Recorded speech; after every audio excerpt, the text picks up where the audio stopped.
Good morning, Ibu Loli. Good morning. Morning, ma'am. Hello, Ibu Loli.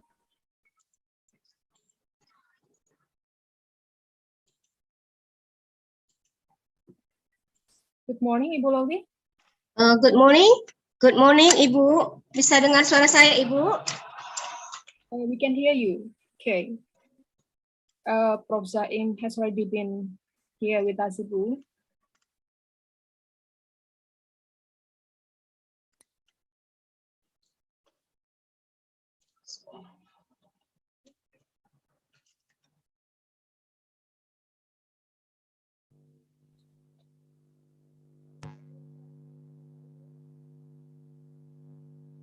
Sorry, we cannot hear you. We cannot hear you, Ibu.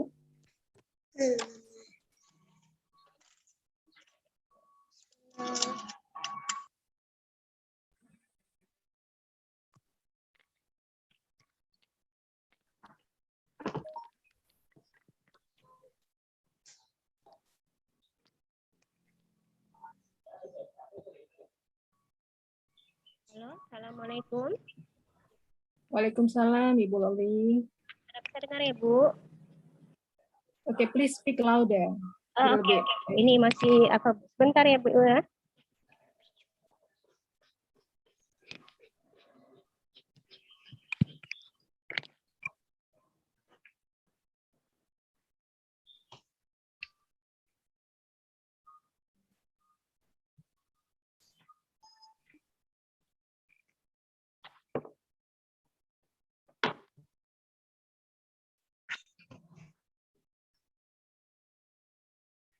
Assalamualaikum warahmatullahi wabarakatuh.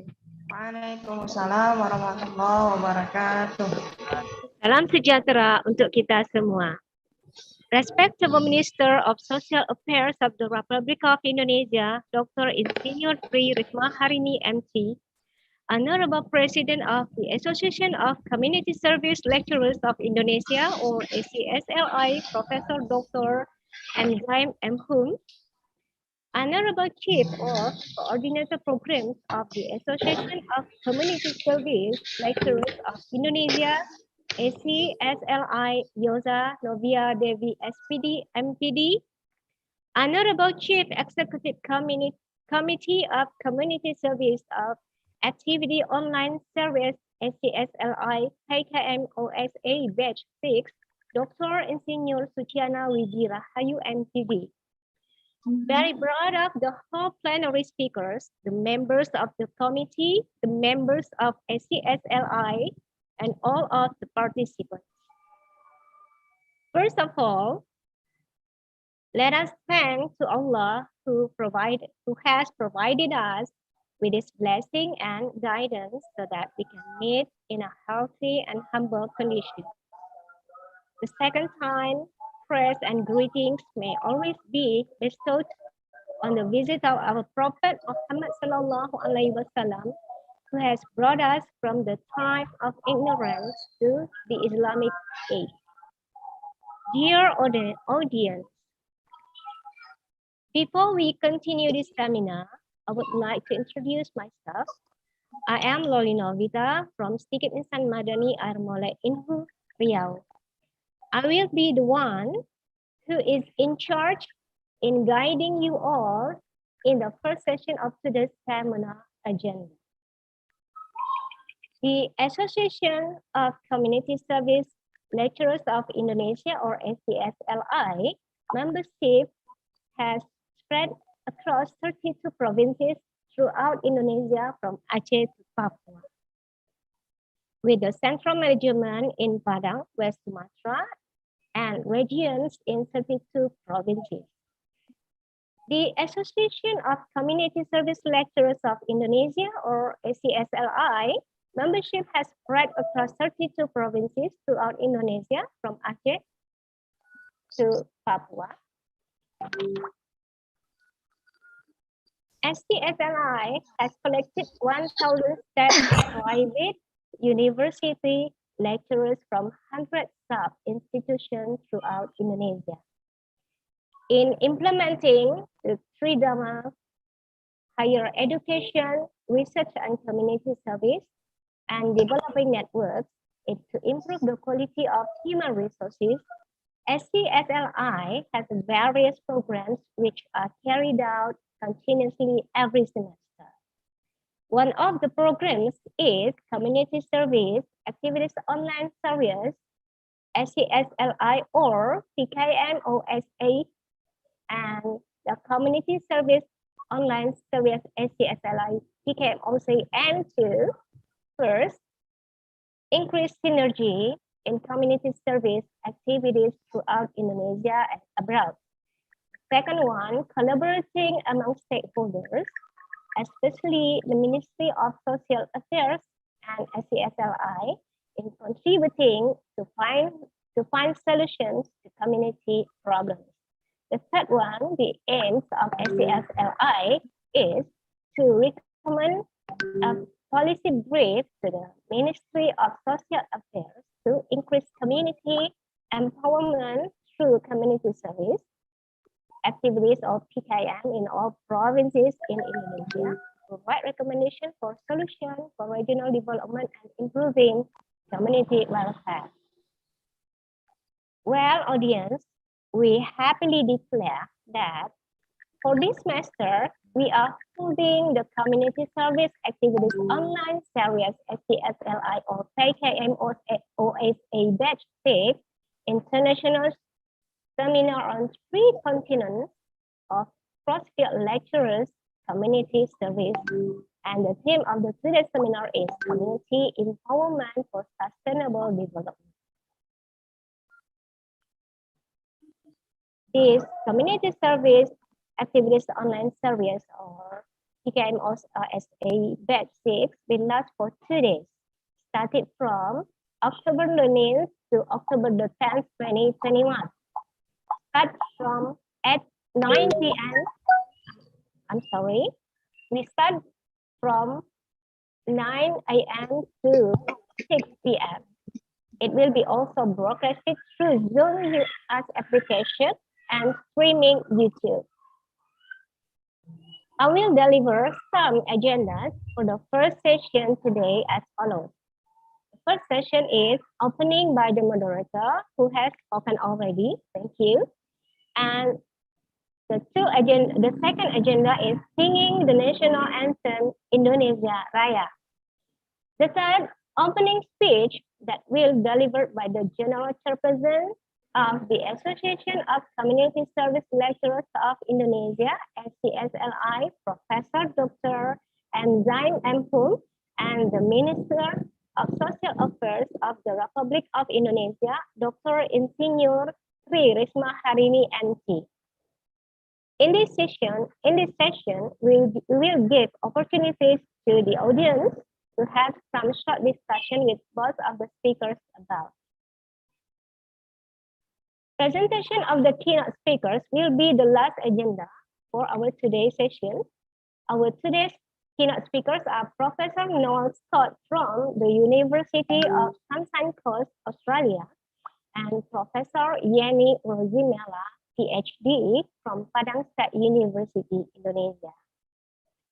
We proudly announce for this session, there will be time for the audience to ask the questions to the keynote speakers. Now, we come to the second agenda, which is the singing the national anthem Indonesia Raya.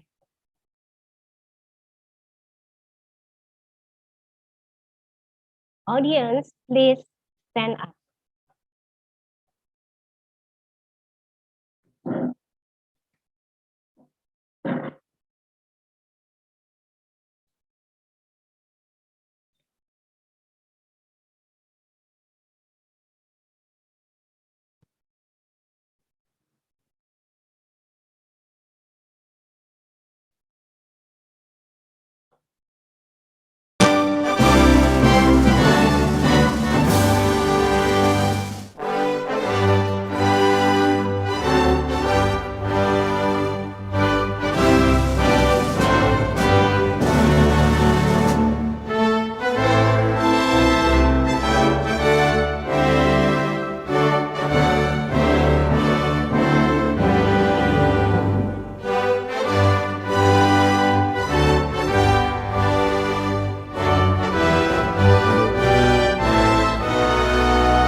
Thank you. The next agenda is the opening speech. Ladies and gentlemen, please join me in welcoming the President of the Association of Community Service Lecturers of Indonesia, ACSLI, Professor Dr. M. Zaim M. Hum. First, I will describe some curriculum feature of Professor Dr. M. Zaim M. Hum. Professor Dr. M. Zaim M. Hum is the youngest professor at the Padang State University or UNP, who has appointed as a professor in 2003 when he was 42 years old. He was born in Pekalongan, March the 21st, 1961. Professor Dr. M. Zain M. Hum got his master's degree from the University of Indonesia in 1993 and a doctorate from University of Tasmania, Australia. He was the youngest doctor at the time at Padang State University, or UNP. Most of his researches are in linguistic and language education, especially English. He was appointed as the head of education office in Padang Panjang City from 2004 to 2007, the head of Quality Assurance in Education, or LPMP, West Sumatra Province from 2007 to 2011, and the Dean of Faculty of Language and Arts, or FBS, Padang State University UNP for 2 periods, from 2011 to 2015 and from 2015 to 2019. Currently, he is serving as the head of doctoral study program in language teaching science, Padang State University, UNP. In addition, he is actively writing in language teaching science. In addition, he is actively writing scientific books and formulating public policies in West Sumatra. Moreover, he is actively involved in national and international conferences as keynote speaker. He has also gained the Ministry of Research, Technology and Higher Education's competitive grant research fund since 2008 until today. Well, Prof. Dr. M. Zaim M. Hum, the floor is yours. Thank you, Loli. Bismillahirrahmanirrahim. Assalamualaikum warahmatullahi wabarakatuh. Good morning. Waalaikumsalam warahmatullahi wabarakatuh. Good morning. Good morning, Prof. Alhamdulillah rabbil alamin. Wassalatu wassalamu ala asrafil anbiya wal mursalin wa ala alihi wa sahbihi ajmain. Your Excellency, the Minister of Social Affairs, Ibu Dr. Insinyur Tri Risma Harini MT, Honorable, the keynote speaker and the invited speaker, Professor Mulsport, PhD, from University Sunshine Coast, Australia, Professor Yani Rozimila, PhD, from Universitas Negeri Padang, Yahya Hondo, MA/MC from Kampala International University, Tanzania, Dr. Dito Anurogo, MSc from Taipei Medical University, Taiwan, distinguished plenary speakers from 19 provinces in Indonesia, ADPI committee and members, ladies and gentlemen. Let us praise Allah Subhanahu wa Ta'ala for all the blessings given to us, so we can gather here virtually in this great seminar. May Allah Subhanahu wa Ta'ala grant us health and strength. Amin ya Rabbal Alamin. Ladies and gentlemen, the Association of Indonesian Community Lecturers, we usually call as Asosiasi Dosen Pengabdian kepada Masyarakat Indonesia, or ADPI, is a professional organization whose members are spread across 32 provinces in Indonesia, with various expertise related to the scientific field they are involved in higher education. ADPI has an extensive network with various universities in Indonesia, both state and private universities, including local government and various business and industrial sectors, to collaborate in carrying out research and community service activities as a form of concern for higher education lecturers on the development of science and technology and the phenomena that occurs in people's life in Indonesia. ADPI is unifying association in community service activities and improving the professionalism of lecturers. It was established on 27 October 2017. ADPI's vision is to become the largest association in the Southeast Asia in the field of dedication, improvement, professionalism based on faith and devotion to God Almighty. The mission are to organize quality community service program in various fields of science, technology, and art, to organize research activity in various fields of science, technology, and art, to organize programs to increase the publication of scientific writing activities for lecturers, both nationally and internationally, to improve the skills, quality, professionalism, and welfare of lecturers who are the member of the association, and to develop extensive partnership and workshop in Southeast Asian countries. Until now, ADPI membership has spread from Aceh to Papua, with the central in Padang and regional management in every province in Indonesia. All ADPI members are lecturers from various fields of science that are relevant to the need of the life of the Indonesian people, state, and nation. All the ADPI members are experts who understand the problem faced by the nation and state and try to find the solution to the problem they face.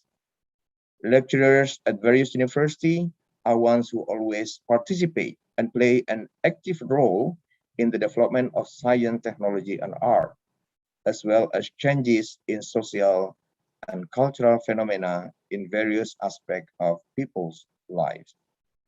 Ladies and gentlemen, the theme of this seminar today is Community Empowerment for Sustainable Development, which is very relevant to the purpose of community service by universities. Empowerment for sustainable development means giving to people and communities the true capacity to cope with the changing environment, for increased social awareness, higher level of social and economic participation, and utilization of new insight on ecological process of change and self-renewal. As societies and communities strive to enter the transition towards sustainable pattern of development. To achieve this, require the strengthening of the meaning and reality of the principle of inclusiveness. For example, engaging relevant stakeholders in a process of change, transparency and accountability which give legitimacy to any process and decision reached. The stakeholder in empowerment process include government, business organization, planners, policymakers, and other elements of civil society at the international, regional, and local level. Ladies and gentlemen, we know that every community has different needs and different opportunity for service. We can give empowerment to the community to achieve their needs and opportunity. Community empowerment refers to the process of enabling community to increase control over their life. Communities are a group of people that may or may not be spatially connected, but who share common interests, concerns, and identities. Empowerment refers to the process by which people gain control over the factors and decisions that shape their life. It is the process by which they increase their assets and attributes and build capacities to gain access, partner, network, and a voice in order to gain the control. Enabling means that people cannot be powered by others. They can only empower themselves by acquiring more powers, different form. It assumes that people are their own assets, and the role of external again is to catalyze, to facilitate or accompany the community in acquiring power. Ladies and gentlemen, creating productive employment opportunity is essential for achieving sustainable economic and social development, and for providing income security and empowerment, especially for women, people with disabilities, youth, and the extremely poor people. One of the ways we can take action to address this need is providing skills and leadership training on job network to youth. Skill and leadership development is an important component of youth employment and poverty reduction. Youth leadership development can contribute to lifting individuals out of poverty by improving access to work, increasing productivity, and fostering sustainable economic growth. Skill development can occur in formal, informal, and on-the-job settings.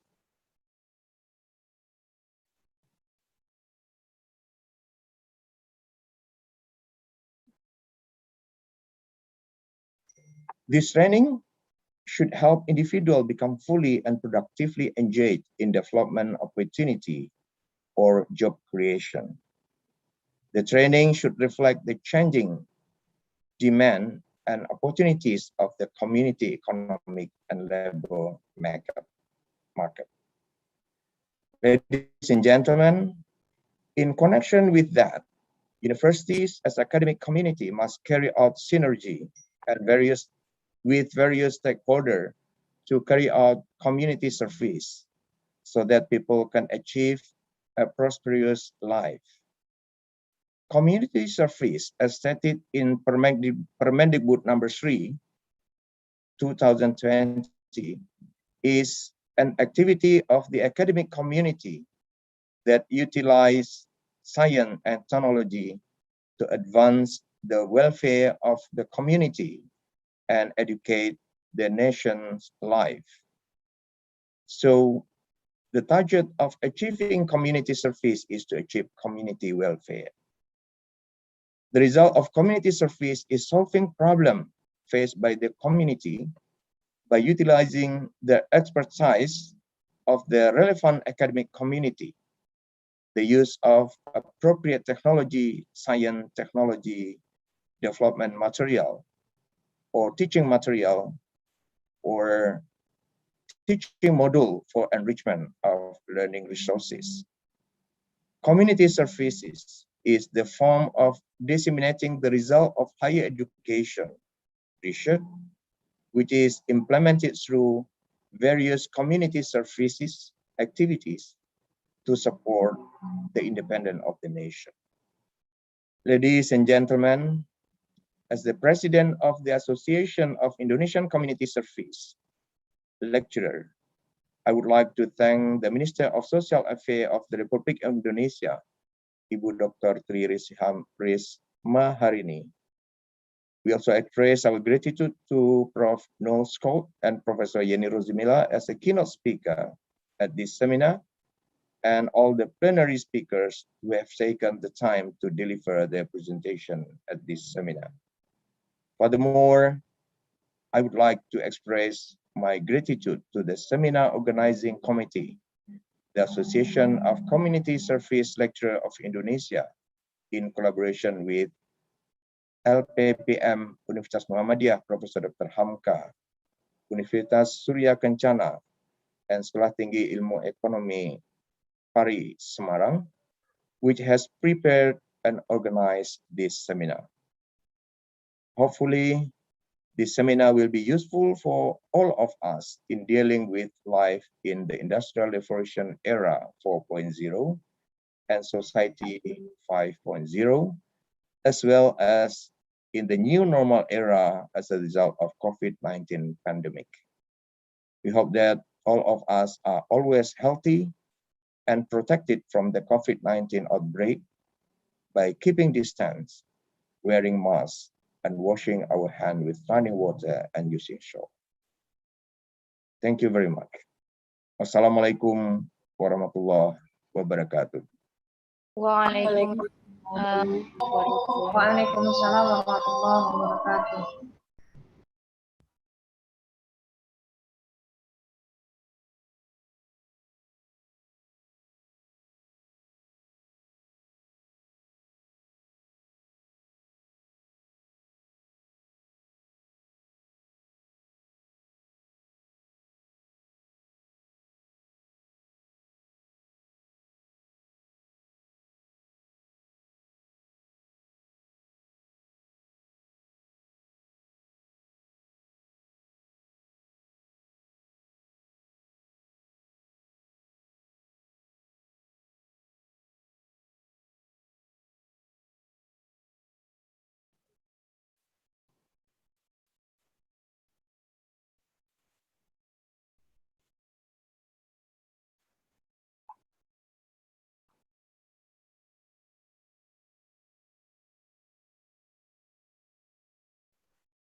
Loli, Bu Loli, you haven't unmuted your microphone, Ibu, sorry.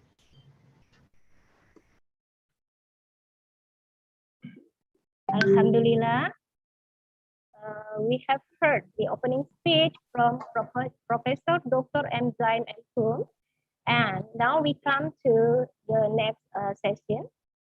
It's time for the presentation of the keynote speakers.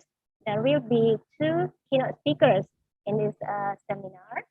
The speaker is given 15 minutes to present their materials, and we will also give chances to the participants to give questions. Each participant may give only one question only, and we limit the question until 3 questions first. The first speaker will be Professor Noel Scott, PhD from the University of Sunshine Coast, Australia.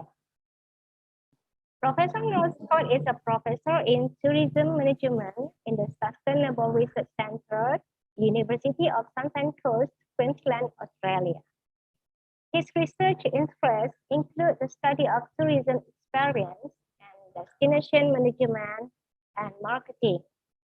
He is a frequent speaker at international academic and industry conferences.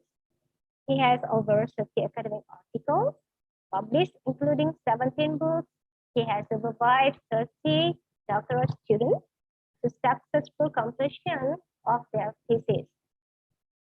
He is on the editorial board of 10 journals, a member of the International Association of China Tourism Scholars, and a fellow of the Council for Australian Tourism and Hospitality Education.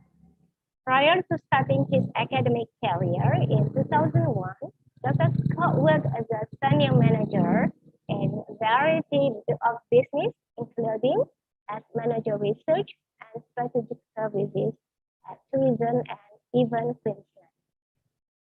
Ladies and gentlemen, we proudly welcome Professor Scott. Well, Professor Scott, the floor is yours.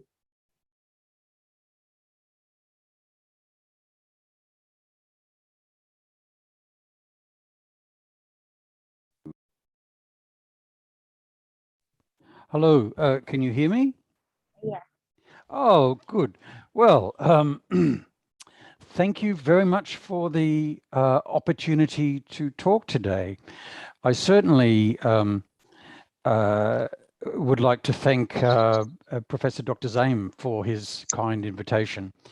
Two things strike me. First, that he is the youngest professor, because I think I'm one of the oldest. So you've still got a long time to go, Professor Dr. Zaim. But secondly, you studied at the University of Tasmania, which is a lovely part of the world. I wish perhaps I was able to visit Tasmania more often, but so I hope you had a good time there. I also, of course, want to thank the Minister for Social Affairs, Dr. Riz Maharini. I think I've pronounced that properly. I apologize if I've got that wrong. And also to the other keynote speakers and to the plenary session speakers. So it's wonderful to be here today. I apologize, I'm speaking in English because I'm very bad at Indonesian. I can only say, I think I can say Selamat Pagi and a few words, but I admire people. Can you hear me? Yes, of course. Yes, yes, keep going, oh. keep going. Thank you. And so I apologize. So what I want to talk to today about within the theme of community empowerment for sustainable development is to focus in on one area of economic and social environmental development, tourism, which is receiving some attention in Indonesia from President Widodo, and he has identified a number of tourism destinations within Indonesia to develop and to try and spread tourism across the Indonesian archipelago. So it's an important area, and it's certainly one where academic experts, such as those here today, can contribute to, because there's a lot of capability training and empowerment and education that is needed in order to benefit from it. So what I'm going to do, if I can, is I'll share my slides, and then I'll continue my talk. So I think you can see that screen now. Is that correct?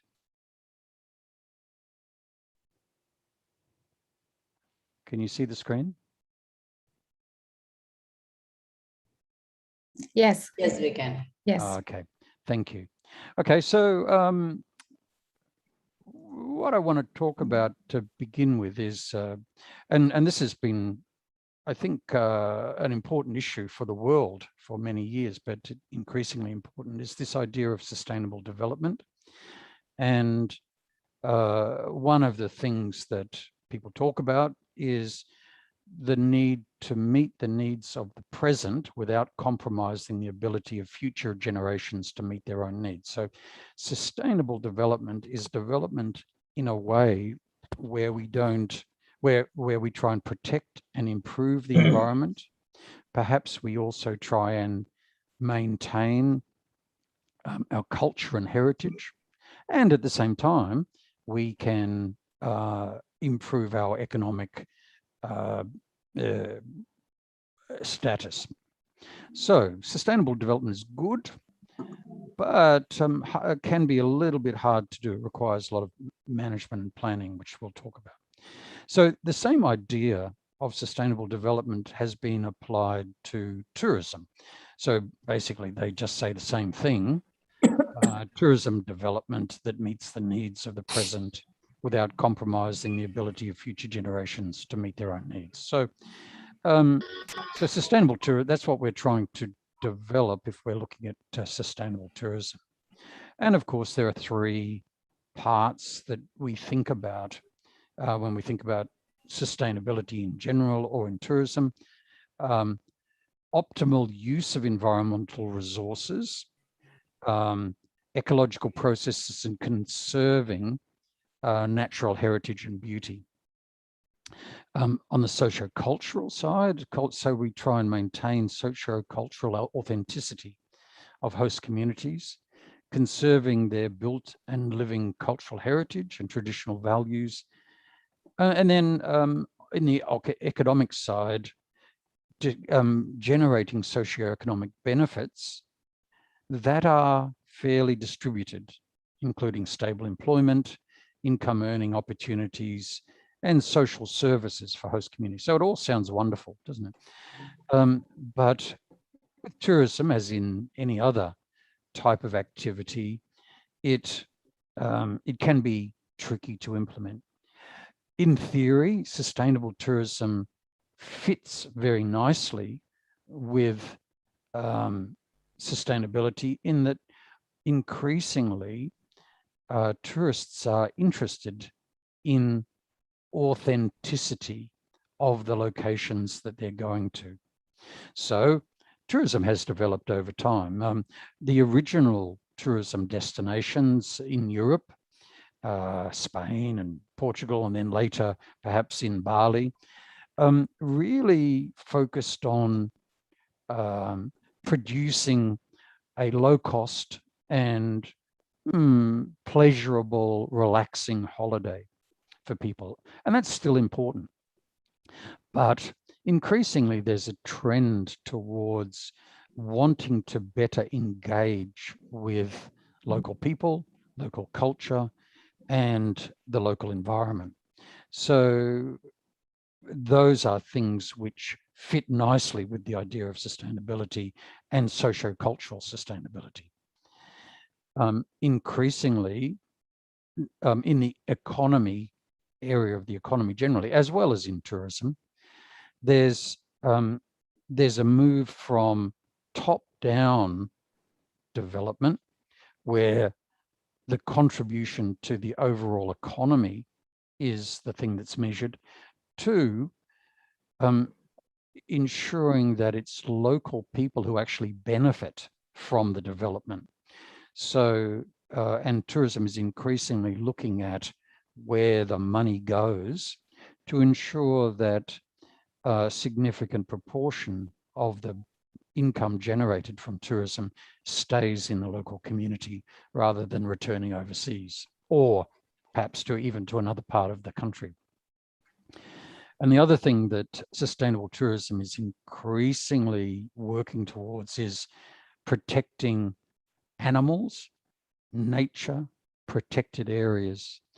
And in fact, I've recently done a book on elephants and tourism, and it's clear that in many countries, the treatment of elephants hasn't been, elephants have been used to promote as tourist attractions, but increasingly they have been, the welfare of those animals has been a focus, and there have been some campaigns to improve the welfare of elephants as used in tourism, as an example. So there's a trend towards more sustainable forms of tourism. As Professor Zaim has mentioned,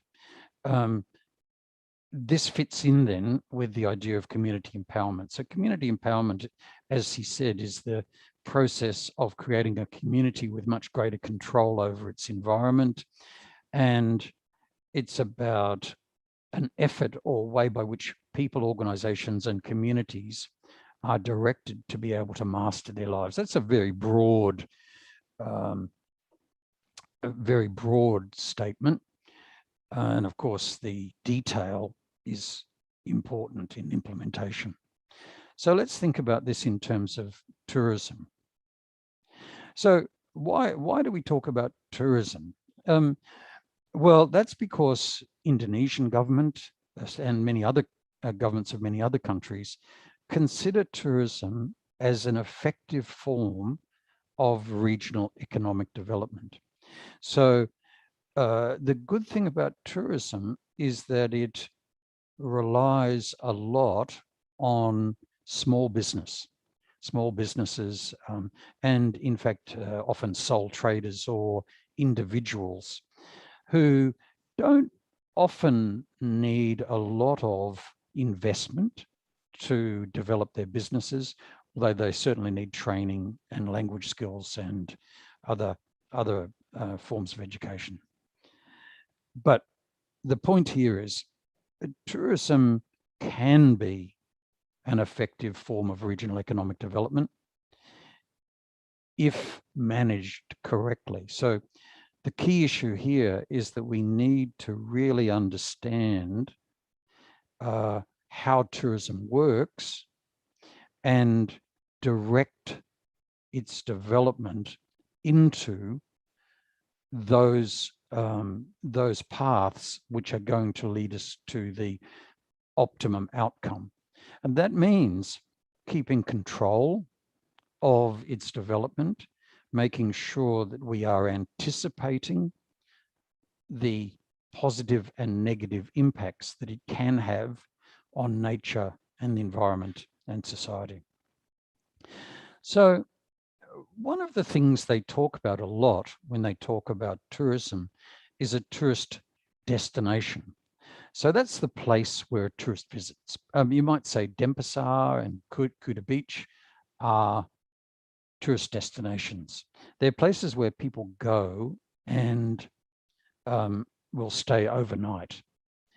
There are many other types of and the key issue is that in a tourism destination, the community, the people living in that place are part of the attraction. Their culture, their resources, their livelihoods are often of interest to visitors, to tourists, and therefore it's important for the community to be involved in tourism and to understand how it can change their community and be aware and perhaps managing the effects, which is a hard thing. It requires the community, therefore, to understand tourism and how it's going to affect people. A village or a community can be a destination if it's developed in a certain way. Of course, the point is that a village doesn't just become a destination. It has to have the services and facilities required by tourists. But it can be a place where people might stay a short holiday. It can be a place where people stay overnight by providing accommodation.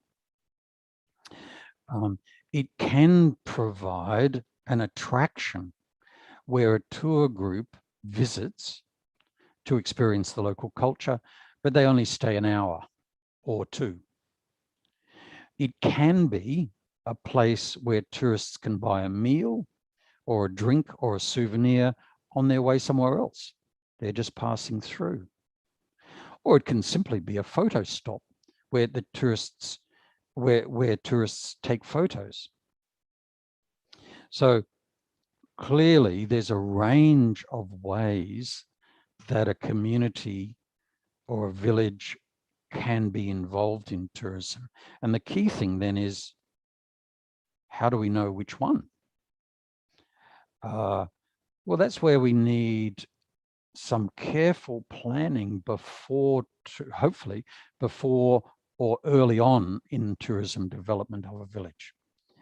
So the sort of planning, this is of course a very simple picture, the sort of planning we might be undertaking is firstly to talk to the community and understand their goals.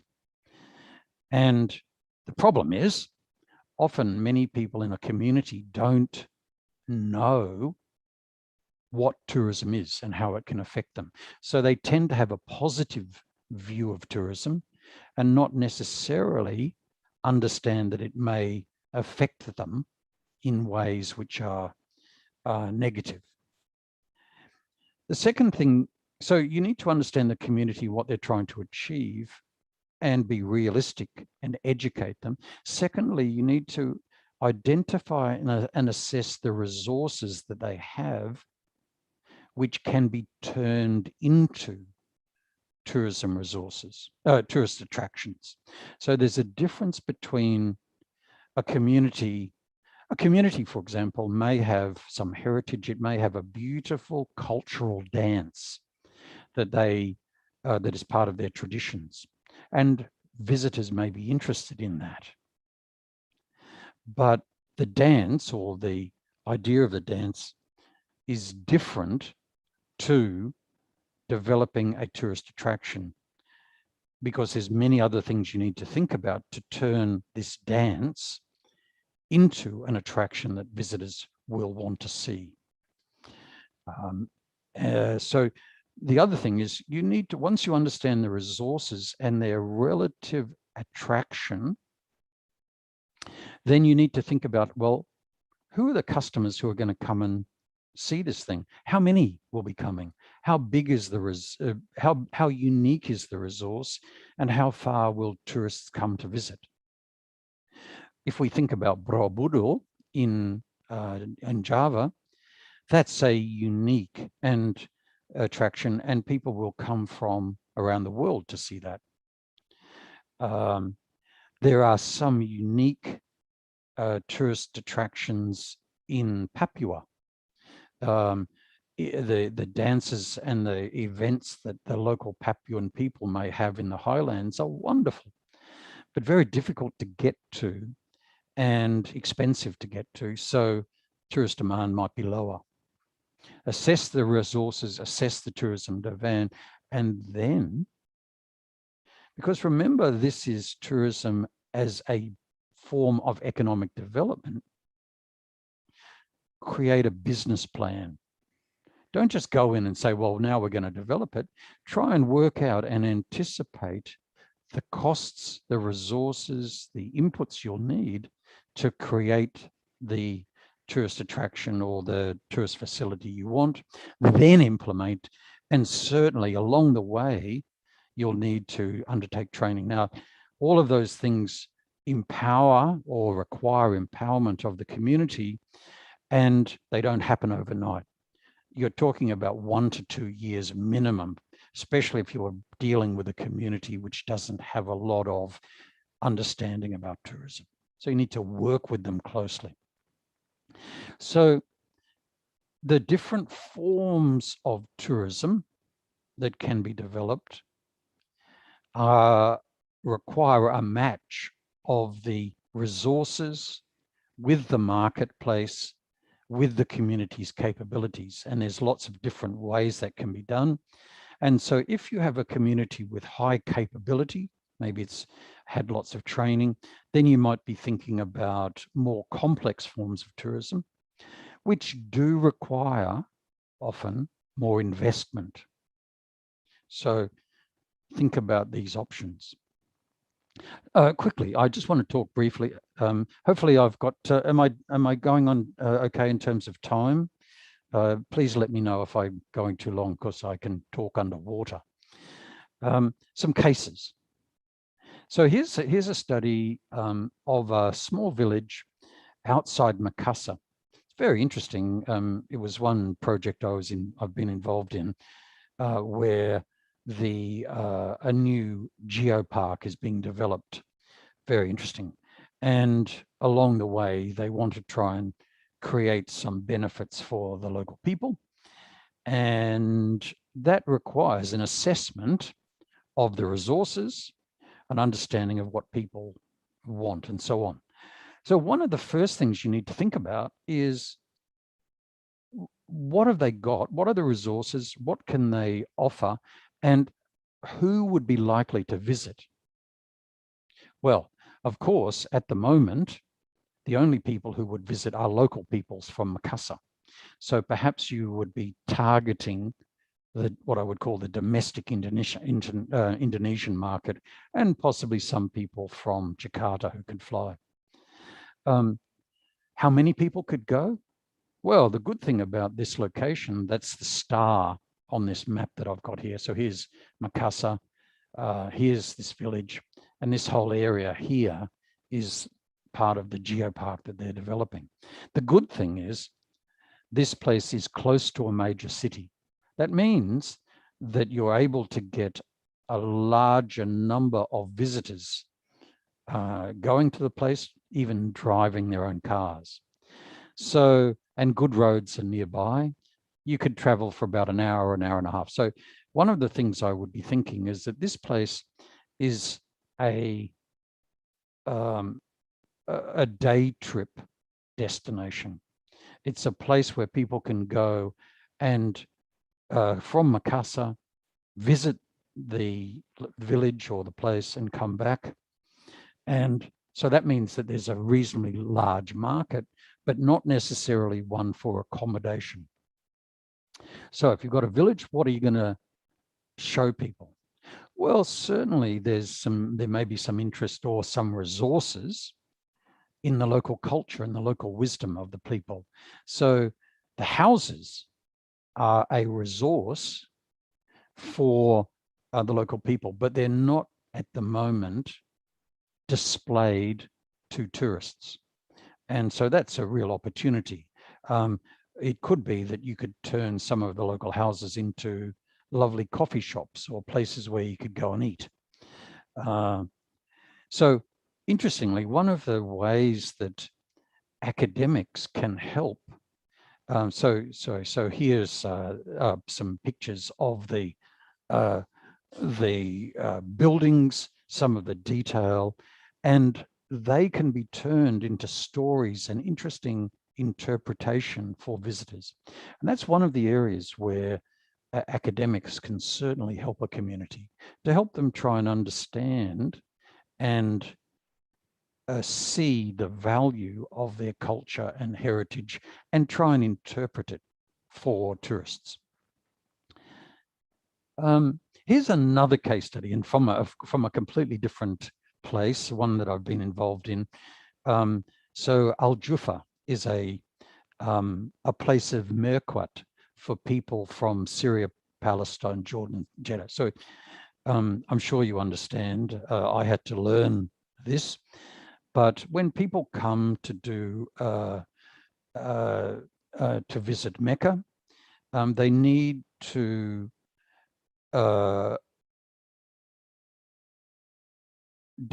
acquire the status necessary to visit the holy place. And so they go to a number of different stations where they undertake the rites that allow them to go to Mecca. There are 5 of these places. I didn't know this, I'm sorry. And one of them is Al Jufa, which is also a place that's mentioned in the Holy Book and has got a lot of history and religious significance. It's about 150 kilometers from Jeddah, about 180 kilometers from Mecca. And so is a place where people might want to visit. They certainly have to visit it for mirquat, but miqat, but they also, that place could be a place where people spend more time. And so I, with some colleagues, Dr. Agasim, Ahmed, Dr. Salfi from Lombok and some others, we did, well, it was mainly Ali, Dr. Qasim, did some work interviewing the local people in Al Jufa to see how they think they would like to develop their tourism in their destination. Now, remember, Al Jufa is a small place. The actual people living there are about 110 individuals in 36 small houses. So it's a very small place. But nearby is the Mikit site, but also there's an old archaeological site of the old town from 700 or 800 years ago. And also there's a Ottoman castle. So there are clearly some opportunities for developing interesting tourist attractions near this place, connected to the life of the Prophet, to the culture of the times and so on. The problem is the local people don't really understand much about tourism. So when they were interviewed, they would say, here's an example, we want to work in tourism, but we are not highly educated. We don't know what to do. I think everyone here needs help to do so. So the point is, these people need empowerment, they need training. And the other issue is that the government wants to develop these tourist attractions, but will the local people benefit? They don't have the resources, the money to invest in businesses to take advantage of this possible tourism development. So the likely outcome is that these people who have lived in this area for a couple of generations, they're not, they don't actually own the land, they just have lived there for a couple of, for 50 years. Maybe they won't benefit from tourism. So empowerment means education, training about tourism, but also help of the local people to perhaps become involved in tourism. How do you do that? Well, here's another brief example that I found in China. So this is an area near the Three Gorges Dam in the middle of China, near Wuhan. And this is on the Yangtze River. And this small village was developed as a tourist attraction, which tells the story of the local people. And it's designed as a film. So in the first scene, a woman on a boat is singing songs from the local village, saying goodbye to her husband. In the second part of the tour, people are heard washing clothes and singing local songs. So again, it's local heritage. In the third part of the tour, you can hear some traditional music of the area. And then in the fourth part, there's the display of a local marriage ceremony. And of course, when I was there, I was picked as the person to get married, which is unusual as I'm already married. But so I was put, I had to get dressed. I got married to this beautiful young lady. And then as we went off on our honeymoon, she said, get out and go away. So, but the key thing is that marriage ceremony was a resource, but there was a lot of effort developed to turn that into part of this attraction. And a lot of training, a lot of resources were needed to do it. But overall, this interpretation, this tour that was developed was very powerful and gets lots of visitors. Okay, so what does all this mean? Well, it means that if you're thinking about empowering tourists and developing tourism in an area, then you need to understand the resources. For example, in Australia, you might look at the stories and myths and legends of the local Aboriginal people, but then you have to create some sort of engaging, memorable experience. That's if you want an attraction. And there's various ways to do that. It requires you to understand your customers and how they think, and to create emotion and co-create with them, interaction, and so on. Here's another resource in Australia. This is breakfast, but the breakfast is just a traditional breakfast from the historical parts of Australia, but it's been turned into an interesting tourist attraction. So here, and there is some information I'd like to give you, which you might like to look at if you're interested in developing and empowering local communities to develop these sort of more sophisticated attractions.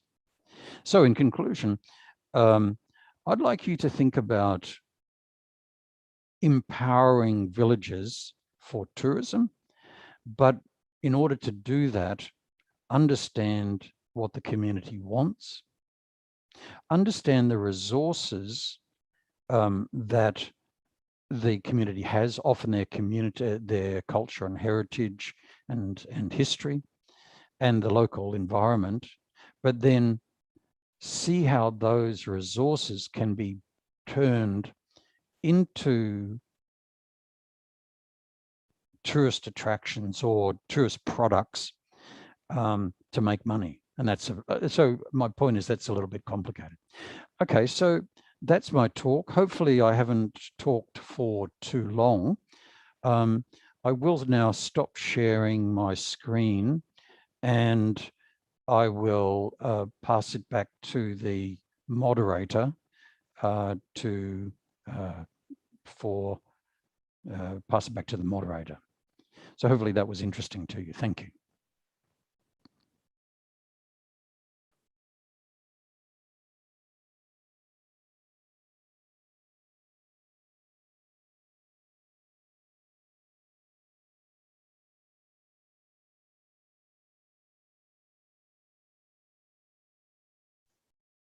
Oh, just in passing, before the moderator comes back, I will also be putting this presentation in the chat, so you can have a look at it if you want to.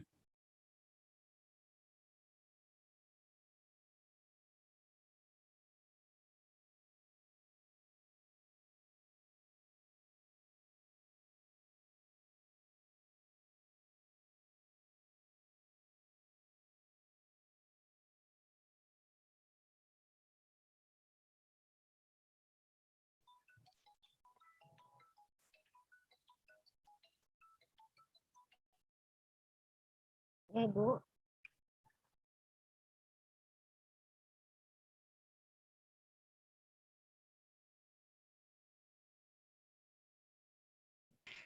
Okay, thank you, Prof. Noel.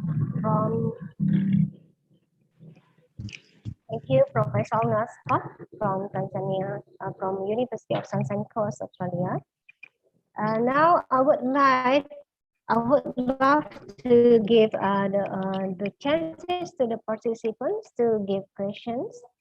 We will limit the question for each participant, only give one question, and the total number of the questions that will be delivered is three questions only. Okay. Please raise hand for those who wants to ask questions. Yes. May I? Okay. Yes. Yes, Ibu. Okay. Thank you. Yeah. Morning, Prof. Morning. Yes, I'm Gueleng from Petra Christian University. Your presentation is very interesting and very inspiring. But my question is, did you think about the risk management, especially for the situation right now? Because when we designing the curriculum for the tourism, we have to think about the emergency situation. Right now we face it. How about your from your experience, and maybe you can suggest something so we can take this your experience, yeah, especially for your journey. That's one. Yes, it's very, very inspiring actually. Thank you. Okay, well, thank you very much. So what's your name? I missed it. Wellang. Huh? Wellang. Wellang. Wellang. How are you? You're looking very well. Oh, yeah. Actually, where are you based? Where is? I'm from Petra Christian University, Surabaya. Oh, Surabaya. Oh, okay. Yeah, I've been to Surabaya. It's lovely. Okay, so your question really relates to COVID and the effect of COVID-19 on tourism. Okay, and of all the industries or all the economic areas, tourism is probably one that has been affected the most by COVID-19. And quite rightly, to protect public health, governments have taken extreme measures to reduce travel. In fact, the effect on tourism is sort of unprecedented. The idea, if you had said to me 2 years ago, Noel, international tourism in the world will decline by 85%, I couldn't have believed it. And no one would have believed it, because tourism had been growing by 5 or 10% a year for 30 years. Right? So it was but of course there had been examples in the past where there had been other diseases. They had caused problems for a regional area, but not globally. So now we have a global problem, and the issue is it's having a tremendous effect on tourism in all countries. In Bali, for example, but also in Australia, America, and Europe, and other places. It's been going on now for about 18 months, and the projections are that international travel, let's say just from Australia. So international travel in Australia, the government is talking about allowing international travel to open up both in and out of Australia in 2022. So early in 2022, there'll be more, international travel. You won't need a permit, for example. Problem is the government of Australia hasn't been very clear on what other requirements you will have to undertake.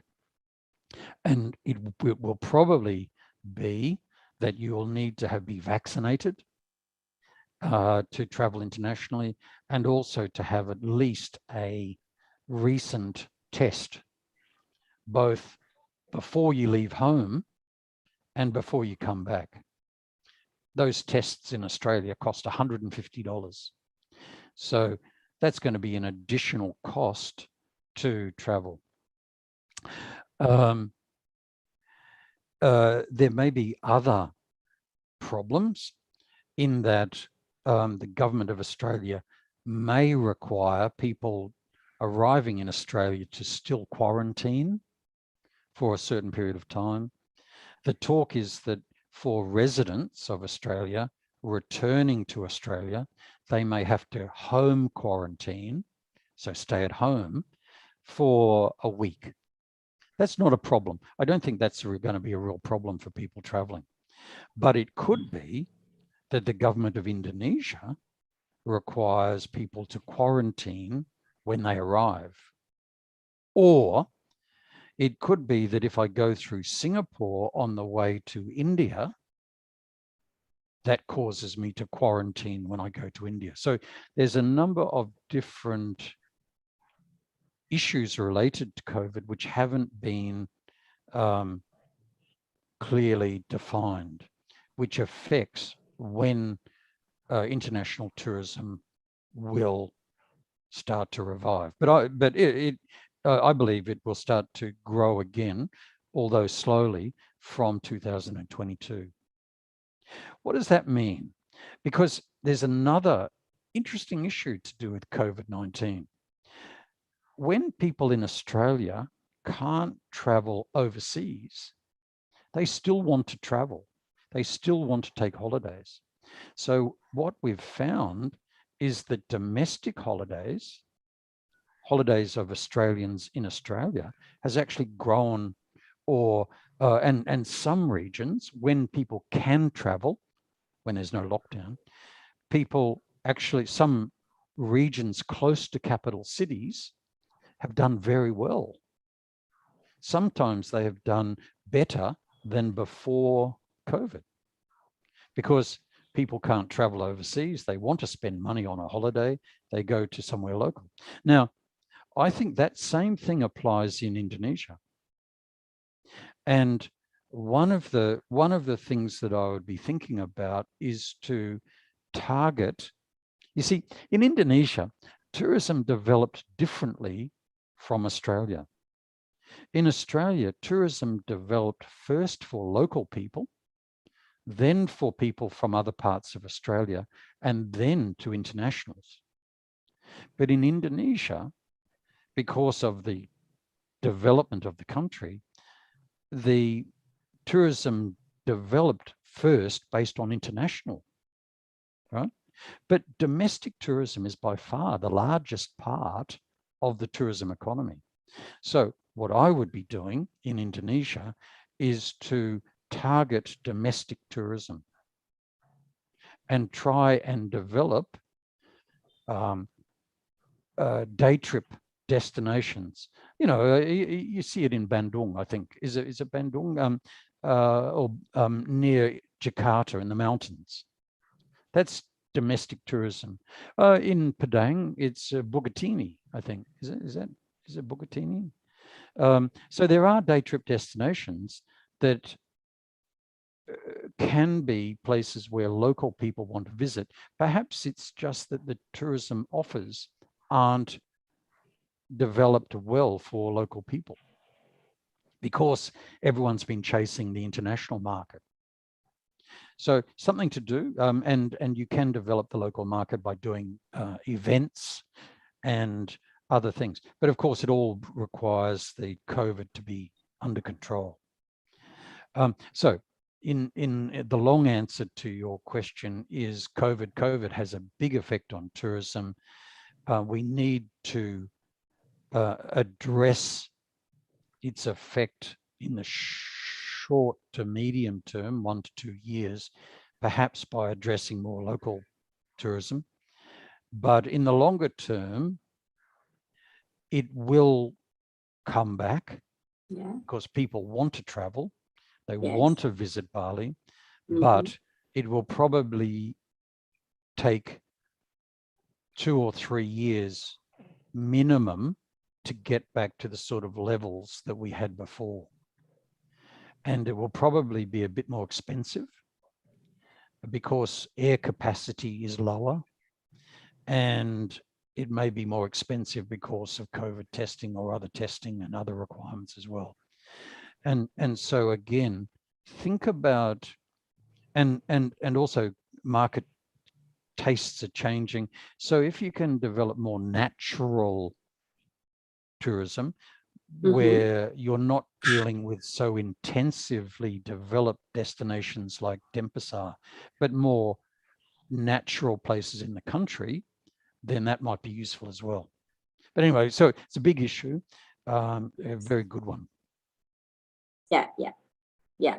I think some the incremental cost that maybe we need to do some feasibility study, actually, so we can decide what kind of the, yeah, for example, you said that natural tourism, I think I agree with you, because the situation, maybe the risk is not just like the pandemic situation. Yeah, maybe there is another kind of the risk that have to think for the company or for the tourism, exactly. Okay, Prof. Maybe because the limited time for the others, yeah, I will discuss with you later. Yeah. Thank you. Thank you, Prof. Okay, thank you, Ms. Lan. And then the next question for another participant. Hello. Hello, Hello. is it ITAT? Yes. Yes, How are Prof. you? You're looking Fine. you're looking wonderful as well. Oh, thank you. Where are you based? Thank you. Thank you, Prof. Where's your hometown? Where are you now? I'm in Cirebon. I'm from University of Muhammadiyah, Cirebon. Thank you. Wonderful. Yes, Prof. It's a very honor for me to be here and talking about tourism. I saw this slide from you.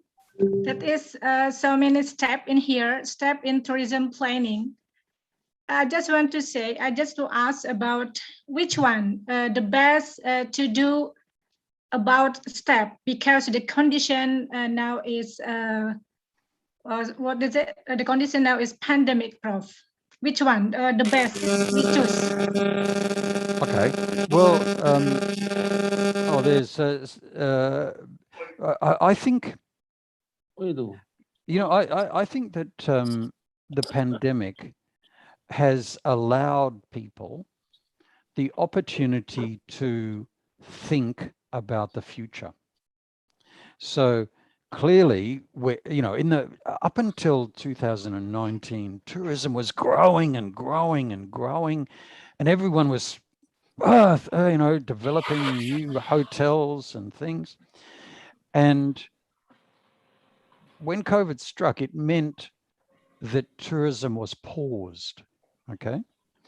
And so I think that during that time, during a pause, it's a wonderful opportunity to think about the future and to try and educate and get people to think about tourism and the opportunities and problems, and to start planning for the future. So I think that the first, I mean, it depends upon the community and who you're dealing with and various things. But if you're dealing with a small community that is thinking about developing tourism, then now is the time to educate them on what tourism is and to start getting them to think about this type of tourism that they want. Okay. So that they can start to have a discussion within the village about, do we want this? And what are we going to do first? And to think about their resources, how much money they've got, and how they're going to, what is the appropriate type of tourism for them. The issue is that that's like a specialist area. You know, because everyone has had a holiday, everyone thinks that they understand tourism, but what they do is they understand, they call it the front room.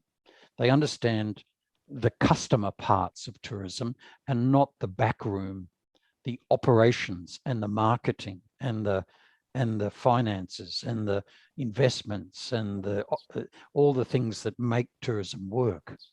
So what you need to do is have some specialists, I think, people perhaps like yourself who are experts in tourism, to provide some advice about what's possible to a community, being realistic about how hard it would be to develop and so on, and then some discussions in the villages about which options they want, right?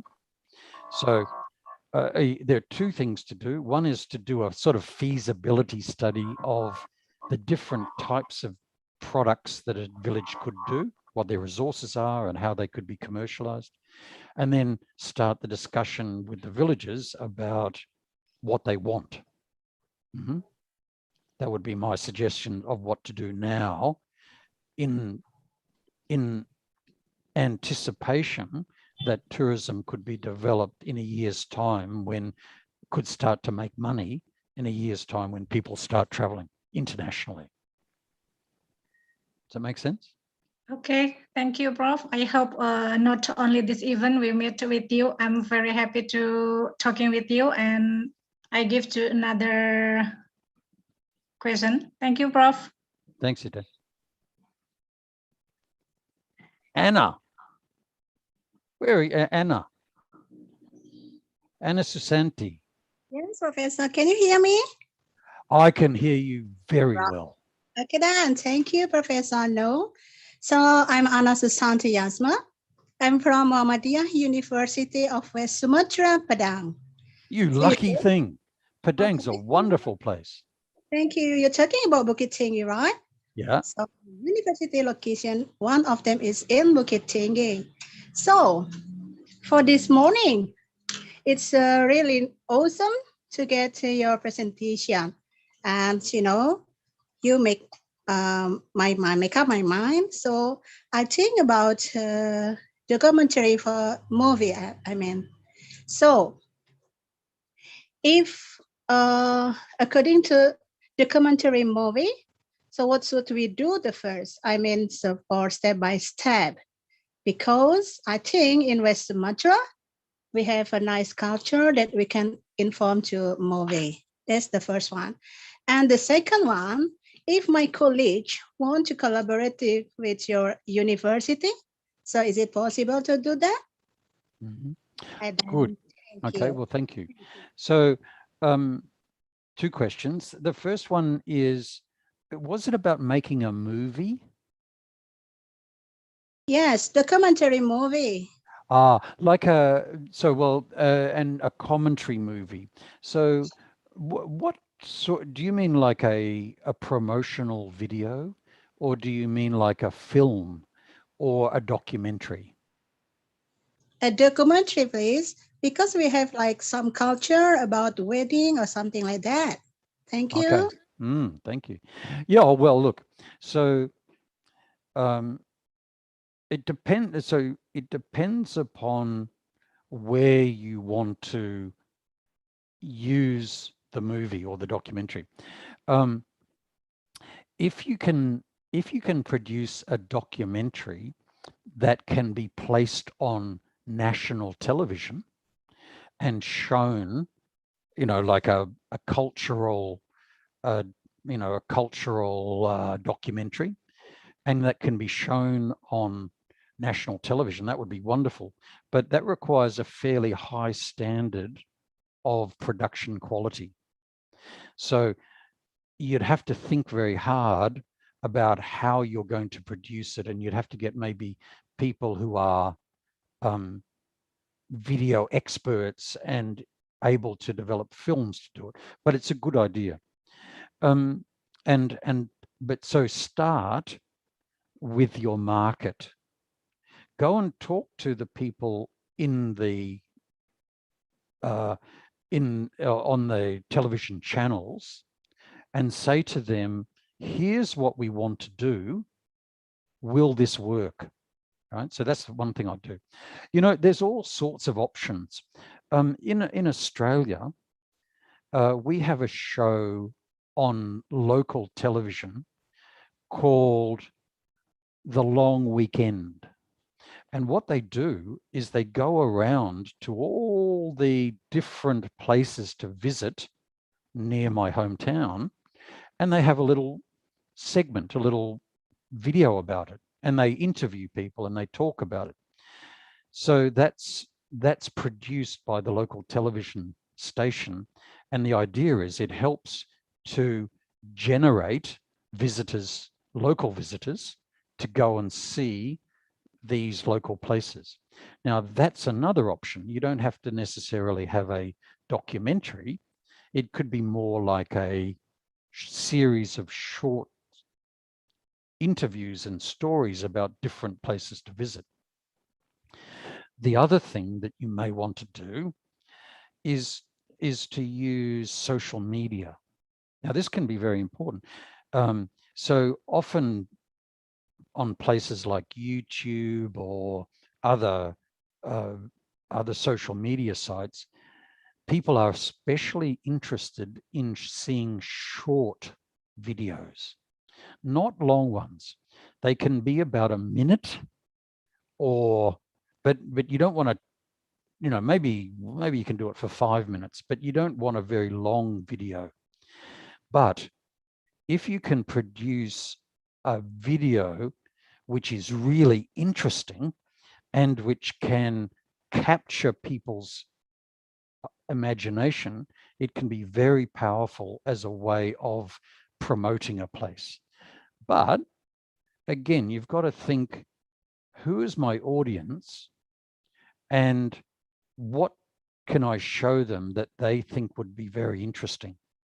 And that's where I think you should be displaying people having a very interesting experience. Don't just show people pictures of the landscape. Don't just show people pictures like a travel log. Show people other people having fun and try and get the customer excited about it. So in summary, there are many different ways of using videos and movies to promote a destination. And I think they can be very effective, both on national TV as well as on local TV or social media. But if you wanted to do that, get your marketing people involved. Get the people from the marketing department to give you some advice about the best thing that you could do. Get your creative arts people involved to help you to design a really interesting and creative video. So don't just think you can do it yourself. Again, this is a specialist area, and get the specialists involved, right? So, okay, so that's some comments about, in terms of connection to my university. Well, you know, the problem is I'm sort of semi-retired now. So I am connected with the University of Sunshine Coast as an adjunct professor. But the problem I've got is that I don't work there now. I'm sort of like unofficially, I'm officially connected to them, but I don't actually work there. But I strongly believe that there's an opportunity for Indonesian universities and Australian universities to talk to one another. In order to do that, you need to understand and make connections between individual people. It's not really a connection between the university and a university. You need that. But the first thing that happens is you develop a connection between a particular person and a particular next person, right?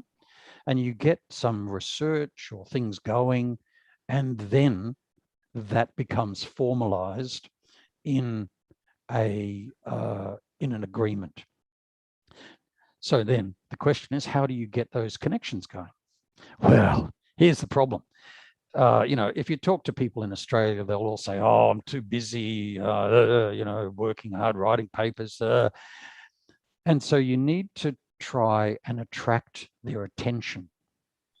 So how do you attract the attention of an academic in Australia? Well, you've got to first of all you know, contact them, understand who they are, junior, senior, and often, so often you might start to identify particular people who you can talk to, who seem to share some common interests, and also then write to them.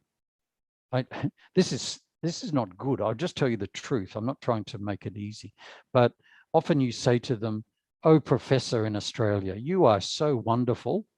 I would like to write a paper with you.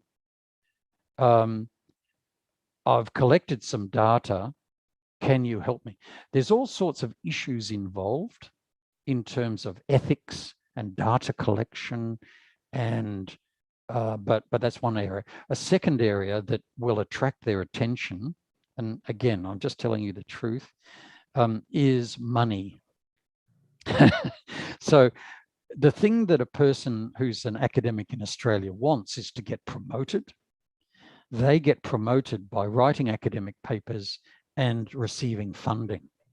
And it's often harder for them to get funding than to write academic papers. So if you can apply for some funding in Indonesia and include an Australian and get them involved in a project, they will love you, right? So those are a couple of ways. So first of all, don't think about just developing a link to a university. That's not going to work straight away. Develop a link to an individual person who you maybe have met.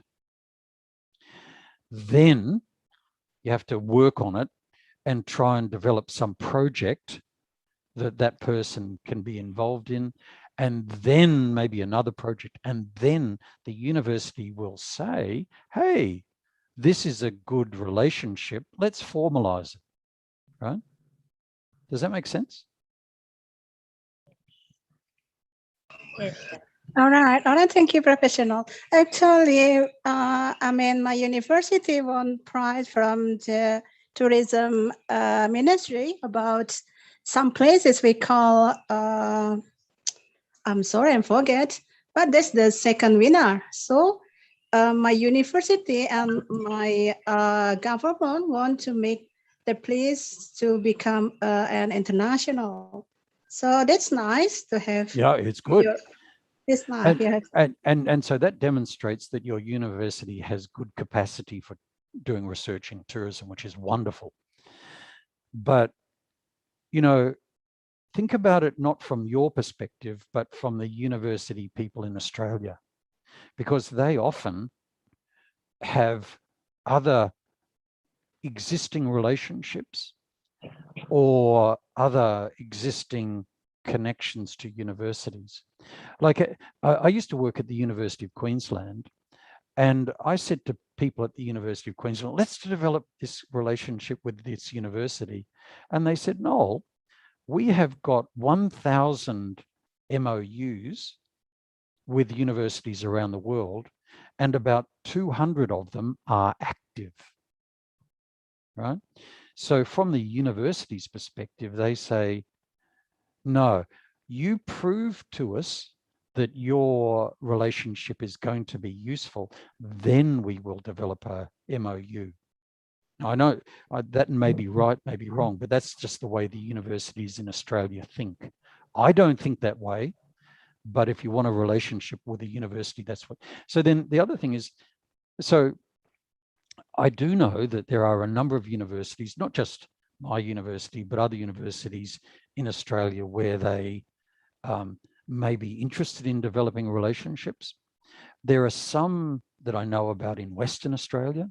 For example, Edith Cowan University is a university, Curtin University.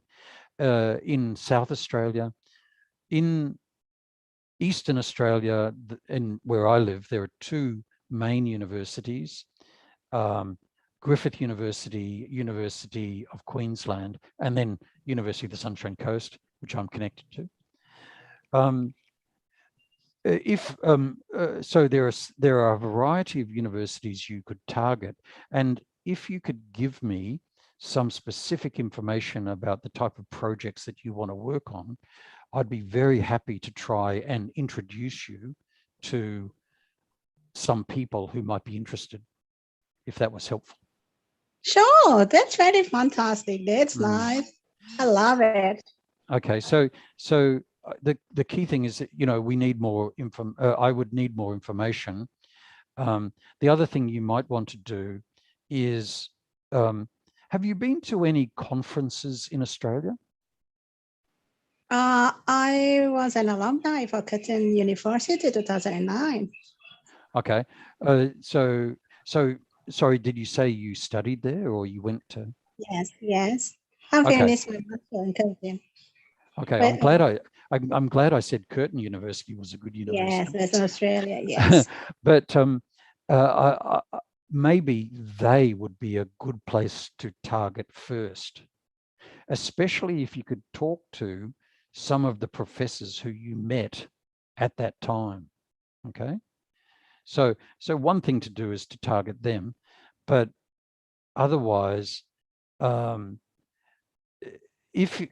thing to do, and again, you know, this is expensive, but you might want to go to the next Corthy conference. Have you heard of Corthy? Not yet at the moment. Okay, so Corthy is the main organization for universities involved in tourism research. So it's the Council of Australian University Tourism and Hospitality Educators, right? And they have a conference each year. It's usually in February, but there's actually a seminar, a research seminar coming up on the 19th of October. So that's free. So you might want to attend that. That's an online seminar. And you can, so if you look up Corthy, C-A-U-T-H-E, and look on their website, that will have some information about this seminar and also about their conference that's coming up in February, which is also going to be online and face-to-face, but it's going to be online. So you could maybe attend that and start to develop some links to people, do you know? So that's your issue. And honestly, that's why I talk to people in Indonesia, because I think that there's not enough discussion between the researchers in the two countries. But I think that there are lots of opportunities. So anyway, Anna, if I could help, I'm very happy to. Thank you, Professor. That's very nice. Zaya. So I will put my email address. Oh, you've probably got it anyway, but I'll put my email address in the chat, so you can send me an email if you want to. And also I'm on WhatsApp as well. Okay, the next questions, Miss Lisa Suhayati from Unpam. Thank you, Ibu Loli. Oh. Hello, Professor Scott. Nice to meet you here. You're in a little. It's like you're in a little window. You've got a little round face pointing. It looks nice. I don't know. No, it's good. I don't know, because this is my first time using this laptop to have a Zoom meeting, and fortunately I got no blur face here because usually I have my face blurred. No, okay. It's fine. Okay. All right. My name is Lisa Suhayati, and now I'm teaching at English Department of Pamulang University. It is in Banten Province, Indonesia. It's really near to Jakarta, Prof. Yeah, okay. Actually, because my field is not on the tourism, but the question is based on my curiosity only. Yeah. we know that the pandemic that hit and worsened in March 2020 had a bad impact on various sectors, including the tourism. And because various countries have implemented regional restrictions, so people are advised not to leave home to avoid the transmission of COVID-19. And we know that the tourism sector in the world were collapsed, yeah, in every country. And my question is, how did the Australian government deal with the situation? And we know that now at the moment, the vaccination has been widely promoted in the world, and the condition now becomes better and better every day. Then what is the current situation of the tourism in Australia nowadays? Thank you. Well, good. Well, thank you, Lisa. So COVID, as I said, COVID is a very well. It's stopped. Essentially, it's stopped international travel. Domestic tourism in Australia is maybe reduced by half. So tourism in general is in bad condition. The government has addressed COVID. So their strategy was delay the spread of COVID until a vaccine was developed. Okay. And luckily in Australia, it's an island. So we were in a position where if you close the international borders, then it's going to be hard for COVID to get in. Actually, that wasn't quite right, because although they stopped most flights and travel, COVID was spread by pilots of planes and other things. So we did get COVID, but for a long time, the government managed that by whenever the numbers started to increase, they implemented lockdown. So people couldn't travel. We had to wear masks. They closed restaurants and so on. And to different degrees, they would either have a curfew at night and no people traveling, or you can travel, but they limit the number of people in restaurants or in events and things. So the government managed it by one, stopping travel into Australia and even within Australia. And then secondly, by implementing masks and regular procedures. They did that until the vaccine was developed. So the vaccine rollout started in early 2021. And it's so we started our vaccination later than some other countries. Vaccination is free. The government has provided lots of different places where you can get a vaccine injection. Mostly there's 2 shots. For example, I received AstraZeneca, and I received my first shot in July and my second shot in September, or 12 months later, 12 weeks later.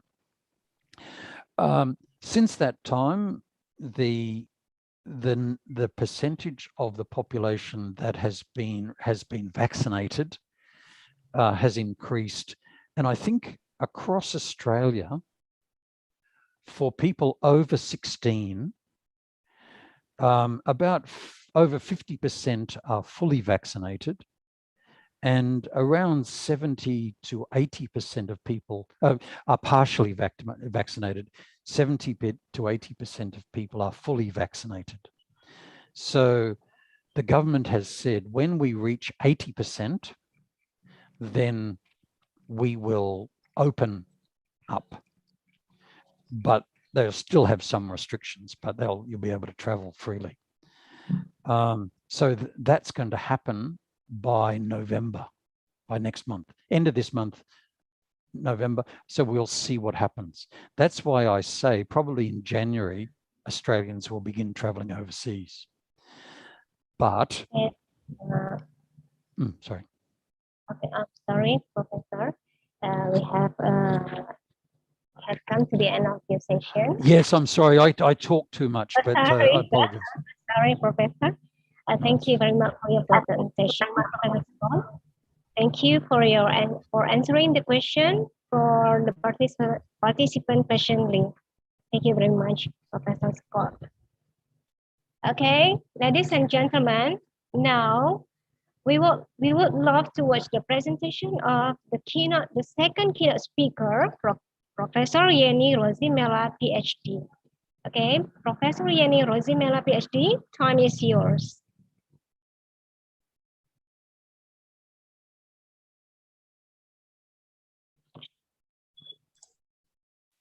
Okay. Assalamualaikum warahmatullahi wabarakatuh. Assalamualaikum warahmatullahi wabarakatuh. Morning, everyone. Morning, ma'am. Yes. Good morning, Ibu. First of all, I would like to extend my gratitude to the committee of this CSLI for inviting me as a speaker in this interesting seminar.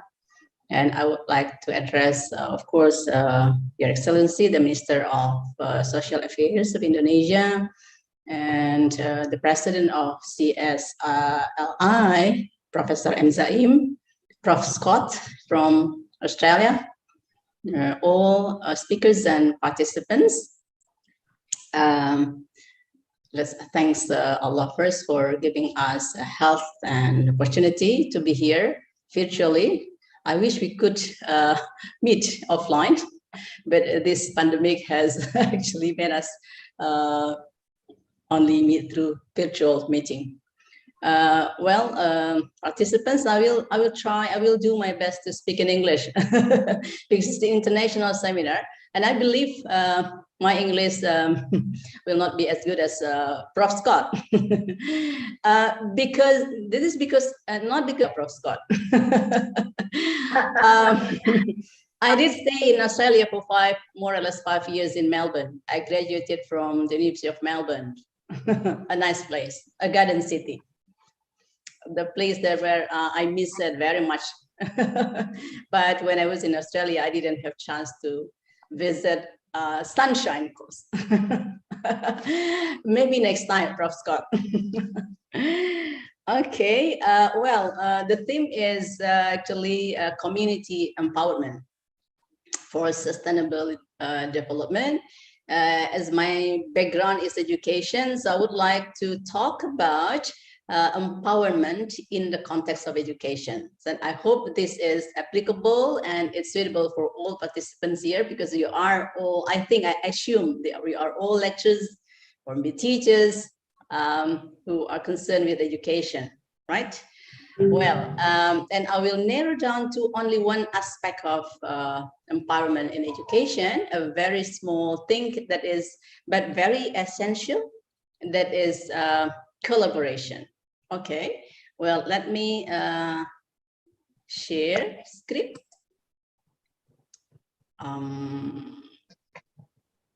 Share, okay. Okay, so, and I entitle my presentation as Empowering Teachers Through Collaborative Instruction. Okay, well, the background, I'll share screen. Okay. Well, the word collaboration is overused, and I can also say that it's overhyped. I believe everyone hears the word collaboration a couple of times a day, or maybe you say the word collaboration very frequently nowadays, because it says that one of the skills that you have and we have to master in the 21st century, and it is said that it is one of the 4 C's. Yeah, okay, one of the 4 C's. well, my talk is also shaped by my experiences, my personal experiences of being involved in collaborative works, okay? Personal experiences, direct personal experiences as a teacher. I think I will mention as a teacher when I practice teaching at one of the secondary schools in Melbourne. I don't know whether Miss Prof. Scott maybe doesn't know this. Yeah, that's ADPI Park Secondary School. So I was involved in collaborative work with teachers there. Okay, and then I was my talk is also motivated, inspired by my involvement as a collaborator, as a parent or a mother of 2 children in one of secondary school in Melbourne, when my kids went to a high school. So I can see how collaboration was practiced there, and I was involved as parent. As an observer, of course, okay, in many activities. When I did classroom research, as an observer, as a researcher, as of course the partner of the teachers in doing collaboration, classroom action research.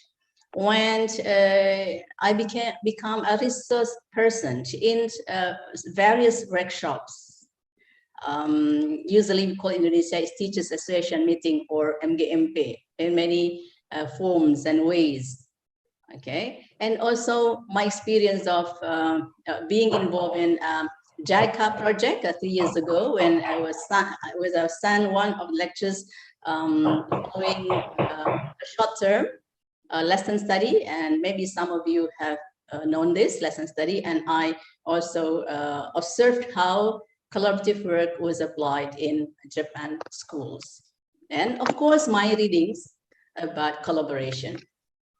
So those all experiences, some were dealt with, or were concerned with incidental, or we consider personal or independent community service activities, and some are planned community service activities.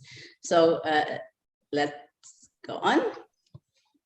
Even though we have used this word very frequently, and I said before, because so frequent that the meaning sometimes, reduce or decrease, it becomes meaningless, okay? So what is collaboration? You can read definition of collaboration in several articles and books, and you can Google what is collaboration, but we can conclude that from several readings. I can say that collaboration if 2 or more people work together towards shared goals. Okay, so in these 9 words, you can see there are 3 elements important: 2 or more people. So collaboration must be in a team, not individual. Okay, they work together. This indicates processes. Working together, not individually, right? Not individual work is summed with another individual work, but you work together. Okay, and the third element is purpose, that is shared goals. Okay, you have to have the shared goal.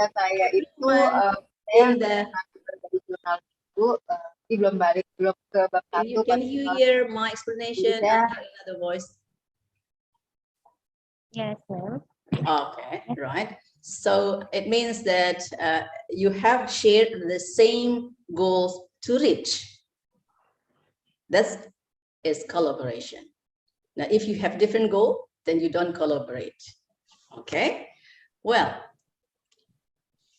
these pictures were taken from a website that you can also find that. These pictures show you that collaboration happens at every different levels of education, okay, involving different, of course, members. The first one, you see how kids collaborate in small group discussion. This is an example of collaboration in Japan. Okay, and the second one, you can see adult people, teachers collaborate.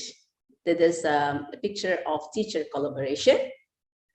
And then on the left side, the second one, the lower one, two teachers collaborate, are doing collaboration with an existence of a consultant. And the last one, students are doing collaboration. So people actually collaborate. And just now, Professor Scott answered your questions, and then you can also conclude that in order to promote tourism, collaboration is needed, right, between different parties. I believe that people in companies have been very familiar with collaboration, and they work quite well, right? But in education, sometimes, especially in Indonesia, for example, we can see that collaboration is not that easy. I observe that people sometimes have experienced the downside of collaboration, right? And then we may discuss why that happens, okay? Well, I quote statements from these researchers. Now, from their research findings, they state that when teachers collaborate and form high-functioning teams, the whole is greater than the sum of its parts, and their collective efficacy, their effectiveness is increased. That the research conducted by Ilse and Noepelt recently, 2011 and 2015. Then what we mean by the whole is greater than the sum of its part.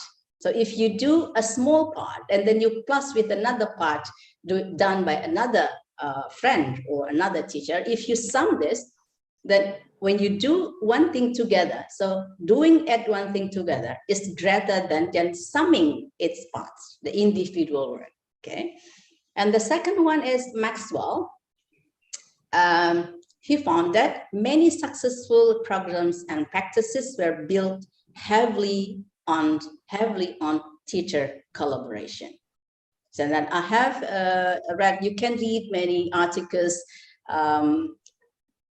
that show how actually collaboration, okay, give positive effects on education or reaching the goals of education. I just quote a couple of examples, research findings. Okay.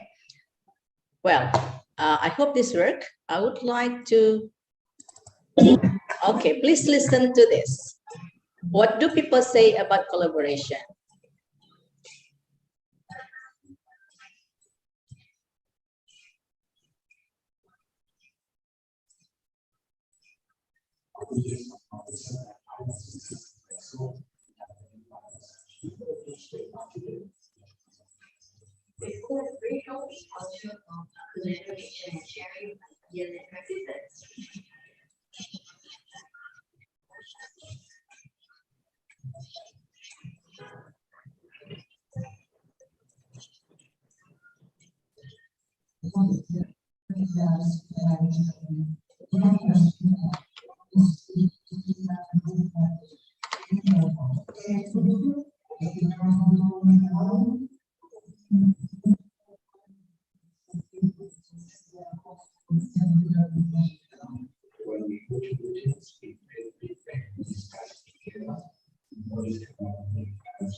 Okay, that you have watched just now how actually and showing you that collaboration is practiced in many countries, in universities, in schools. Then they tell you actually the benefits of collaboration. They share ideas, they innovate the way they teach, and the way how the students learn. Actually, they find innovation, they give feedback each other, they learn from others. And the last, you can see that how can we improve? We just keep our practice only in a very small group or just by ourselves. So we don't get feedback from others. We don't see how people we don't see how people actually see our teaching. So this is the benefits of collaboration. That's the results of research conducted by OECD. Okay. Then let's narrow down a little bit about teacher collaboration, and then later we will extend it to how collaboration should be done in a school community. That is, you can develop your framework of how collaboration should be done, but this is a simple example. This looks simple, but it's not that simple when you apply it. This is how collaboration, or a framework, or the cycle of collaboration in lesson study, where you have plan, do, and see, right? So when you plan, you develop the teaching and learning design, or you design your lesson. This is the very important stage of collaboration when you design the lesson together with your teams. Okay, of course, the design will be rich, will be much better, because you exchange ideas, because you think together. When you think alone or think together, the result will be different. And then you implement the planned lesson. Here, you don't do it by yourself, you do it with your friends, okay? Where the friends become the observers, and then the friends will help you collect the data about what happened during the teaching and learning process, okay? Then C, you share the evidence resulted from observation, or another word used for this is usually reflection. Okay, so you plan, you do, and see. This has been practiced of course, in Japan since 19th century. Then it is also adopted nowadays by many countries. In Indonesia, actually, also adopts this professional teacher development program or lesson study. But I think it's very popular in Java Island, but not many schools practice this for some constraints, even though it sounds very simple, but when you apply, sometimes there are some constraints there, but it doesn't mean that you just give up when you find the constraint. This is one of a framework, and this is the details of how lesson study. Yeah, you planned a lesson together, and this is an example. You address each activity to your inquiry question and predict how pupils will react. When you design your lesson, and then you don't only write the learning activities as what you like to do, as what many of us do, but you have to predict, if I do this, what will these people, how will these people react? Okay, and then you can pick 3 case pupils for an experiment, right? You can pick 3, for example, 3 or 2 pupils that would like to observe in details, because these peoples are low achievers, for example. Then you observe, you teach the lesson with your colleagues, observing, pay particular attention to the case pupils, and you conduct any assessment and or interviews during and after, right? Then you can see how effective your lesson design is for these 3 pupils. Then later you reflect, as soon after the lesson as possible, reflect how each activity elicited the sought after change, where your predictions correct and why. Okay, and then how, when you planned, what is your prediction? How these 3 peoples will react to the plan that you plan, the activities that you plan. And then later in the reflection, you collect the data. Then in the reflection stage, you will discuss with your partners or observers, and then you can see whether the prediction is true or not. If not, why? Then you re-plan for the next stage. That is only an example. Then collaborative teaching can be also done between teachers of different fields. Now, for example, between English or language teachers with content teachers. This adapted from Honingsfeld and Dove, 2019. So I'm talking, or I'm showing you that collaboration can also be done cross-discipline. Okay, then this is almost the same with the framework that I showed you before. But however, Honingsfeld and Dove divided into 4 stages: co-plan, co-teach, co-assess, and co-reflect. So in co-plan, the same with plans, you collaboratively design instruction together. The content teacher defines the content specific skills and knowledge, and the language specialist couples the language demands. So this can be applied like in international classes, or in English for specific purposes, or BIPA, teaching Indonesian for native speakers of English, for example. So when you have to collaborate, of course, your materials, your design will be much better than you do it by yourself. Then you co-teach, the content teachers, the language teachers co-teach together. Content teachers can teach the content, language can give some additional enrichment on the language. Then you co-reflect together. Okay, both teachers co-design and assess, use the rubric, and then you will see what works and what didn't work, what worked and what didn't work. Yeah, and then you co-access and then co-reflect at the end. This is another framework. You can develop your own framework of how collaborative teaching can be done. I only offer you 2 examples. Okay, then let's go on. Here are some questions that can be used in realizing the collaboration. Okay, for example, when the plan session, you can ask yourself, how will we teach a concept, for example, which is usually difficult. And then how to make it enjoyable for the student. Concept is usually difficult, but you can discuss with your team, how can you make it enjoyable? If you just do the common steps you use. Sometimes concept is often, sometimes concept is difficult for the students. And then how can we incorporate the students' prior knowledge? How can we make the students engage in learning? How will we cater for individual learners' differences? You have high achievers in your class, you have low achievers, then how will you cater? How will we cater for the individual learners' differences? Sometimes we neglect this, okay? How will we design the task? How will we know that the students have learned? That's when in the reflection session, for example, how can we extend the students' learning for the future action? So these are some questions that you may answer or you can answer during the cycle of collaborative teaching using whether lesson study framework or your own framework. But in the collaboration, the three components must exist. You have to co-plan, you plan together, you act together, and you reflect or you assess the results of the collaboration together for the future improvement. Let's go on. Okay, now I would like to extend a bit. Just now, teacher collaboration. But when I recall my experiences of being involved in some programs, as I mentioned to you earlier.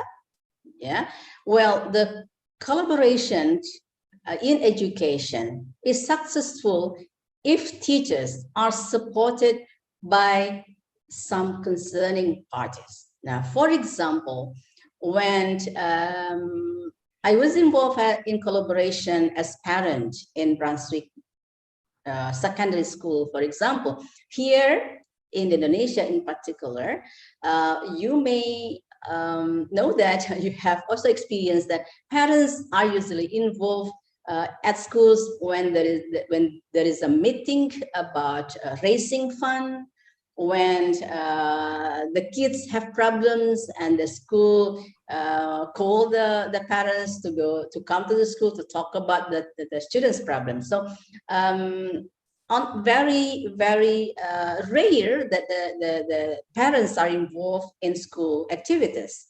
So in Brunswick School, for example, the parents were invited to discuss about their students' progress and achievement. Parents are invited to visit the school whenever they want to ask about their children. As far as there is, of course, there is appointment, and parents were involved in charity raising. Parents were involved in extracurricular activities. So parents feel that the school belonged to them too.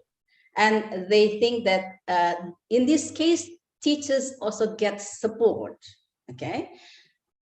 Then my observation in Japan, for example, right? That Department of Education and Culture supervises the principals, the university where support actually are involved in teacher collaboration. So extend from teacher collaboration to bigger collaboration in order collaboration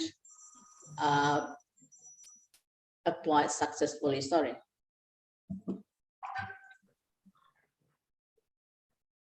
Okay, well, this is a framework that I propose, okay?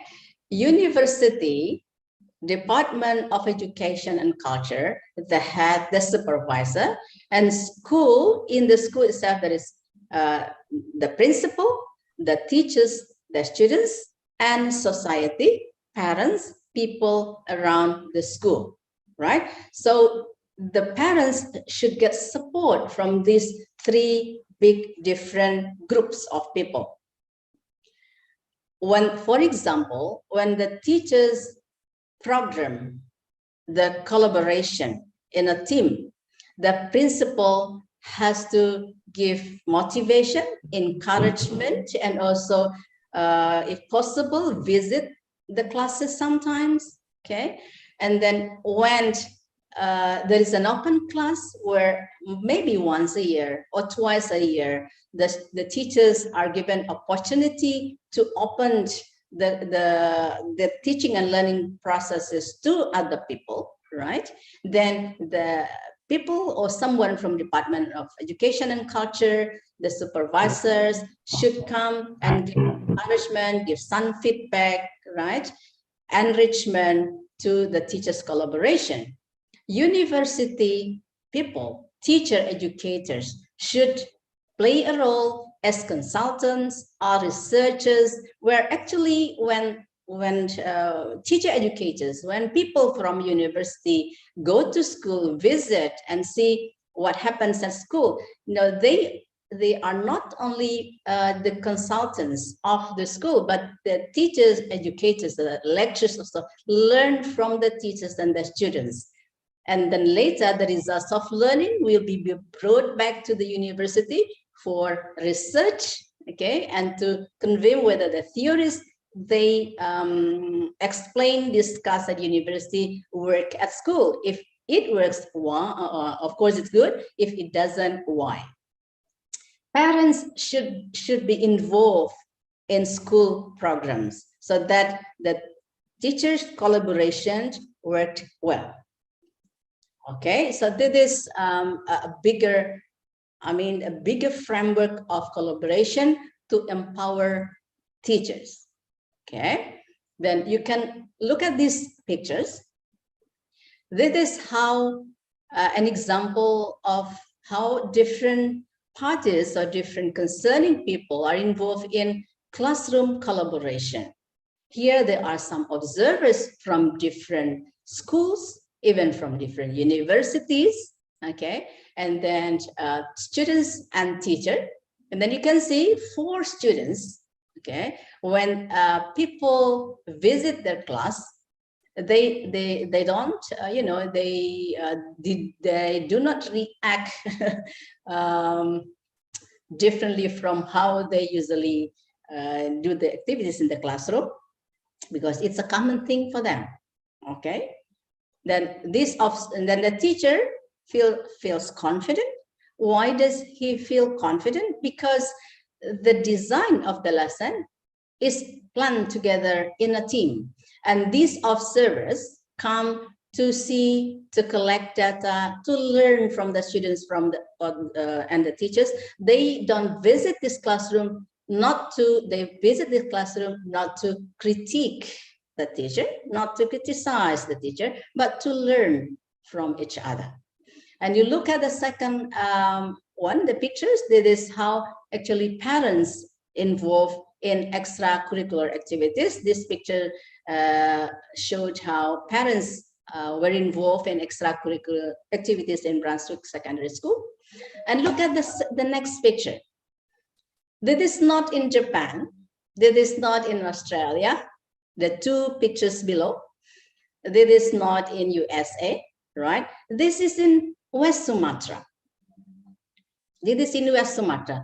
Look the picture on the second right color, okay? Very nice school, green school, okay? And actually, many teachers visit the schools, and I have been involved 3 or 4 times for community services here. And I really admire how the principal moved and drive the teachers to collaborate, and how she actually encouraged the students to collaborate, how she involved, the principal is a woman, okay, how she involved parents and community around the school to build the school together. And look at this picture, this where the parents work together to actually at the time, I think, to build the park like this, okay.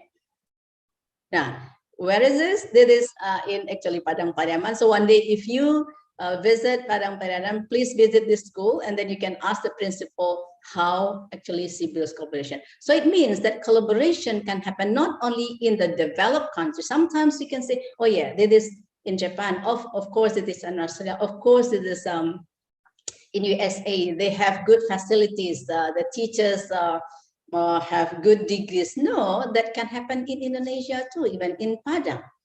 But why? Well, how can it be?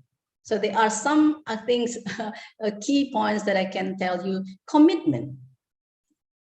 The commitment, actually. The commitment. The motivation to work together. The motivation to improve your own, your present skills and knowledge. Okay. So what are the benefits? Collaboration enrich your experience. Ideas. Stimulate you. Okay. It develop creativity. And of course, it increases your communication skills, your motivation, your confidence, and your self-awareness about your own knowledge and skill, and awareness that you have to learn more from your friends. Okay, that collaboration can enhance your skills in executing the plan. Sometimes you write a good lesson plan, but it doesn't work well. But through collaboration, you can see how the activities should be executed in the teaching. You increase your skills of being, of reflection skill. Your reflection is very important, not only in teaching, but in your life, okay? And of course, there is a gradual decrease of hesitance, nervousness, reticence. At the beginning, probably you feel hesitate, yeah?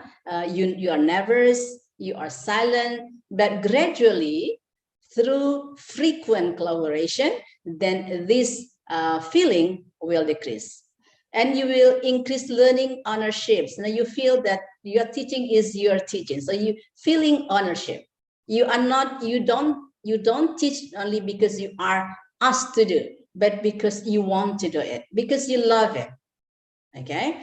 And of course, we talk about challenges in Indonesia. Based on my observation, time is one of the challenges, and usually teachers or lecturers give up very fast because they cannot arrange or schedule the time for discussion, okay, the time for observing friends, then try once and twice and then forget about it, okay? So because it is one of the biggest challenges, and you have to be able to find a strategy how to arrange the time. Maybe you can start with partial collaboration. What I mean, maybe you can collaborate in finding materials first, and then probably you can have discussion not for every topic. Maybe you start with 2 or 3 topics that are usually difficult for the students to learn,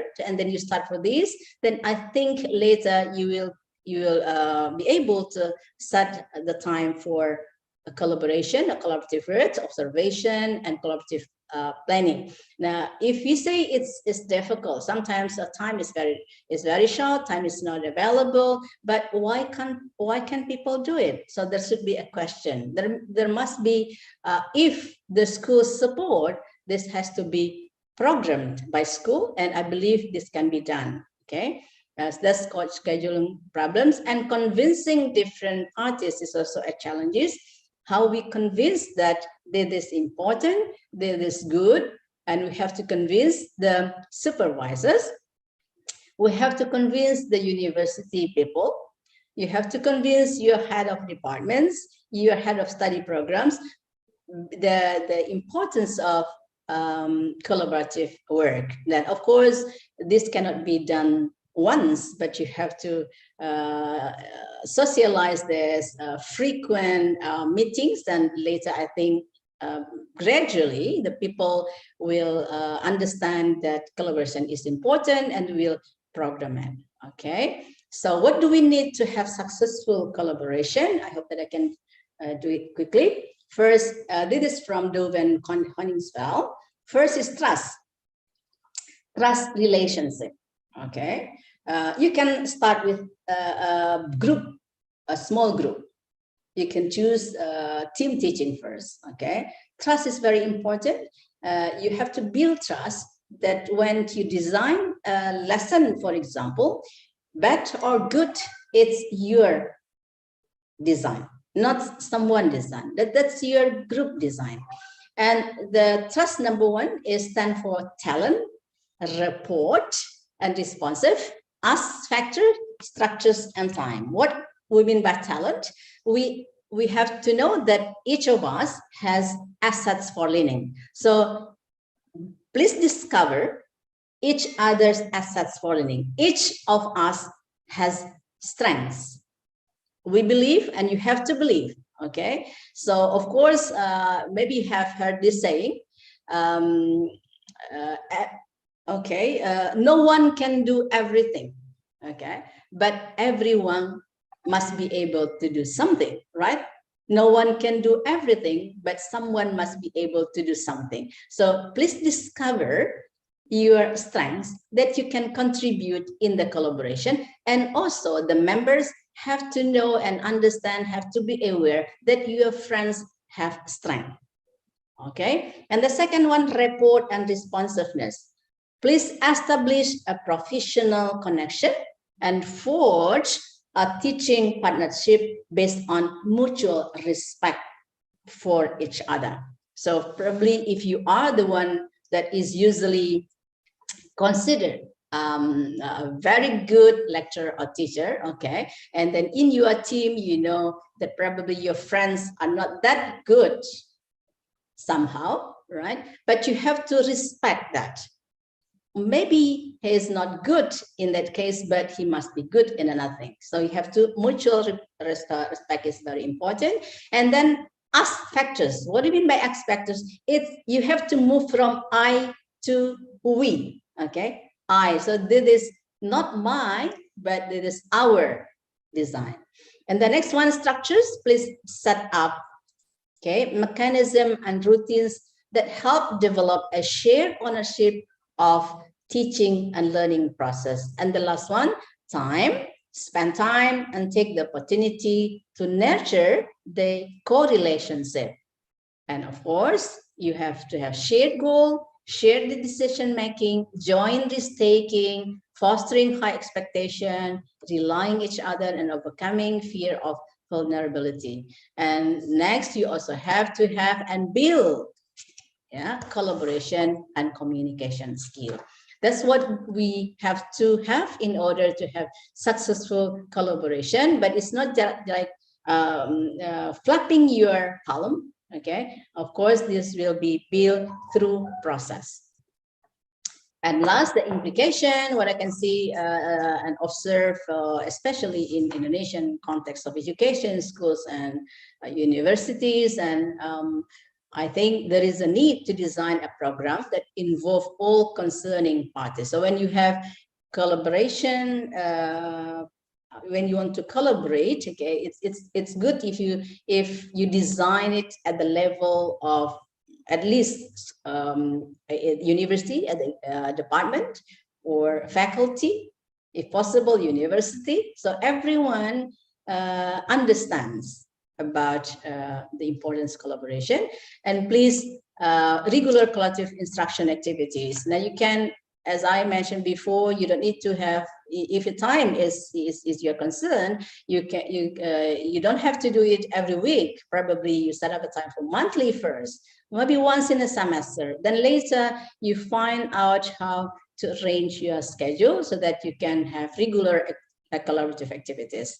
Regular visits of supervisors as collaborators and consultants, not as people who come to school to criticize the teachers. But of course, this needs socialization, also understanding first, yeah. And then regular visits from university as collaborators, as consultants, as researchers are also needed in order to support teachers and also lectures at university. I think that's all what I can tell you today. I'm sorry, I think I used more than the time given set for me. That's 40 minutes.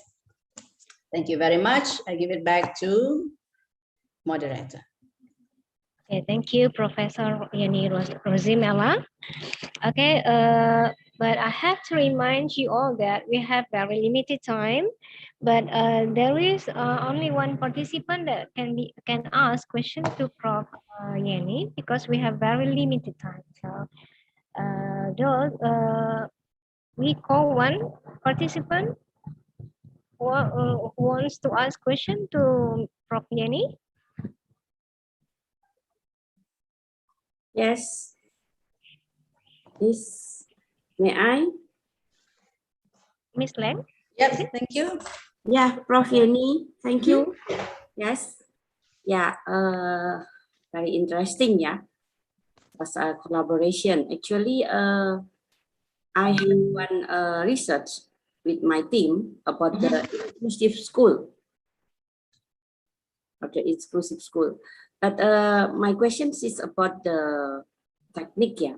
I believe that even we use many methods, yeah, for creativity, but it's very depend on the teacher. Yes, right? that's right. Yeah. So my question is, may Prof. Yeni can give some suggestion in which point that we have to pay intention for design the collaboration if we apply this method in the university for the higher students and for the school. Of course, there is some point that we have to focus. Right. And Okay. difference between this group. Yep. Okay. Maybe you can take the conclusion later by comparing my experience of working with teachers and with colleagues at the university, right? So at schools, for example, teachers collaboration, at schools, teachers need support much from outsiders, it seems to me. So in my opinion, right? So I mean, there is a tendency when teachers collaborate in the group, there is a tendency that everyone thinks that they are not experts, you know what I mean? Yes. Okay, so there is when I did my research 2 years ago, when they designed the lesson, there was long silence. Yeah. No one would like to start the Yes. conversation because they feel insecure. Yeah. Insecure, okay, feeling afraid or nervous of maybe what I'm going to say is not really useful, right? Yeah. Maybe my colleagues know better than me, right? That's what happened at schools. And then as can we say consultant or research or resource persons from university, now I have to show them first pictures of how people do collaboration. I take some videos like in Japan, for example. Yes. Okay, so I also have to convince them that okay, and I have to elicit question first, and one try to speak, and then the other speak and respond and say, that's good. So you have good ideas. Actually, you have brilliant ideas just because you are not sure about your ideas. So school teachers tend to be like that. So I think making them confident, self-efficacy is very important to increase and to make aware, to increase their self-efficacy. I think Ms. Ling is very important at schools, right? And then also the second one, if people from outsiders visit their school, they feel shy. They think that we are coming to school to criticize them, because it is common their experience of having visitors like supervisors. Sometimes the head of when someone's visit their school, they have to show something that should be celebrated. You know what I mean? They don't want to show and then how actually teaching and learning process happen. And we have to say to them that we visit your school in order to learn from you. I think that is, we want to learn from you. We are from university, and then we talk about things related to theory, that we believe what we discuss in the university are not do not all work. So we have to learn from you. So making sure that our visit to school from university, from supervisor, and we also to ensure that supervisor will change their mindset. Miss Ling, usually supervisor come to criticize teachers, right? So supervisors needs also some like workshop, actually collaboration they have to support. But in university, and my colleagues and probably and at Petra, everyone has idea. Everyone has idea, right? And we don't have to wait for a long time to invite people to talk, because everyone speaks. And you know, sometimes we spend much time of talking and discussing, and we end up with not a good plan yet lesson. The time goes by 2 hours and the lesson is not well designed. So we have to really strict, and we have to you know, share, even though actually in collaboration there should not be a chair, not a cooperative learning, but we have to have someone to lead the discussion to make sure, right? Okay. And then observation is more or less the same with school teachers, Miss Ling, in my experience. Maybe because lectures, you know, are feel nervous when people observe them. Yeah, not because of being criticized, but because of being compared, right? This with this. It's a different feeling. Even not all, yeah, Prof. Yeah. Not all, yeah, of the no, of course all. Yeah. But I think I'm not saying this is not. I mean, this is based on my experience only. I think lectures are more open to be, you know, to be visited for discussion, because you have been familiar with this. I think that's my opinion. But of course we have problems. The same problems is schedule, time. Yeah. In my opinion, Prof, correct me if I'm wrong. Yeah. I think the collaboration with the practitioner from industry, not the suitable method or not the perfect method for our students. Yes. Because mostly of the practitioners from the industry, they lack of the fundamental of the concept theory. So that's why they always invite us from the academic to give or discuss about the fundamental of the theory. Right. Yes. So yeah, I think we still need the research to find actually the perfect collaboration can be applied in the university. Is maybe some tailor-made. Yes, Miss Lang, because collaboration also deals with culture. Culture. So the background of the student also. Right. So even when I was in Japan, even the professor there, we would be happy if Indonesia can find out a model of lesson study which is Indonesian. You know, you are not you don't have to imitate how we do it, but you may design your own model. Yes. Okay. Right. That's it. Thank you very much. Thank you very much. You're welcome. Thank you, Ms. Lang. Before I close the session, I would like to read some of the curriculum vitae of Professor Yeni Rosimela. Professor Yeni Rosimela, PhD, is a professor in language and literacy. TESOL in particular at the English Department of Universitas Negeri Padang. She was born in 1962 in Bukit Tinggi, West Sumatra. She earned her PhD and her Master of Education at the University of Melbourne, Australia in 2005. She has been teaching English for over 30 years and has been working with school teachers in several programs, such as community service activities. Her research interest deals with methods, strategies, assessment of teaching, EFL writing, and teacher professional development. She has conducted a number of studies in this area and has written several articles as well. Currently, she is the director of graduate program of University Negeri Padang. Okay, well, ladies and gentlemen, Alhamdulillah, we have come to the end of the presentation session from the two keynote speakers, Professor Noel Scott from the University of Sunshine Coast, Australia, and Prof. Yani Rosimela, PhD from Padang State University, Indonesia. Prof. Scott talked about empowerment sustainable, deal with tourism.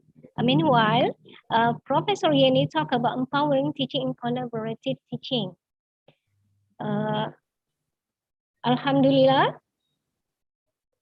hopefully the presentation of the two experts delivers much knowledge for us that will be useful for our daily lives and for the next future life. Thank you very much to the Minister of Social Affairs of the Republic of Indonesia, Ibu Dr. Insinyur Tri Risma Harini MT, the Minister of Social Affairs of the Republic of Indonesia. And thank you to the General Chairperson, the Association of Community Service Lecturers of Indonesia, ACSLI, Professor Dr. Enzen M. Hum, Professor Noel Scott, PhD, Professor Yani Rosimela, PhD, the Chief of Coordination Program, Yoza Novia Dewi, SPD, MPD, the Chief Executive Committee, Dr. Insinyur Suciana Wijirahayu, MPD, and lofty thanks to all the committee who have done their best for the successful of the today's online seminar. Finally, as the closing, as Prof. Yani says, no one can do everything, but everyone can do something. Thank you, Prof. Okay, it's time for me to say goodbye. I am Loli Nofita. Assalamualaikum warahmatullahi wabarakatuh. Waalaikumsalam warahmatullahi wabarakatuh. Izin live ya. Izin live ya. Thank you. Thank you. Terima kasih semua. Nanti setelah break kita masih ada session untuk plenary speaker. Dimohon hadirin nanti tetap mengikuti kegiatan hari ini dan besok pagi. Terima kasih. Malah berapa tahun udah?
dan wilayah ADPI seluruh Indonesia, Bapak dan Ibu yang kami hormati.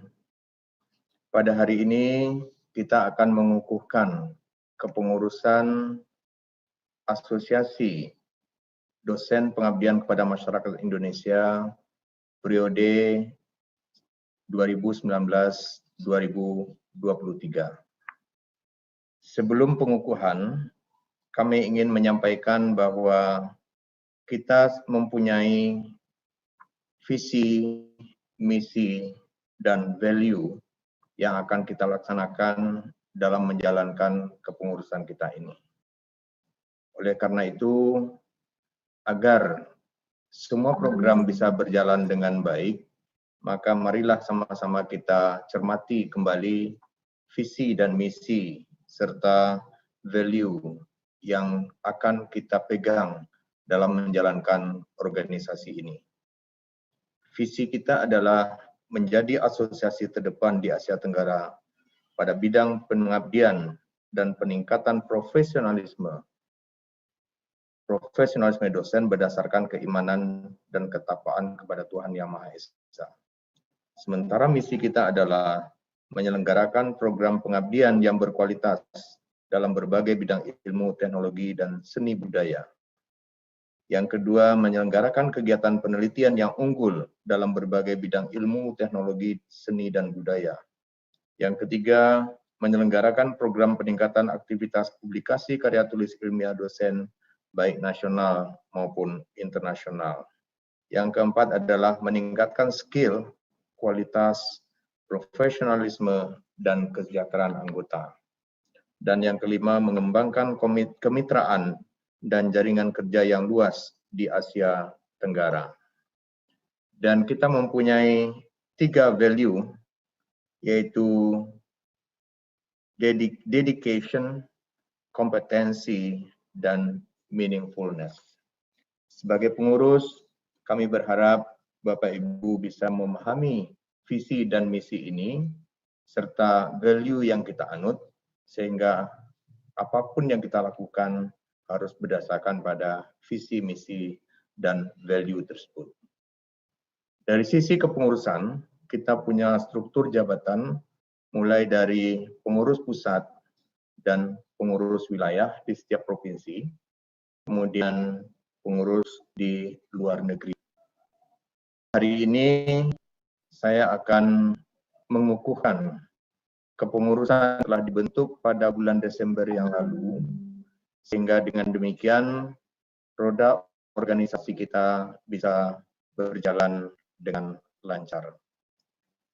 Baiklah Bapak Ibu sekalian, izinkan saya untuk mengukuhkan kepengurusan periode 2019-2023 ini. Pada hari ini, Jumat 17 Juli 2020, akan dilakukan pengukuhan dan sumpah jabatan yang dihadiri oleh Dewan Pengawas, Dewan Pembina, pengurus pusat, dan pengurus di 28 wilayah provinsi se-Indonesia. Dengan menyebut nama Allah Subhanahu wa Ta'ala dan nyatakan Bismillahirrahmanirrahim.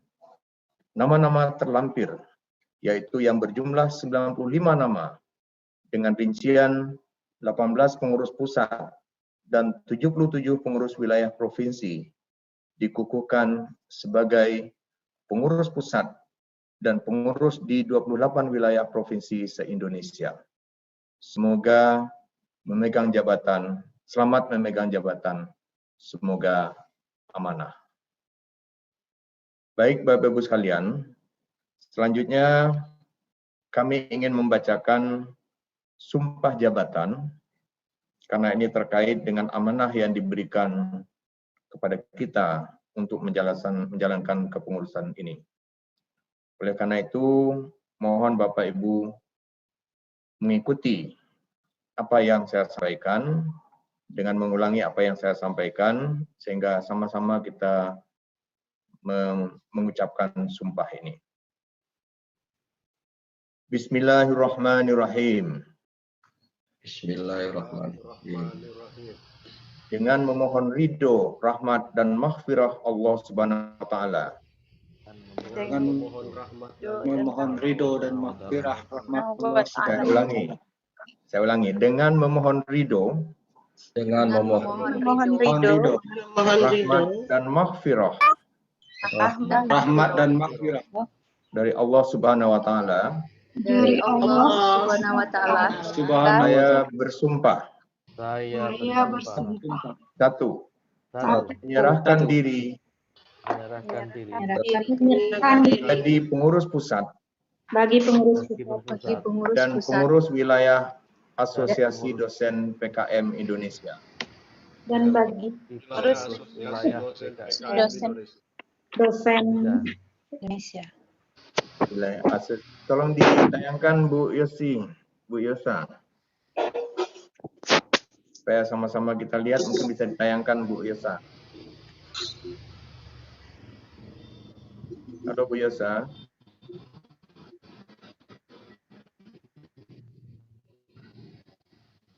Maaf Prof, keputus jaringannya Prof. Bu Yosa bisa ditayangkan ininya. Sudah sama Pak Perito Prof. Pak host, Pak Perito tolong dibantu. Sudah Prof. Halo Pak Perito. Ya, sebentar Bu. Tolong dibantu secara yang dikirim sebentar ini Pak.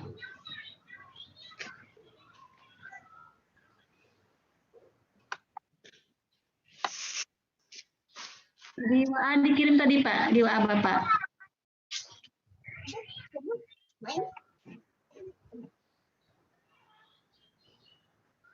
Atau Ibu Cynthia bisa kan?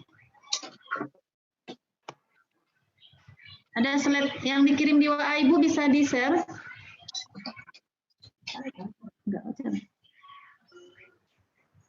Halo Pak Perito. Ya, sebentar Ibu. Yang membuka. Ah, ya. Makasih ya Pak. Ya.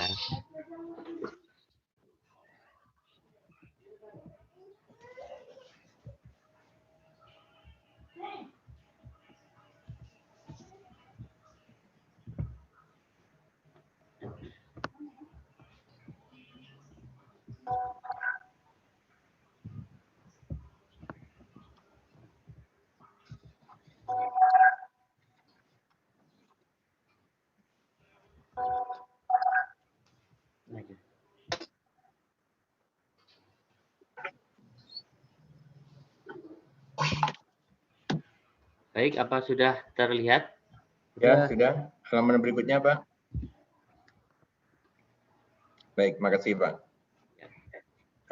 Baik, saya ulangi lagi.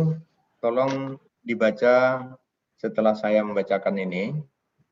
Ada 4 poin yang akan kita baca ya. Bismillahirrahmanirrahim. Bismillahirrahmanirrahim. Dengan memohon ridho, rahmat dan maghfirah Allah Subhanahu wa taala. Dengan memohon ridho, rahmat dan maghfirah Allah Subhanahu wa taala. Saya bersumpah. Saya bersumpah. Satu. Satu. Menyerahkan diri menjadi pengurus pusat bagi yang diangkat dari pengurus pusat. Menyerahkan diri sebagai pengurus menjadi pengurus wilayah Asosiasi Dosen PkM Indonesia. Pengurus wilayah Asosiasi Dosen. Dua. Pengurus pusat dan pengurus wilayah senantiasa berpegang teguh pada Tridharma Perguruan Tinggi, anggaran dasar, dan anggaran rumah tangga ADPI. Nilai-nilai, norma-norma, serta cinta tanah air dan bangsa. Pegang teguh sebagai wilayah senantiasa bergaris senantiasa anggaran dasar, anggaran rumah tangga, nilai norma serta cinta tanah air dan bangsa. Cinta tanah air dan bangsa. 3. Sebagai pengurus pusat dan pengurus wilayah dalam menjalankan tugas dan kewajiban organisasi pantang berputus asa, pantang menyerah, dan pantang meninggalkan ADPI dalam situasi dan kondisi apapun. Sebagai pengurus pusat dan pengurus wilayah dalam menjalankan tugas dan kewajiban organisasi, pantang berputus asa, pantang menyerah, pantang meninggalkan ADPI dan menyerah, situasi dan pantang meninggalkan ADPI, situasi dan kondisi apapun. 4. Sebagai pengurus pusat dan pengurus wilayah, senantiasa taat dan patuh kepada pimpinan organisasi, bahwa ketidaksetiaan kepada pimpinan organisasi adalah suatu bentuk pengkhianatan kepada organisasi dan pasti dipertanggungjawabkan di hadapan Allah Subhanahu wa Ta'ala. Sebagai pengurus pusat dan pengurus wilayah, taat kepada pimpinan organisasi, bahwa ketidaksetiaan pada pimpinan organisasi adalah suatu bentuk pengkhianatan kepada organisasi dan pasti dipertanggungjawabkan di hadapan Allah Subhanahu wa Ta'ala. Terima kasih Bapak Ibu sekalian. Dengan demikian maka telah resmi Bapak Ibu dikukuhkan menjadi pengurus ADPI tingkat pusat dan wilayah, dan sekaligus telah membaca sumpah jabatan di hadapan kita bersama. Berikut ini kami sampaikan struktur jabatan pengurus pusat. Ya, Bapak Ibu bisa baca. Ketua Umum Profesor Dr. M. Zaim M. Hum, Ketua Dewan Pembina Dr. Muhammad Ridwan, Dewan Pembina ADPI Prof. Indah Susilowati, MSc PhD, Profesor Dr. Hajah Sri Sulistiawati SH, MSc PhD, dan Associate Profesor Dr. Sawirman M. Hum.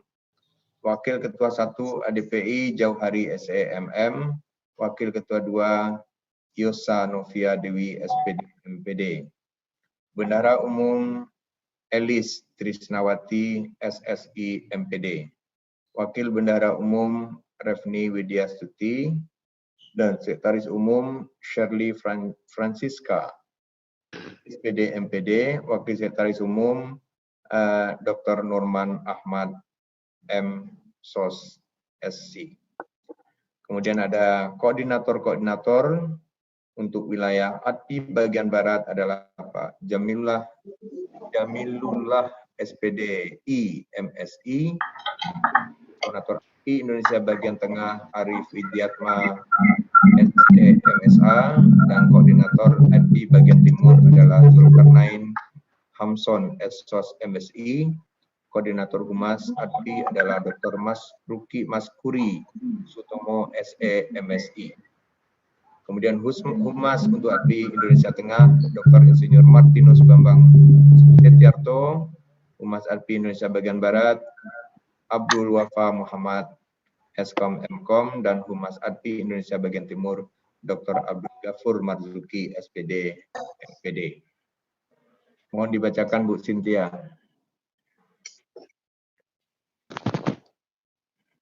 Baik, untuk struktur jabatan pengurus wilayah provinsi, yang pertama, Hidayatul Munawaroh Magister Pendidikan sebagai koordinator ADPI wilayah. Mohon maaf, Bapak dikembalikan lagi. Untuk nomor 1, Bapak. Iya betul. Untuk host. Ya. Hidayatul Munawarah. Ya, ini baik. Hidayatul Munawaroh sebagai koordinator ADPI wilayah Provinsi Jambi dengan institusi Universitas Anghari. Kemudian Dr. Rabiatul Jaziah SE MAK, jabatan koordinator ADPI Sulawesi Tenggara, institusi UM Buton. 3. Adiatma Widananta SPD MPD, jabatan koordinator ADPI wilayah Provinsi Bali, institusi Universitas Pendidikan Nasional. Mulyani, jabatan koordinator ADPI wilayah Provinsi Riau, instansi Universitas Riau. Dr. Sony Eli Zalusu MTH, Koordinator ADPI Wilayah Provinsi Jawa Tengah. Instansi Sekolah Tinggi Teologi Baptis Indonesia STBI. Arista Widyastuti, Bustan SPD MSI, Jabatan Koordinator ADPI Wilayah Provinsi Maluku Utara. Instansi Universitas Pasifik Morotai. Ahmad SPDI MPDI, Jabatan Koordinator ADPI Wilayah Provinsi Sulawesi Tengah. Instansi Universitas Al-Khairat Palu. Carli Mutiara SP MSI, Jabatan Koordinator ADPI Wilayah Provinsi NTT, Instansi Universitas Flores.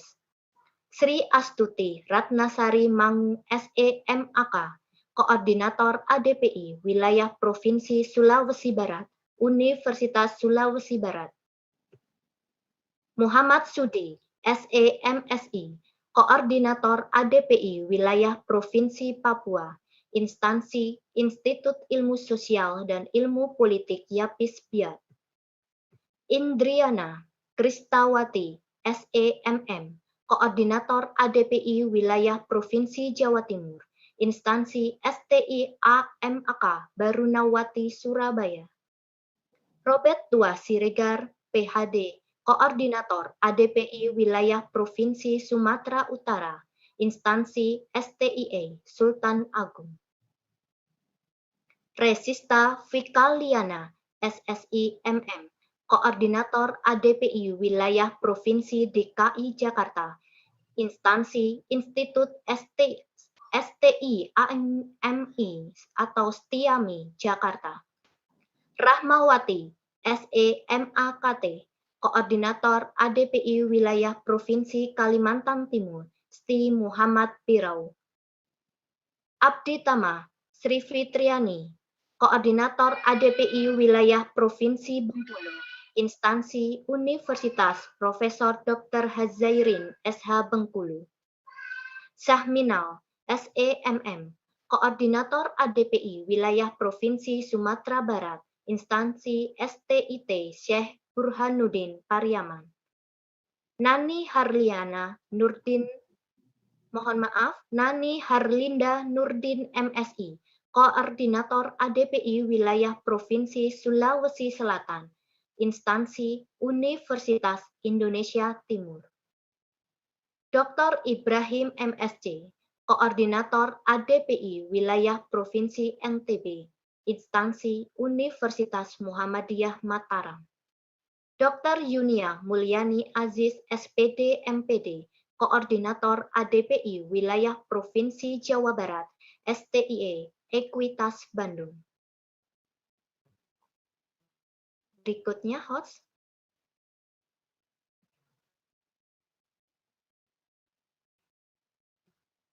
Bapak Parwito. Untuk bisa melanjutkan tayangannya. Sudah, Ibu. Ya. Selanjutnya, Sutarto SKM ME PIT, Koordinator ADPI Wilayah.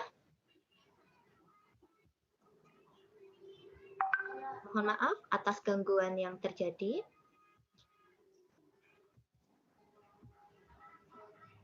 Ya, baik Pak. 22, nomor 22 di atas lagi. 21 ya. Ya, betul. 21. Sutarto SKM MEPIT, Koordinator ADPI Wilayah Provinsi Lampung, Instansi Universitas Lampung. Dede Gustian, SPD SHMS, Koordinator ADPI Wilayah Provinsi Aceh, Instansi Universitas Sains Cut Nyadin. Nailul Himi Hasibuan, SPD MPD, Koordinator ADPI Wilayah Provinsi Kepulauan Riau, Instansi Universitas Riau Kepulauan. Dr. Aunur Rohman, Magister Pendidikan, Koordinator ADPI Wilayah Provinsi West Kalimantan, IKIP PGRI Pontianak. Novita Wulandari, SPD MPD, Koordinator ADPI Wilayah Provinsi Papua Barat, Instansi Universitas Pendidikan Muhammadiyah Sorong. Yuni Putri Yustiti, SAK MSc, Koordinator ADPI Wilayah Provinsi DIY, Universitas Teknologi Yogyakarta. NS Oscar Ari Wiryansyah, Koordinator ADPI Wilayah Provinsi Sumatera Selatan, Instansi Stikes Mitra Adiguna Palembang. Dr. Joyke James Rontuwaro, Magister Pendidikan, Koordinator ADPI Wilayah Provinsi Sulawesi Utara, Instansi Universitas Negeri Manado. Dr. Sutarmin, SSI MM, Sekretaris ADPI Wilayah Provinsi Jawa Tengah, Instansi Universitas Peradaban. Dr. Dian Citasari, MPDI, Sekretaris ADPI Wilayah Provinsi Riau, Instansi RAP. Dr. Rinita Amelia M. Piomet, Sekretaris ADPI Wilayah Provinsi Sumatera Barat, Instansi Universitas Baitur Rahmah. Rini SE, MSI, AKCA, Sekretaris ADPI Wilayah Provinsi Sulawesi Barat, Instansi Institut Agama Islam DDI Polewi Mandar Sulbar. Aulia Nur Syifa, SPD MPD, Sekretaris ADPI Wilayah Provinsi Banten, Instansi Universitas Pamulang. Hermi Paswati MPD Kons, Sekretaris ADPI Wilayah Provinsi Bengkulu, Instansi IAIN Bengkulu. Dr. Insinyur Nur Aini MSI, Sekretaris ADPI Wilayah Provinsi DKI Jakarta, Instansi Institut Teknologi dan Bisnis Ahmad Dahlan Jakarta. Dr. Mayasari SPD MPD, Sekretaris Wilayah Provinsi ADPI Jambi, Instansi Unbari Jambi.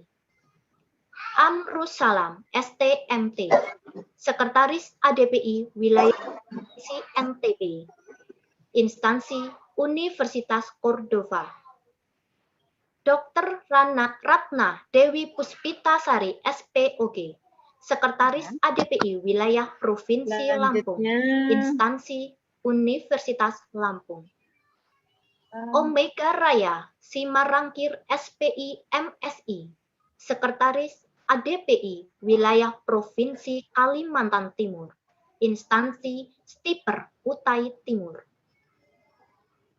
Dr. Insinyur Nataliningsi, Magister Pendidikan, Sekretaris ADPI Wilayah Provinsi Jawa Barat, Instansi Universitas Winaya Mukti Bandung.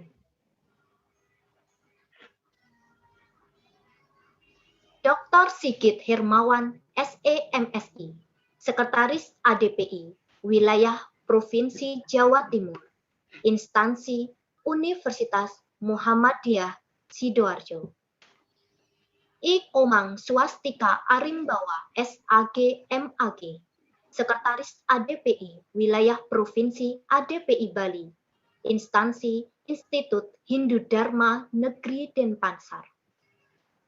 Dr. Elianti Agus Moko Dompit, SEMSI, Bendahara ADPI Wilayah Provinsi Sulawesi Tenggara, Instansi Universitas Halu Oleo. Rusnani SSI MSI, Bendahara ADPI Wilayah Provinsi Jambi, Instansi STIP Graha Karya. Abang jak mandi, Bang? Elia Kusumadewi SHMH, Bendahara ADPI Wilayah Provinsi Jawa Barat, Instansi Universitas Muhammadiyah Cirebon. Dr. Rani Himayani SPM, Bendahara ADPI Wilayah Provinsi Lampung, Instansi Universitas Lampung. Dr. Nelvita Purba SHMH, Bendahara ADPI Wilayah Provinsi Sumatera Utara, Instansi Universitas Muslim Nusantara Al-Wasliyah. Erliza SPMM, Bendahara ADPI Wilayah Provinsi DKI Jakarta, Instansi STIE Mulia Pratama Bekasi. Suraida SEMM, Bendahara ADPI Wilayah Provinsi Sulawesi Tengah, Instansi Sekolah Tinggi Ilmu Ekonomi Panca Bakti Palu. Anissa Al-Mukmin Liu, SPD MPD, Bendahara ADPI Wilayah Provinsi NTT, Instansi Universitas Flores. Yosi Arisandi STMM, Bendahara ADPI Wilayah Provinsi Bengkulu, Instansi IAIN Bengkulu. Reski Nalandari STMM, Bendahara ADPI Wilayah Provinsi Jawa Timur, Instansi Universitas PGRI Banyuwangi. Fitriah Nur Hidayah SEMSI, Bendahara ADPI Wilayah Provinsi Banten, Instansi Universitas Pembangunan Jaya. Siti Hadijah SPD MAK, Bendahara ADPI Wilayah Provinsi Sulawesi Barat, Instansi Universitas Sulawesi Barat. Cintia Nurika Irma MPD, Bendahara ADPI Wilayah Provinsi Jawa Tengah, Instansi Universitas Peradaban. Refni Widya Listuti SSI MPD, Bendahara ADPI Wilayah Provinsi Sumatera Barat, Instansi Universitas Eka Sakti Padang. Eka Melati SPD MPD, Bendahara ADPI Wilayah Provinsi Riau, Instansi Amik Mitra Gama.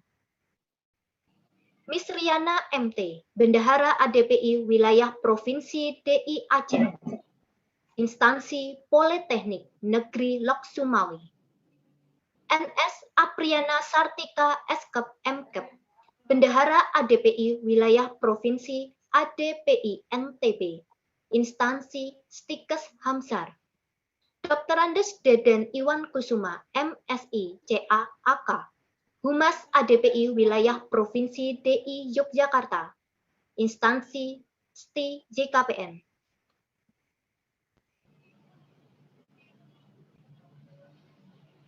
Selanjutnya, Bapak. Selanjutnya, Dr. Andes Triyono MM, Humas ADPI Wilayah Provinsi ADPI Jawa Timur, Instansi Universitas Muhammadiyah Sidoarjo. Dr. Joseph MC Renwarin MM, Humas ADPI Wilayah Provinsi DKI Jakarta, Instansi Kalpis Institut Jakarta. Dr. Fatma SPD MPD, Humas ADPI Wilayah Provinsi Sulawesi Tengah, Instansi Sekolah Tinggi Ilmu Ekonomi Pancabakti Palu. Eva Sylvia MPD, Humas ADPI Wilayah Provinsi Jambi, Instansi Universitas Batanghari Jambi. Julian Chandra SSMPD, Humas ADPI Wilayah Provinsi Sumbar, Instansi STKIP YDBLA. Aditya Rahman KN SSI MM, Humas ADPI Wilayah Provinsi Banten, Instansi Universitas Sultan Ageng Tirtayasa. Imam Sofan SPD MPD, Humas ADPI Wilayah Provinsi Jawa Tengah, Instansi Universitas Negeri Semarang. Lis Hafrida SPD MSI, Humas ADPI Wilayah Provinsi Riau, Instansi STI Tuah Negeri. Dr. M. Awaludin Amrin SSOS MSI, Humas ADPI Wilayah Provinsi Sulawesi Selatan, Instansi STIA Puang Mang. Edi Fitriawan Syahadat SEMSI, Humas ADPI Wilayah Provinsi Sulawesi Barat, Instansi Universitas Sulawesi Barat. Supriyono MPD, Humas ADPI Wilayah Provinsi Bengkulu, Instansi Universitas Profesor Dr. Hazarin SH Bengkulu. Syatria Adimas Pranajaya, SPD MSI, Humas ADPI Wilayah Provinsi Kalimantan Timur, Instansi IAIN Samarinda. Abdul Wahid SHI MKN, Humas ADPI Wilayah Provinsi Jawa Barat, Instansi Universitas Muhammadiyah Cirebon. Dr. Helmi Ismanundar SPOT, Humas ADPI Wilayah Provinsi Lampung, Instansi Universitas Lampung. Kartika MT, Humas ADPI Wilayah Provinsi DI Aceh, Instansi Universitas Maliku Saleh. Muhammad Nurkolis Abdillah STMM, Humas ADPI Wilayah Provinsi NTB, Instansi Universitas Bumi Gora. Dr. Syafrida Hafni Sahir SEMSI, Humas ADPI Wilayah Provinsi Sumatera Utara, Instansi Universitas Medan Raya. Dengan asosiasi riset dan Dinas. Terima kasih Bu Cynthia telah membacakan 77 nama pengurus wilayah di seluruh Indonesia. Dengan demikian maka semua nama sudah dibaca, semuanya sudah membacakan sumpah dan sudah dikukuhkan secara resmi sebagai pengurus ADPI baik di pusat maupun di wilayah. Selamat bekerja, semoga amal bakti kita ini menjadi ibadah di sisi Allah Subhanahu wa taala. Terima kasih. Assalamualaikum warahmatullahi wabarakatuh. Saya kembalikan ke Bu Cynthia. Maaf Pak, Bu Cynthia. Mohon Bu Cynthia, ada tambahan tadi mau dibacakan? Saya share. Iya. Udah.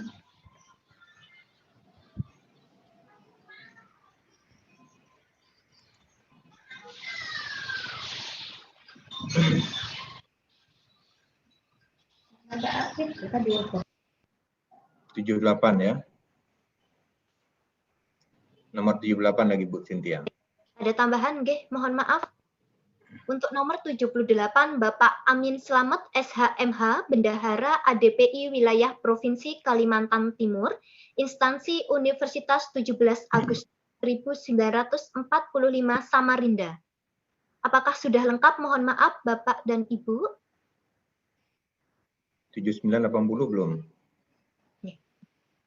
Kemudian tambahan berikutnya, M. Imelda Kusumastuti, SSMA, Sekretaris ADPI Wilayah Provinsi Yogyakarta, Instansi STBA LIA Yogyakarta. Dr. M. Arif Budi Satrio, SEMAK, Humas ADPI Wilayah Provinsi Kalimantan Barat, Instansi Universitas Widya Dharma Pontianak. Apakah masih ada tambahan, Bapak dan Ibu? Ibu Yosa atau mungkin? Cukup, Ibu. Alhamdulillah sudah Bu, 80.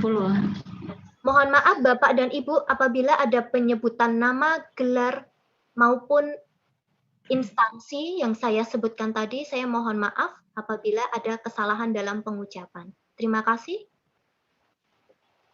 Sudah cukup? Terima kasih Bu Cynthia. Dengan demikian jumlah kepengurusan kita menjadi 98 orang ya. Saya berharap ini akan bertambah terus karena jumlah provinsi kita kalau tidak salah sekarang 34 ya. Jadi ada 6 provinsi lagi yang belum ada perwakilan ADPI. Mudah-mudahan komunikasi Bu Yosa dengan teman-teman di provinsi yang belum ada pengurusnya segera bisa terrealisasi. Pengurus ADPI ada di sana. Terima kasih. Sekali lagi, selamat bekerja. Silakan dilanjutkan dengan acara berikutnya, Bu Cynthia. Baik, terima kasih, Prof. Selamat untuk Bapak Ibu yang sudah dikukuhkan dan sudah disebutkan tadi, otomatis Bapak Ibu sudah memegang amanah dari Asosiasi Dosen PkM Indonesia. Selamat menjalankan tugas sesuai dengan program baik dari koordinator wilayah maupun pusat. Dan dinantikan juga untuk Bapak Ibu mungkin yang tadi peserta seminar yang bergabung di kegiatan ini, kami masih menantikan Bapak Ibu untuk bergabung bersama kami. Mari berjuang bersama-sama untuk mensosialisasikan pengabdian kepada masyarakat lebih luas lagi. Bapak dan Ibu yang saya hormati, acara berikutnya adalah penyampaian. Presenter terbaik. Sejatinya semuanya terbaik, tetapi kami harus memilih terbaik dari yang terbaik, tetapi sekali lagi penobatan presenter terbaik kami berikan kepada seluruh para peserta yang telah setia menyampaikan, mensosialisasikan hasil dari pengabdian kepada masyarakat. Hasil dari penyampaian ini akan disampaikan oleh Ketua Panitia Kegiatan Seminar Nasional yang perdana yang dilakukan atau dilaksanakan oleh ADPI. Kepada Bapak Syah, Bapak Syah bisa menyimak suara saya? Bapak Syahminal bisa menyimak suara saya? Ya, Bu Sintia. Ya. Silahkan Bapak untuk bisa menyampaikan hasil dari penyaji atau presenter terbaik dari kelima sesi yang sudah terlaksana pada 2 hari ini. Disilakan Bapak. Baik. Terima kasih. Sebentar.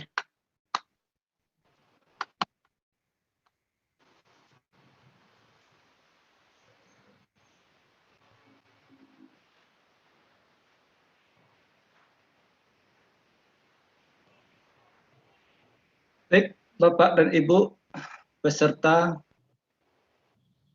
webinar pertama ADPI Indonesia, presenter terbaik dari yang terbaik. Sebetulnya terlebih dulu saya mohon izin Bu Ketua Panitia, mungkin tadi salah informasi, saya bukan Ketua Panitia dari webinar ADPI, tapi adalah Sekretariat.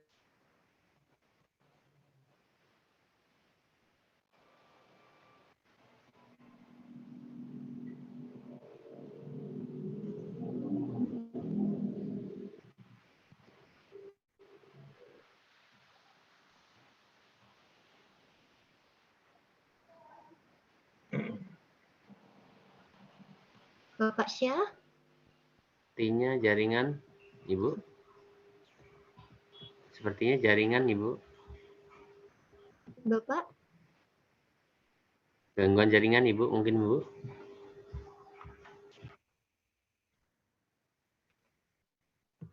Ya, apakah bisa dialihkan saya membacakan atau mungkin dari Bapak Profesor Zaim? Saya saja nggih, berarti Pak Parwito untuk mewakili dari panitia yang seharusnya panitia tetapi ada gangguan sepertinya. Baik Bapak Ibu, mohon maaf atas yang dialami. Saya akan menyampaikan hasil dari panitia baik dari untuk best presenter untuk di tiap sesinya. Untuk sesi yang pertama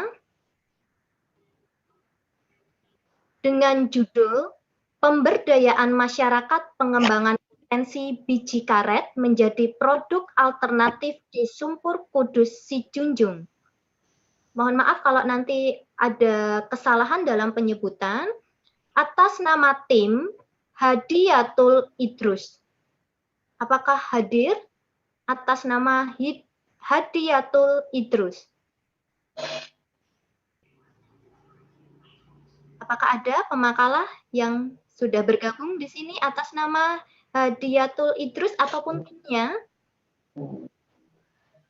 Baik. Dua, untuk presenter yang kedua, untuk best presenter, dengan judul Peningkatan Intensitas Pemahaman Mahasiswa tentang Al-Fatihah sebagai Induk Sumber Hukum pada Masa Pandemi COVID-19 atas nama pemakalah Arlis. Hadir Bu Sinja. Hadir. Ya. 3. Pemateri ketiga, Microsoft Office 365 dan Kahoot alat bantu pengajaran menyenangkan bagi pengajar dan generasi milenial di era pendidikan 4.0 atas nama pemakalah Diki Supriyatna. 4. Sebagai salah satu alternatif campuran media taman atas nama Sri Harimurti. Selanjutnya, yang terakhir sesi kelima, peningkatan pengetahuan dan deteksi dini glaukoma si pencuri penglihatan di Puskesmas Tanjung Sari, Lampung Selatan atas nama Rani Himayani dan tim. Ya, itulah kelima untuk presenter pilihan dari panitia untuk tiap sesinya dari sesi 1, sesi 2, 3, 4, dan 5. Sekali lagi Bapak Ibu, saya ucapkan terima kasih dan selamat. Semuanya adalah penyaji yang terbaik. Makalah, materi, dan presentasi yang ditampilkan dan disajikan luar biasa bermanfaat tentunya bagi kami sebagai panitia dan tentunya para peserta yang mengikuti kegiatan seminar nasional. Nanti mohon informasinya dari kelima best presenter ini untuk bisa menghubungi panitia.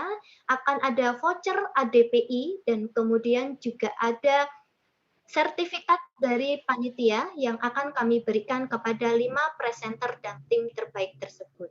Terima kasih.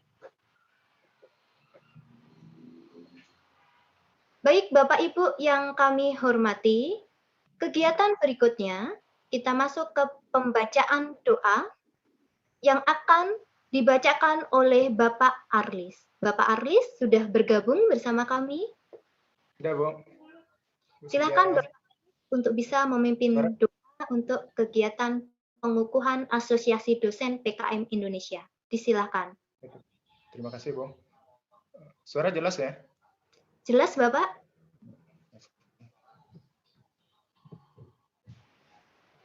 Bapak, Ibu hadirin semua, mohon izin. Assalamualaikum warahmatullahi wabarakatuh.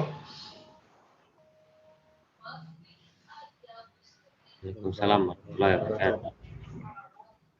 Pertama, sebelum doa, saya sedikit menyampaikan karena sepertinya juga ada gangguan tadi. Tidak tahu dalam proses doa ini. Jadi mari kita bersama berharap berdoa kepada Allah. Apapun kondisinya nanti, saya tetap lanjut dan saya sudahi. Mudah-mudahan kita pun tetap fokus seperti itu berdoa masing-masing. Saya cuma memimpin di sini. Siapa tahu ada kondisi jaringan segala macam nanti. Jadi kita mulai dengan Ummul Quran. Ila hadratin Nabi Muhammad sallallahu alaihi wasallam wa ala alihi sahbihi ajma'in. Al-Fatihah.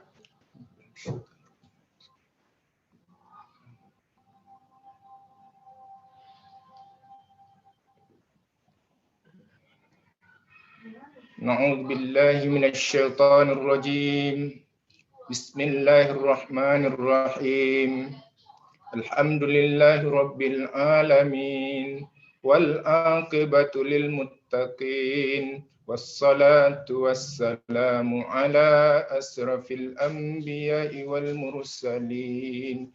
Wa ala alihi wa sahbihi ajma'in. Allahumma salli ala Muhammadin fil awwalin. Allahumma salli ala Muhammadin salatan tunjina biha min jami'il hajat wa tarfa'una biha indaka 'ala darajat. Rabbana taqabbal minna innaka antas samiul alim wa tub alaina ya Rahman innaka antat tawwabur rahim. Ya Allah, dengan rahmat-Mu Engkau selamatkan kami semua dalam keadaan baik, dalam keadaan sehat. Engkau jauhkan kami dari musibah dan bencana. Ya Allah, melalui bacaan-Mu, Engkau ajarkan kami semua ilmu. Dengan modal iman, Ya Allah, sadarkan diri kami, Ya Allah, bahwa Engkau begitu dekat Dengan firman-Mu ya Allah, Engkau menyampaikan aqrabu ilaihi min hablil warid, bahwa Engkau lebih dekat dari urat leher kami ya Allah. Tolong jadikan kami betul-betul yakin ya Allah ya Rabbal Alamin. Sampai saat ini Engkau masih beri hidup umur kami lebih panjang ya Allah, dengan musibah yang begitu besar menimpa dunia ini ya Allah. Ya Allah, kalau dengan musibah ini belum lagi kami ada yang tersadarkan ya Allah, tolong bantu kami ya Allah, beri petunjuk kami ya Allah, dengan ujian apalagi kami bisa lebih Engkau sadarkan ya Allah ya Rabbal Alamin. Ya Allah, jadikan hidup kami, jadikan amal kami, jadikan seluruh aktivitas kami bernilai ibadah di sisi-Mu. Ya Allah, ya mujibas sa'ilin. Jadikan kami ya Allah sukses dunia dan akhirat. Amin ya Allah ya Rabbal Alamin. Ya Allah, di hari ini, hari Jumat, hari Sayyidul Ayam, penghulunya sekalian hari. Hari ini ya Allah, hari Jumat, Iduna, hari raya, hari terbesar bagi kami. Kami menengadahkan tangan, membuka hati kami bermohon kepadamu. Selesai sudah dilantik kepengurusan Asosiasi Dosen Pengabdian kepada masyarakat Indonesia yang punya visi luar biasa, yang bisa mengabdi tidak saja untuk Indonesia tapi sampai ke Asia Tenggara ya Allah, dengan misi-misi yang juga luar biasa. Ya Allah, kami baru akan mulai melangkah. Tolong kuatkan kami, kuatkan jiwa kami, kuatkan raga kami untuk betul-betul bisa mengabdi demi negeri ini, bumi-Mu ya Allah, bernilai ibadah di sisi-Mu dunia dan akhirat. Amin. Ya Allah ya Rabbal Alamin. Ya Allah, dengan begitu waktu kami habiskan dari kemarin, penuh hari. Ya Allah, jadikan itu semua bernilai ibadah di antara kami.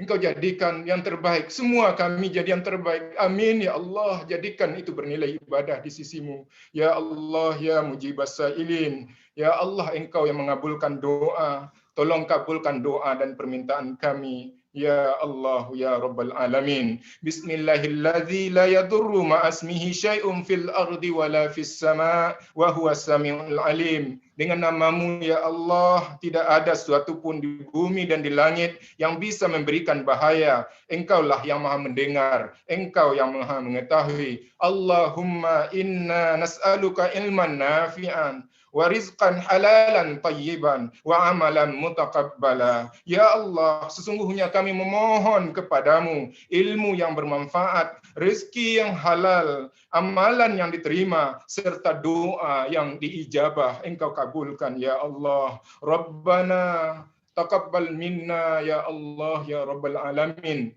Rabbana zalamna anfusana wa illam taghfir lana wa tarhamna lanakunanna minal khasirin. Rabbana atina fid dunya hasanatan wa fil akhirati hasanatan wa qina adzaban nar. Subhana rabbika rabbil izzati amma yasifun wa salamun alal mursalin walhamdulillahi rabbil alamin.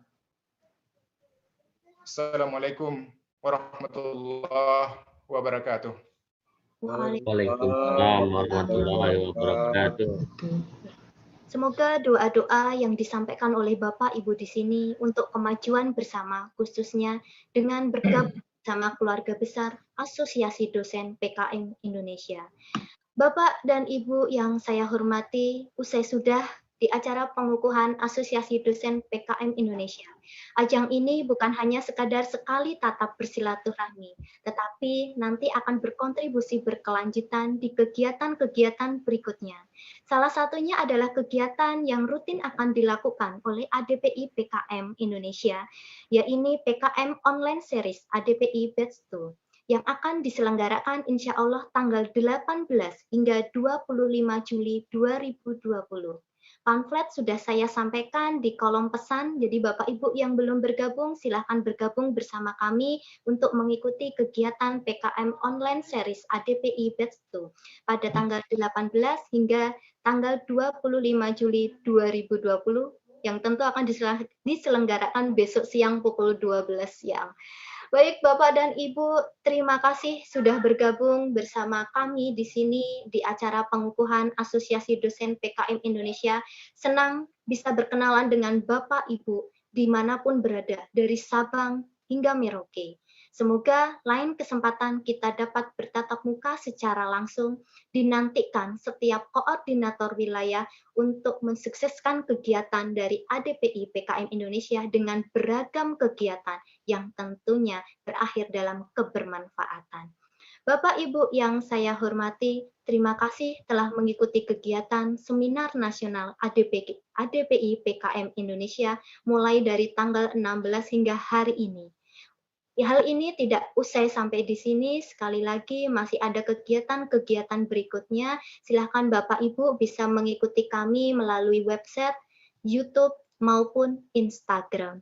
Dan kami juga sekali lagi untuk merayu Bapak Ibu yang belum bergabung bersama kami untuk senantiasa, ayo lekas bergabung bersama kami. Kami senang hati menunggu Bapak Ibu dari beragam wilayah untuk melakukan pengabdian kepada masyarakat secara bersama-sama.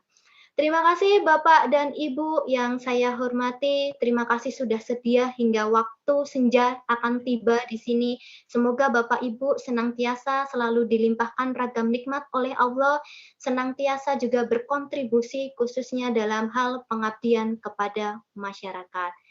Sebelum kita tutup, ada informasi untuk bisa foto bersama terlebih dahulu. Foto bersama ada? Dokumentasi kegiatan pengukuhan hari ini. Jadi Bapak dan Ibu mohon untuk mengaktifkan videonya untuk nanti bisa sebagai laporan untuk acara pengukuhan. Bapak Ibu sudah dikukuhkan saat ini, sudah mengemban amanah baik sebagai koordinator wilayah, bendahara, sekretaris, humas, ketua umum, sekretaris wakil, dan lain sebagainya. Selamat mengemban amanah Bapak Ibu, silakan untuk bisa diaktifkan videonya. Host akan mengambil gambar Bapak Ibu kita secara bersama-sama. Prof. Zaim. Ya, silakan. Untuk Baik. bisa.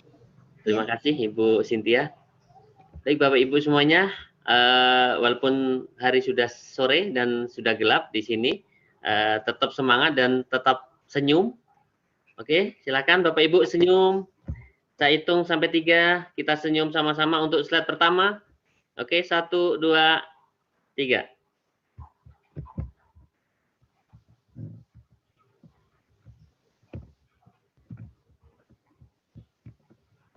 Ya, alhamdulillah sudah ada 69 orang yang sudah bergabung di aplikasi Zoom ini. Silakan bisa sembari dilanjutkan ya Bapak, untuk sembari saya informasikan saja. Sebentar Ibu. Untuk slide kedua, silakan.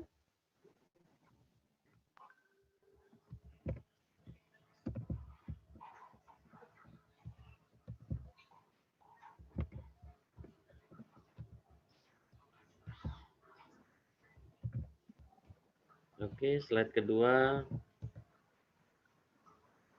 Masih ada yang belum? Ibu Mayasari, Pak Deden. Oke, 1, 2, 3.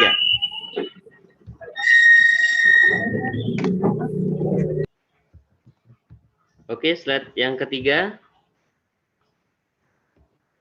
Oke, 1, 2, 3.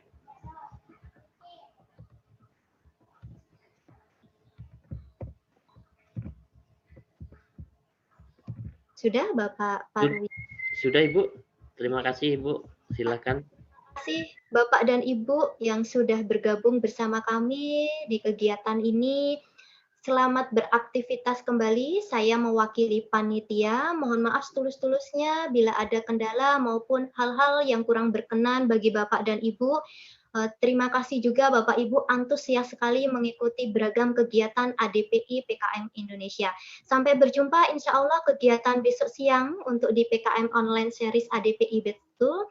Jadi silahkan Bapak Ibu bisa bergabung bersama kami, nanti bisa ditayangkan kembali untuk tata pendaftarannya. Saya akhiri Bapak dan Ibu. Prof. Zam, apakah ada informasi tambahan? Nggak ada, cukup.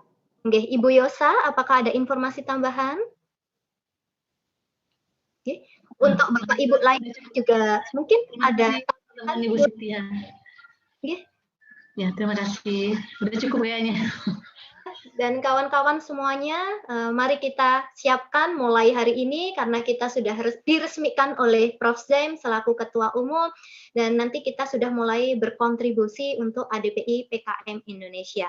Salam hangat PkM ADPI, PkM Indonesia mengabdi untuk negeri. Saya tutup. Wassalamualaikum warahmatullahi wabarakatuh. Waalaikumsalam warahmatullahi wabarakatuh.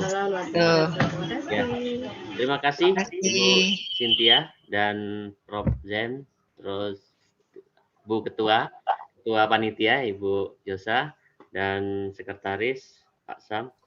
Terima kasih semuanya panitia yang sudah memberikan fasilitas semuanya untuk kita semua sehingga kita dapat berpartisipasi dalam seminar nasional hari ini, 2 hari seperti itu, dan mudah-mudahan besok masih ada kegiatan lagi. Silakan Bapak Ibu mengikuti. Ini ada PkM Online Series ADPI Batch 2 ya. Nanti akan diinfokan di grup seperti itu. Baik, itu saja informasi terakhir dari saya dan saya sebagai host mohon maaf jika ada salah dan kesalahan dalam tutur kata maupun dalam mengalokasikan waktu Bapak Ibu semuanya. Terima kasih semuanya dan saya akhiri bila taufik walhidayah. Assalamualaikum warahmatullahi wabarakatuh. Waalaikumsalam. Terima kasih. Terima kasih.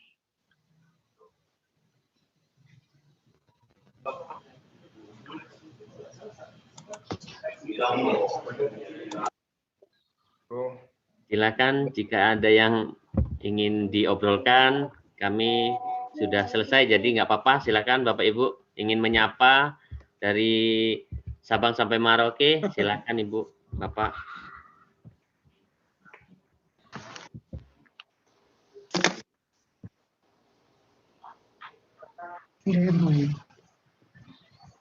Pak Wid.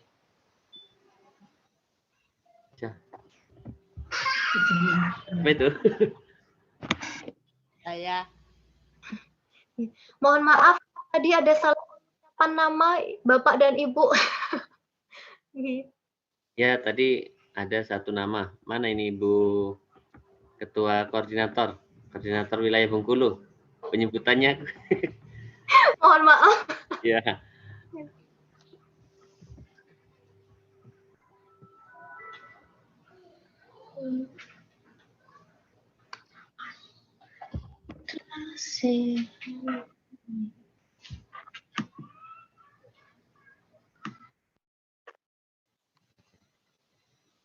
Oh, Bu Hema. Halo Bu Hema.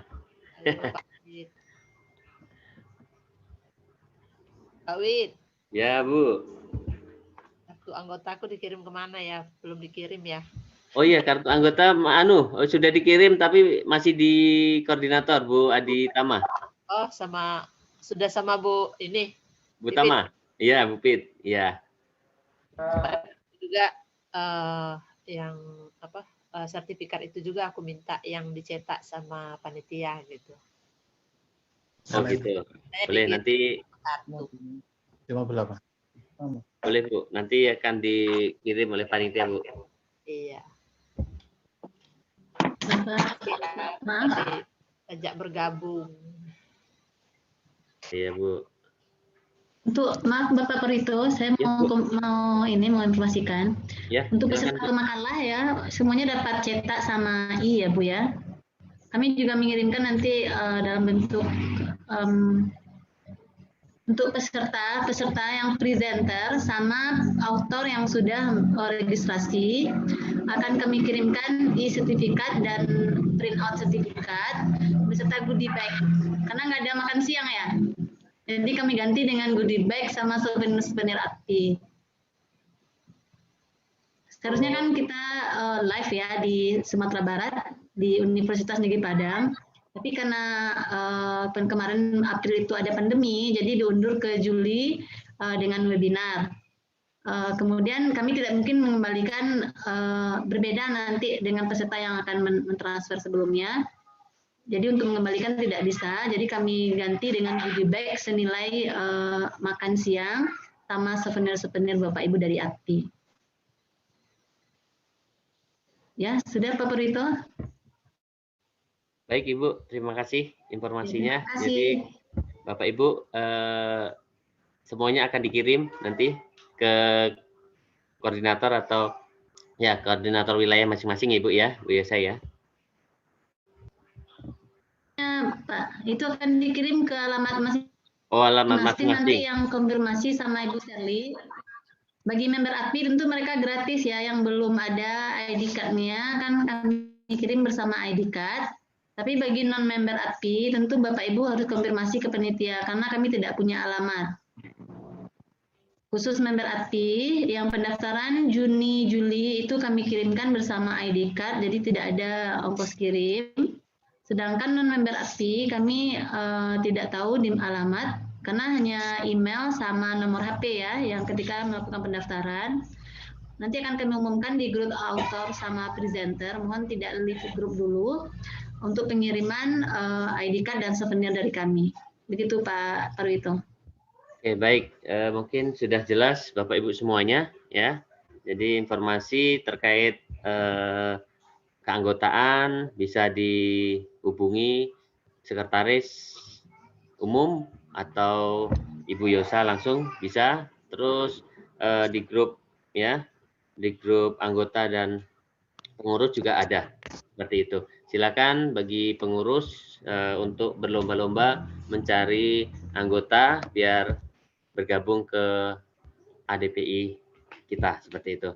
Terima kasih Bapak Ibu semuanya. Salam hormat untuk keluarga semuanya.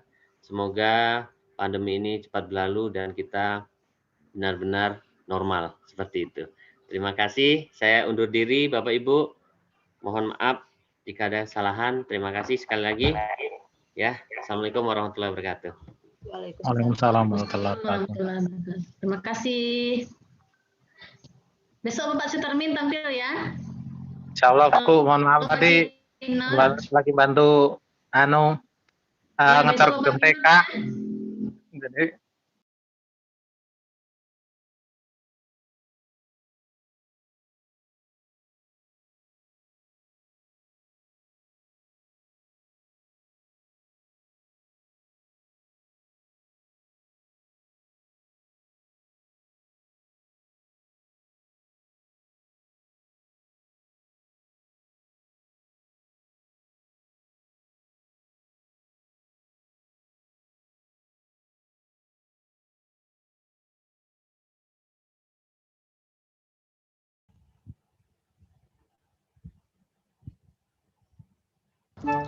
Grammarly does more than catch errors. With Grammarly, you can materi seminar nasional ADPI. Yang kami hormati sponsor seminar nasional webinar ADPI. Yang kami hormati pemakalah pendamping seminar nasional webinar ADPI, serta yang kami hormati peserta seminar nasional webinar ADPI pada hari ini. Selamat datang dan berjumpa kembali pada hari kedua dalam rangka seminar nasional webinar ADPI Mengabdi untuk Negeri yang diselenggarakan oleh Asosiasi Dosen Pengabdian kepada Masyarakat Indonesia ADPI dengan tajuk Peran Pengabdian kepada Masyarakat dalam Meningkatkan Mutu Pendidikan dan Kesejahteraan Masyarakat di Era Revolusi Industri 4.0. Kegiatan ini akan disiarkan langsung melalui aplikasi Zoom dan YouTube ADPI. Bapak Ibu yang kami hormati, hari ini nanti akan ada kegiatan spesial, yaitu pengukuhan Asosiasi Dosen Pengabdian kepada Masyarakat Indonesia ADPI PkM yang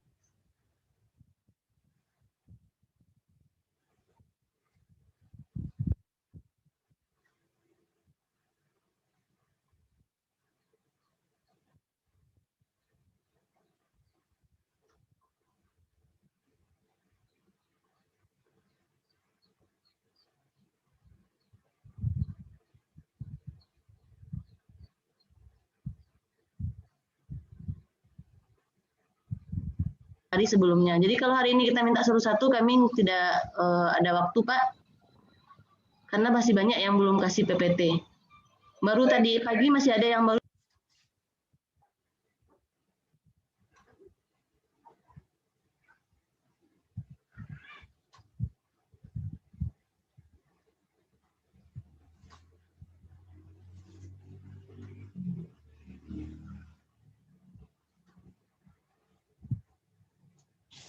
Assalamualaikum warahmatullahi wabarakatuh. Oh, saya kira sudah mulai, punya saya nggak ada suaranya, Bu. Iya. Sabar menanti, Pak.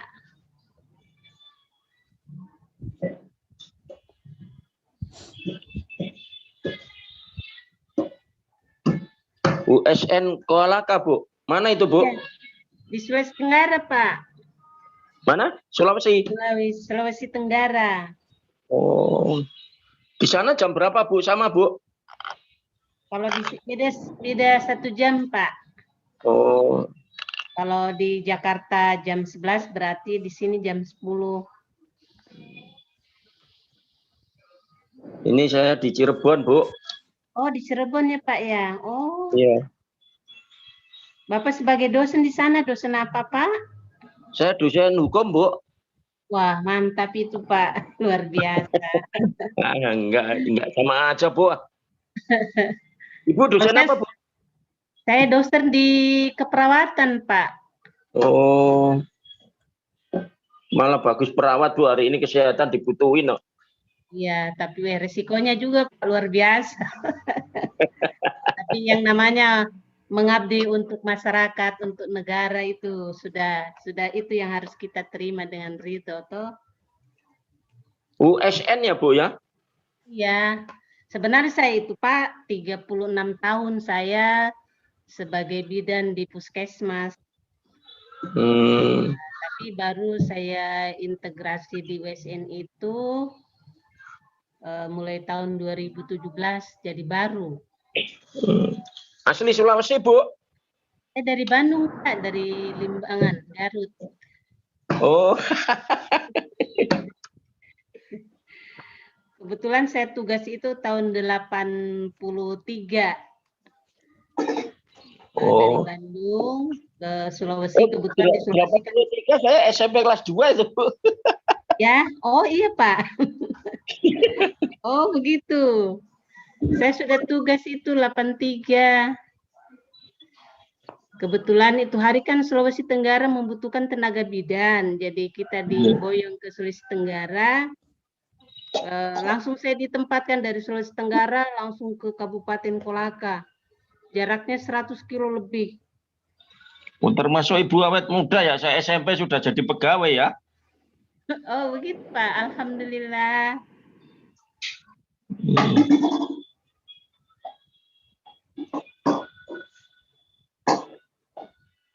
Ibu di perawat ngajar apanya, Bu? Saya Halo. Ya. Pak Hadi. Salam.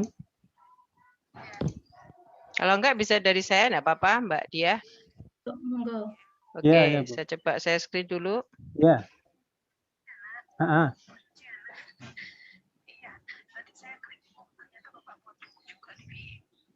Ini sudah nampak, Ya, Bu. Bu Dia? Dan audiens lainnya? Oke, sudah nampak, Ibu. Bentar. Session share, Bu. Ya.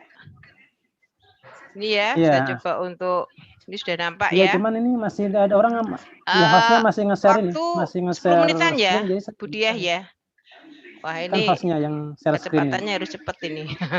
Baik, Bismillahirrahmanirrahim. Assalamualaikum warahmatullahi wabarakatuh. Yang pertama, Nurul Baik, Fadilah, alhamdulillah SPDN untuk Home. pagi hari ini Minggu ya, 25 Juli kita ketemu kembali untuk hari yang kedua dan saya dipercaya di ADPI untuk Bukan, menyampaikan Bu, di ini plenary session. baru Ini adalah tentang masih share kreativitas screen dan itu ya, inovasi hostnya dalam itu, kampus masih mengajar memutar acara PkM yang Merdeka sebelumnya. Belajar Kampus Merdeka sebagai wujud pengabdian kepada masyarakat gitu ya. Ya, ini yang lagi rame-ramenya gitu. Iya. Kenapa saya ngambil ini? Nama saya Prantasi Harmi Cahyanti, biasa dipanggil Butasi itu. Karena memang kebetulan saya kepilih karena menjadi DPL. Nanti Dan ini langsung aja ada setengah baiknya menit, untuk habis kita kalau jadikan misalnya sebagai nggak melewati pengabdian 10 menit, masyarakat. kalau Karena ada biasanya dengan pertanyaan di mahasiswa-mahasiswa kolom seluruh chat, Indonesia. saya pakai langsung kolom chat aja kalau ada pertanyaan supaya efektif gitu. Saya soalnya kalau langsung bertanya seperti tadi itu takutnya lama nanti diskusi mereka gitu. Ya gitu. Iya, Bu. Iya, iya, iya. Oke. Oke. Ya. Salam. Halo, Assalamualaikum. Waalaikumsalam. How is my voice?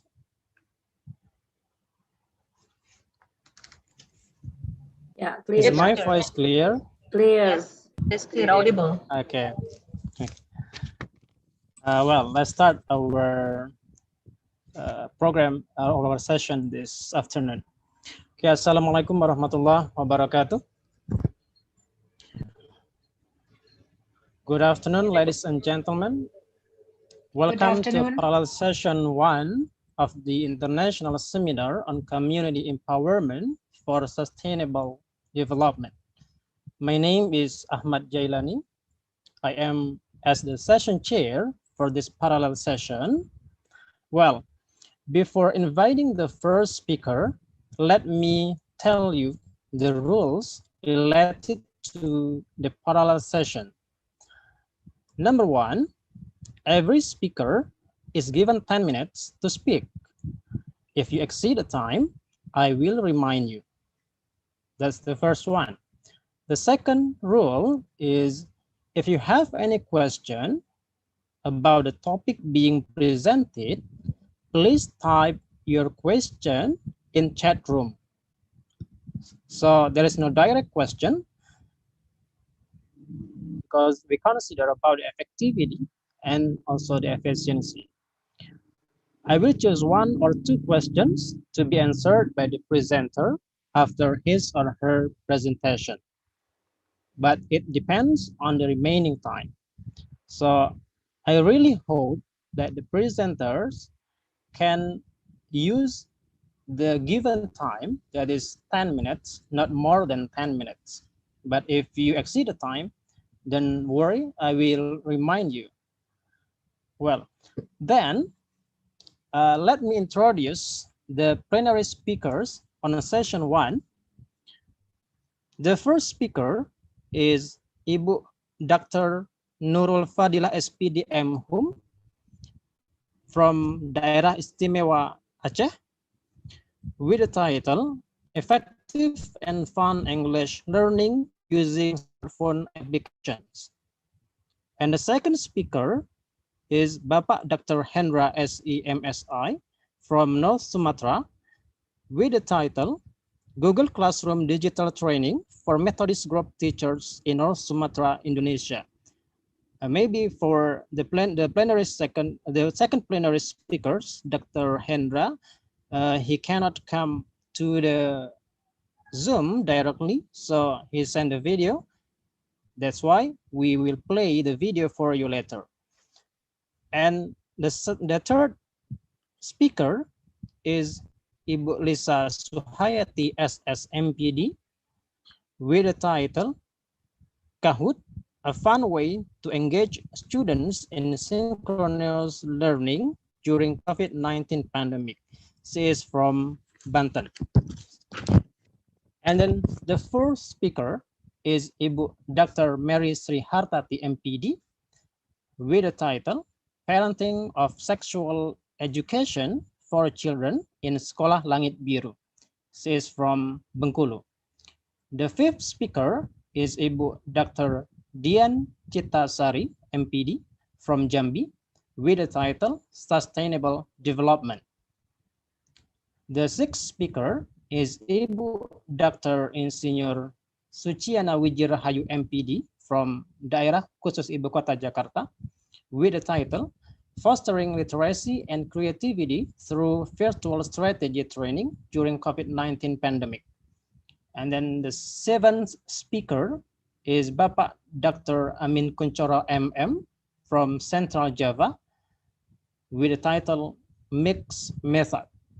The eighth speaker is Ibu M. Imelda Kusuma Stuti, SSMA from Daerah Istimewa Yogyakarta with the title Online Tools for English Academic Writing. Speaker 9 or ninth speaker is Ibu Dr. Nidia Sofa SPDI MPD from West Sumatra with the title Effective Communication Training for Village Officials.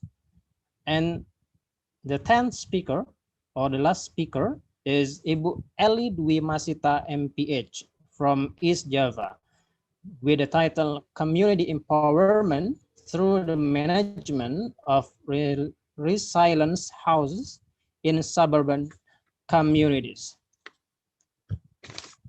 Okay, so now let's invite the first speaker,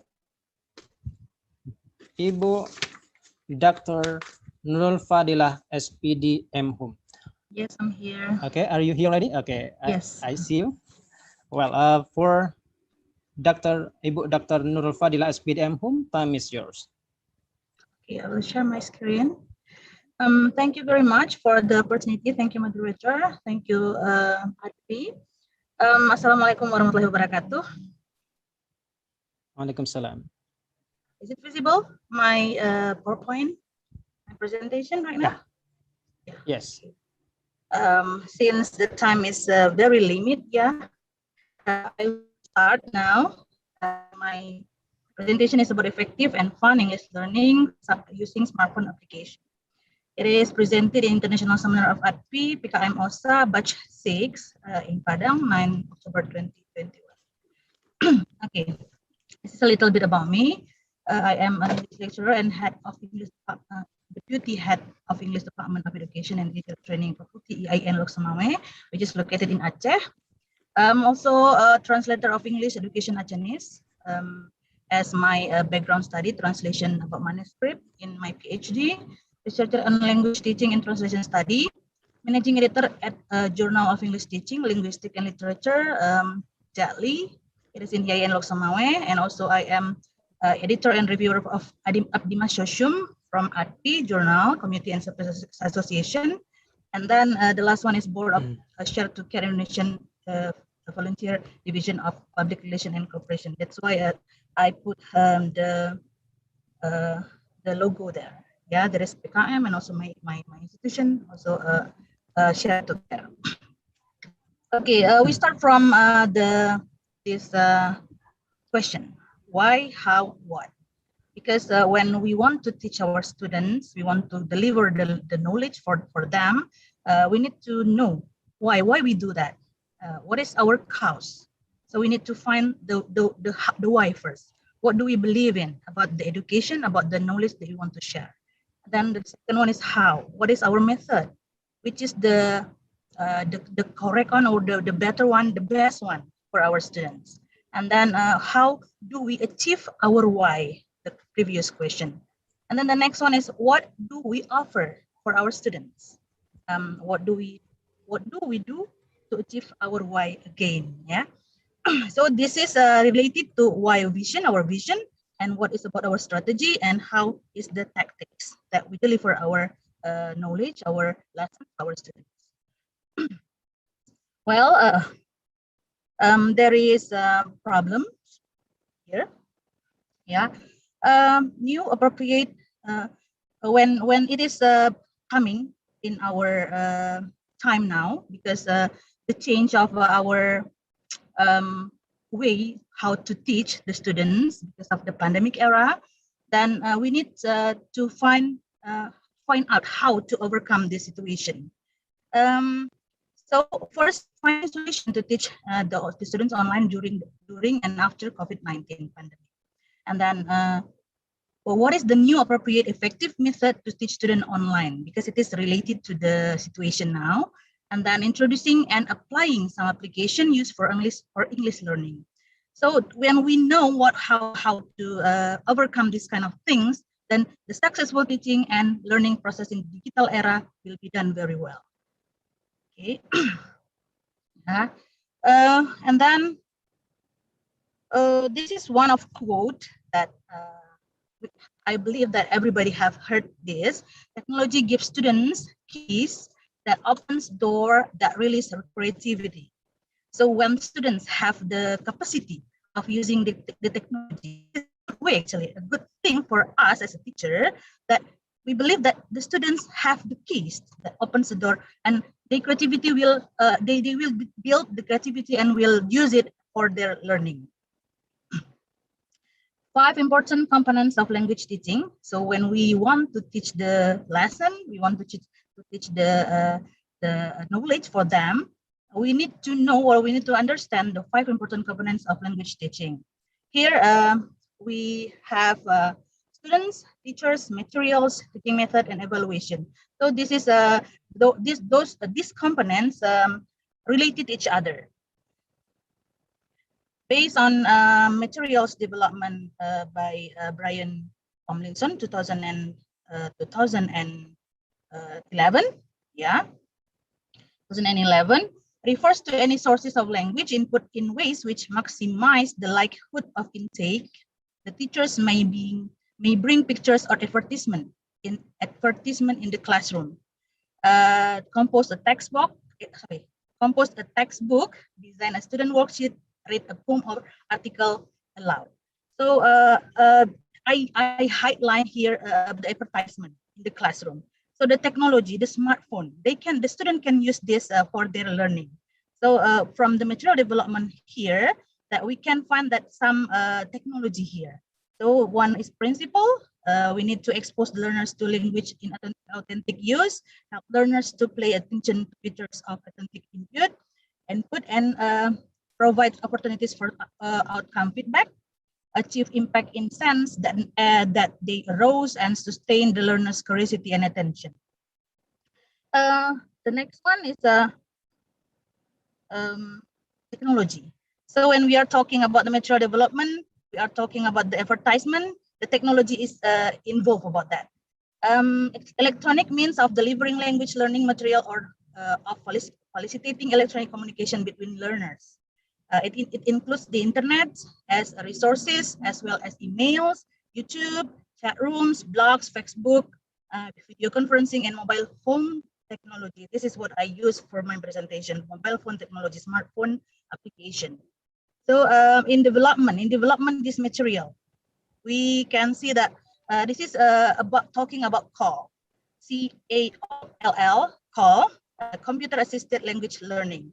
And also one of that is smartphone learning application, because by giving them material by using the application, we can also evaluate their learning process. Okay, this is what we have seen nowadays. Sorry. Okay. Smartphone in the classroom is a need now. This is not a taboo anymore, but otherwise this is a really need.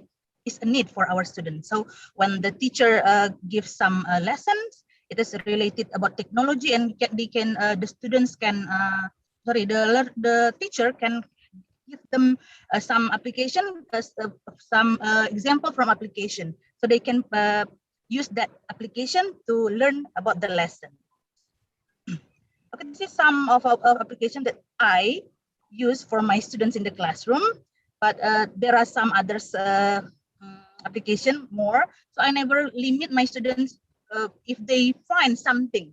Maybe when they try to browse some application or some lesson, they find another application rather than I gave them or I suggest them, it is fine. So we will discuss it, and again we will try to find which is the best, which is the more effective for them. So I ask my students suggestions, my students opinion, because when they learn with the good application that they feel it is good for them, it is more better. It is better.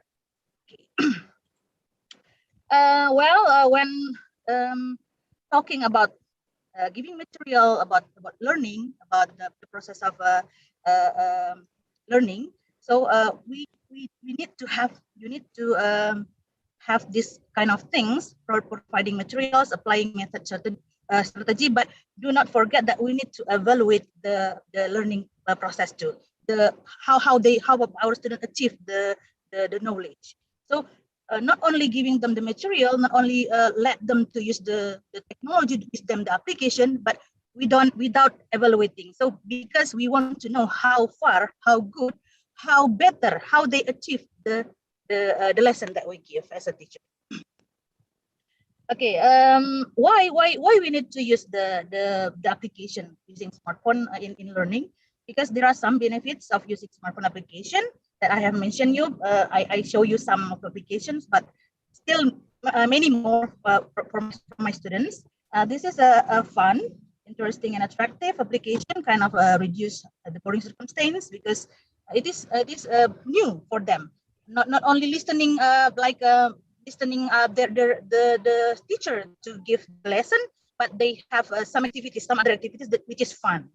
And then it is effective because the way of learning could give more progress in learning. Effective because when we use the application, we can understand how our students learn, and then we can also at the same time we evaluate or give them some tasks. Then the result is coming at the same time. So we don't need to wait we gave former time we give the students a test, and then we need to have another time to check the test, and then again give them in the next week maybe, or some days later. So this is effective because we know the evaluation or the result of the students learning at the same time, because using the application. It is also easy because it is accessible for free and easy to apply in or beyond the classroom, because whenever we teach 100 minutes for 2 SKS, it is not enough, I guess. I believe that every teacher agree with me that 100 minutes is not enough. But when we provide time beyond the classroom, it will take times again for us and for our students. But using the application, the learning still happen, but it will be easier. And then it is also control. It is under control because the learning process and evaluation is under control of teacher and parents. So when I say that it is, we can have the process of learning not only in the classroom, but also beyond the classroom, maybe at home, in another place. But at home, still the teacher can have time, or sorry, not teacher, the parents. The parents can have time or this kind of a discussion with students, with the student, with their children. Discussion with the teacher, and then we'll give kind of attention for their learning. So because this can be used at home, at another place, and other people also, I mentioned here, the parents can control them. Oh, my children have some things to learn using this application, that I can watch my children. It is a view from point of view of the parents. Okay. I guess this is the last one, the last one of my presentation, that what we learn with pleasure, we never forget.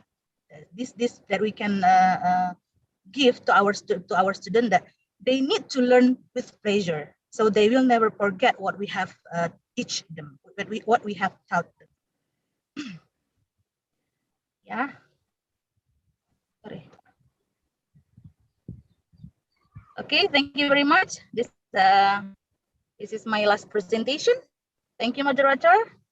I give you back. Assalamualaikum warahmatullahi wabarakatuh. Waalaikumsalam warahmatullahi wabarakatuh. Thank you, Ibu Nurul Fadilah SPD, M.Hum. Did I exceed the time?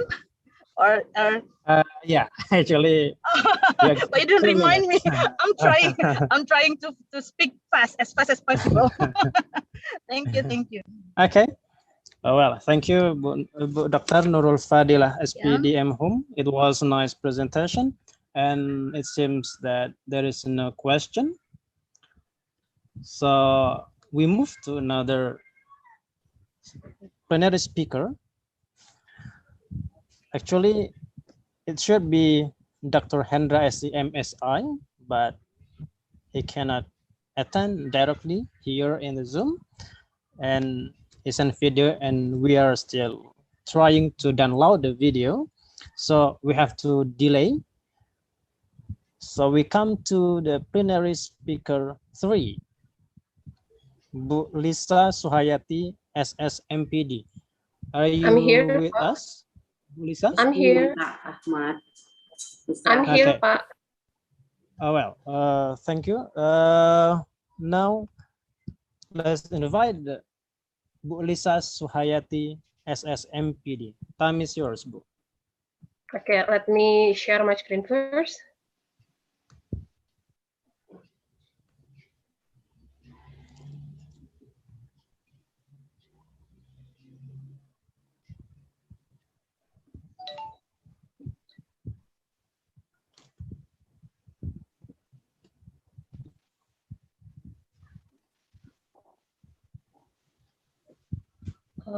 Sorry.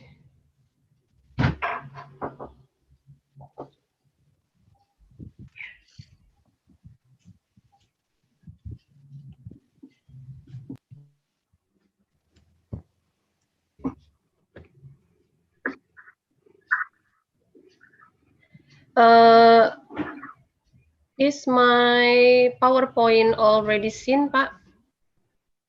Yeah. Hello? You can see.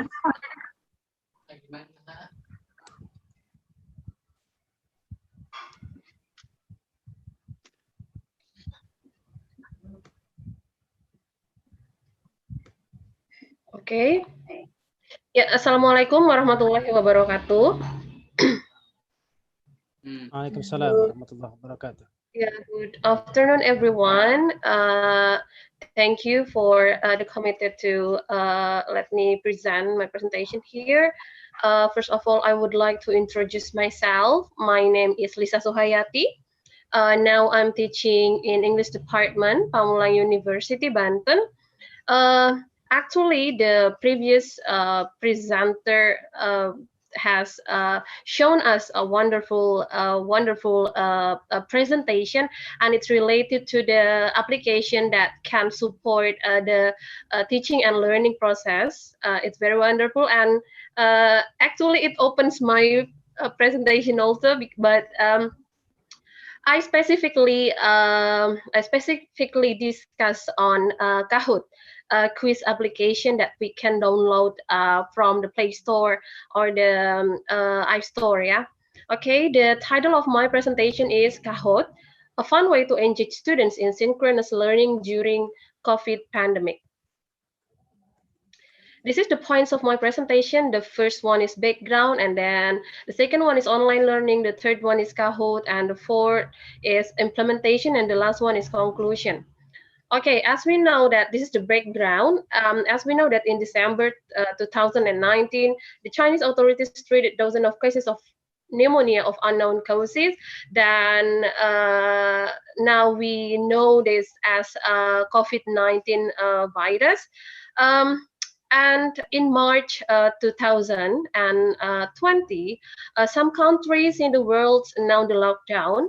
And Indonesia announced big-scale social restriction, or PSBB. So we know that almost every institution, including education institution, from kindergarten to university, hold the teaching and the learning process online. Okay. And even the situation is getting better today, but the online learning is still in process until now. Okay, this one is online learning. E-learning is known as the use of information and communication technology in education, through which teachers and students are separated by time, distance, or both to enhance the students' performance and experience. So there are two ways in doing online learning. Online learning can be done synchronously or asynchronously. What are they? Okay, asynchronous learning does not happen in real time. It happens on student schedule, while study materials in various texts from the Word document, perhaps, or PDF document, or videos that contains explanation on the material or the assignment for completion are provided by the teacher or instructor, and the students themselves access this material and satisfy courses requirement on their own schedule as long as they meet the given deadline. Okay, so it can it doesn't limit the time and the places where the student can access the material. And the second one is synchronous learning. Synchronous learning happens in real time. This means that the participant in this form of learning interact as a specific virtual environment at a set time. Asynchronous virtual classroom is a place for instructors and students to interact and collaborate in real time using webcams and class discussion features. It resembles the traditional classroom, but all participants access it remotely via the internet. We know that the media that we can use in synchronous learning, such as Zoom meeting, Gmeet, or Microsoft Teams, perhaps, yeah. But my institution choose the Gmeet for doing the synchronous learning. Okay, these are the benefits of synchronous learning. The first one, the synchronization can result in high level of motivation to stay engaged in activities due to the teachers and class fellow presents. Okay, so it can improve the engagement between the teachers and the students, or the student with other students. Synchronous net-based discourses can improve understanding of complex subject matters. In my institution, there are two ways in doing the online learning. The first one is through the online learning website that's provided by the institution, and the second one is the Gmeet. The video conference via Gmeet. It happened when I only put the discussion on the e-learning website. Most of the student cannot understand the material easily. So I have to provide them the video that contains my explanation. If it is not added by the video, the explanation video, they cannot understand the material very well. And the synchronous learning happens in real time. This means that the participant in the form of learning interact in a specific virtual environment at the same time. So we can chit chat with our students, gitu ya.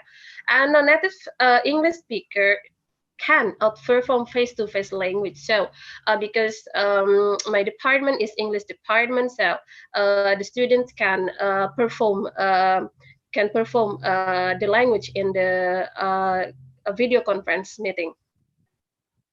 All right, and the games in language learning. Game is a form of play or sport, especially a competitive one, play according to the rules decided by skill, strength, or luck. But in language learning, in teaching and learning, game is an activity which is entertaining and engaging. Often it's also challenging and an activity in which the learners play and usually interact with others. We know that when we don't have a video conference meeting, they only the students sometimes only keep silence. Yeah, even we have a video conference via Gmeet. Most of the students keep silence and don't ask anything, and then some of them also don't activate their video, so we cannot see their face, we cannot see their gesture or anything else.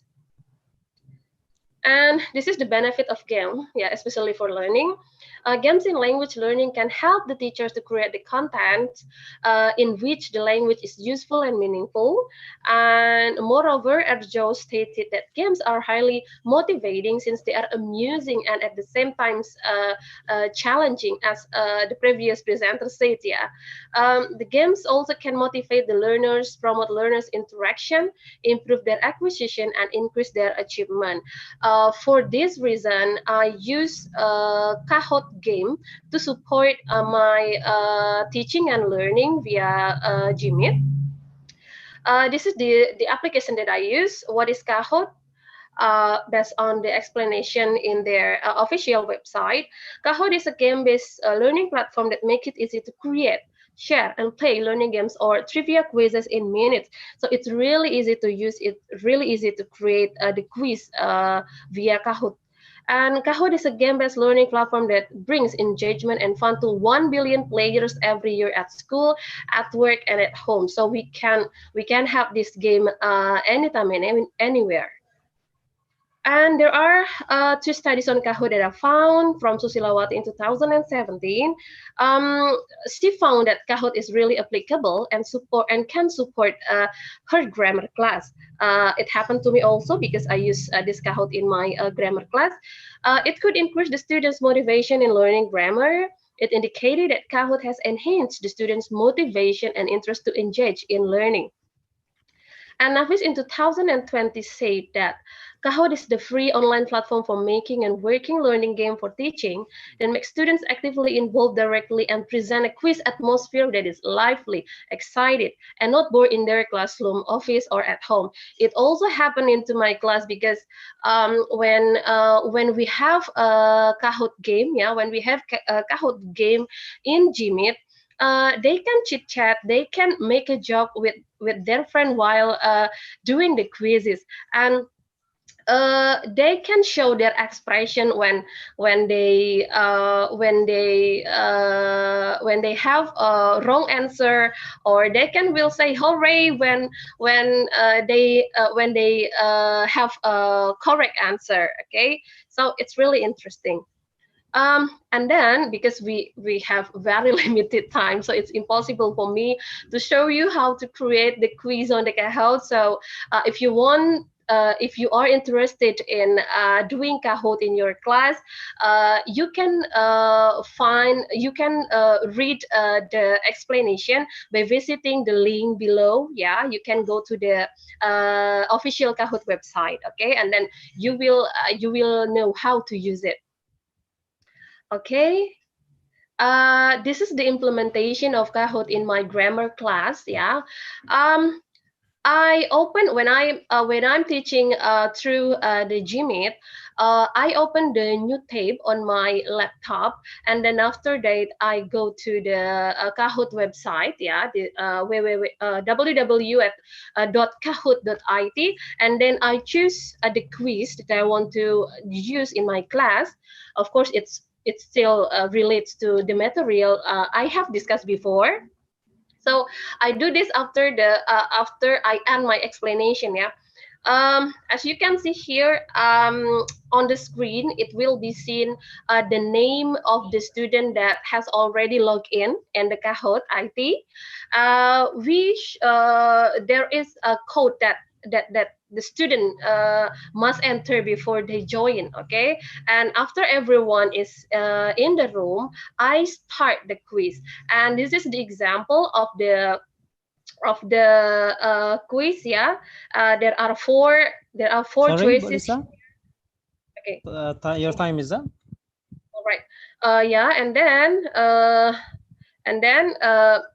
they can see the correct or incorrect answer directly after they answer, and then they can also see the scoreboard, and they can see who is in the first, second, and the third rank. Yeah, and we also can do the material review after that. Yeah, because it will be shown on the Kahoot. So it's really interesting. Yeah, it can improve the engagement between us with the student. Okay, thank you very much for your attention. Assalamualaikum warahmatullahi wabarakatuh. Waalaikumsalam warahmatullahi wabarakatuh.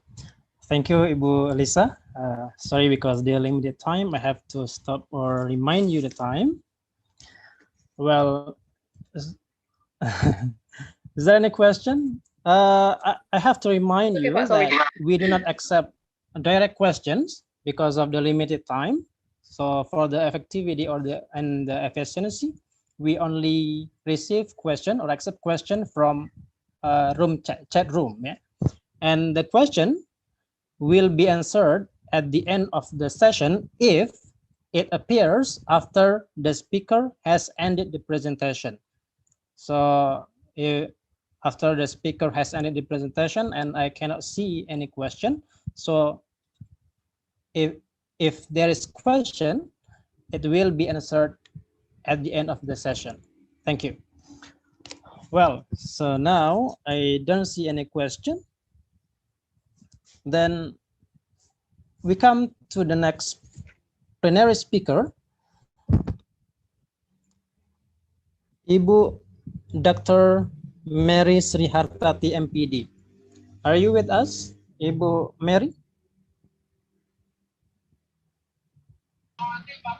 Saya, Pak. Okay. Well, to Ibu Dr. Mary Srihartati, MPD, time is yours. Baik.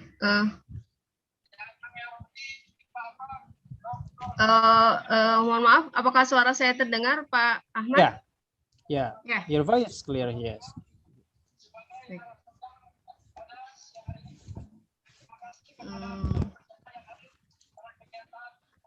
Saya mohon izin untuk share screen ya. Oke.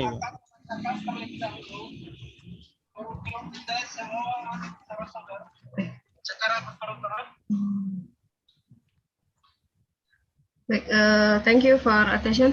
Assalamualaikum warahmatullahi wabarakatuh. Waalaikumsalam warahmatullahi wabarakatuh.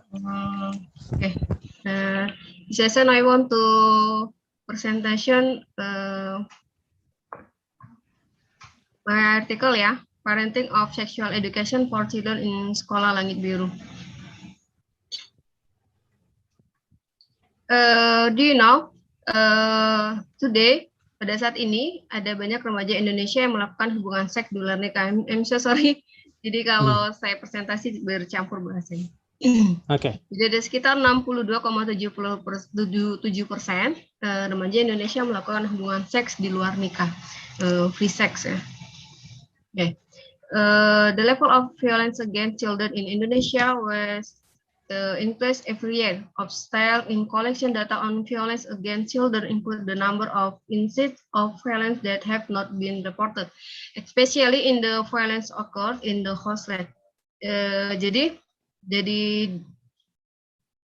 dari beberapa data bahwa anak-anak kemudian di Indonesia atau anak-anak dimanapun mereka lebih rentan untuk menjadi korban kekerasan seksual.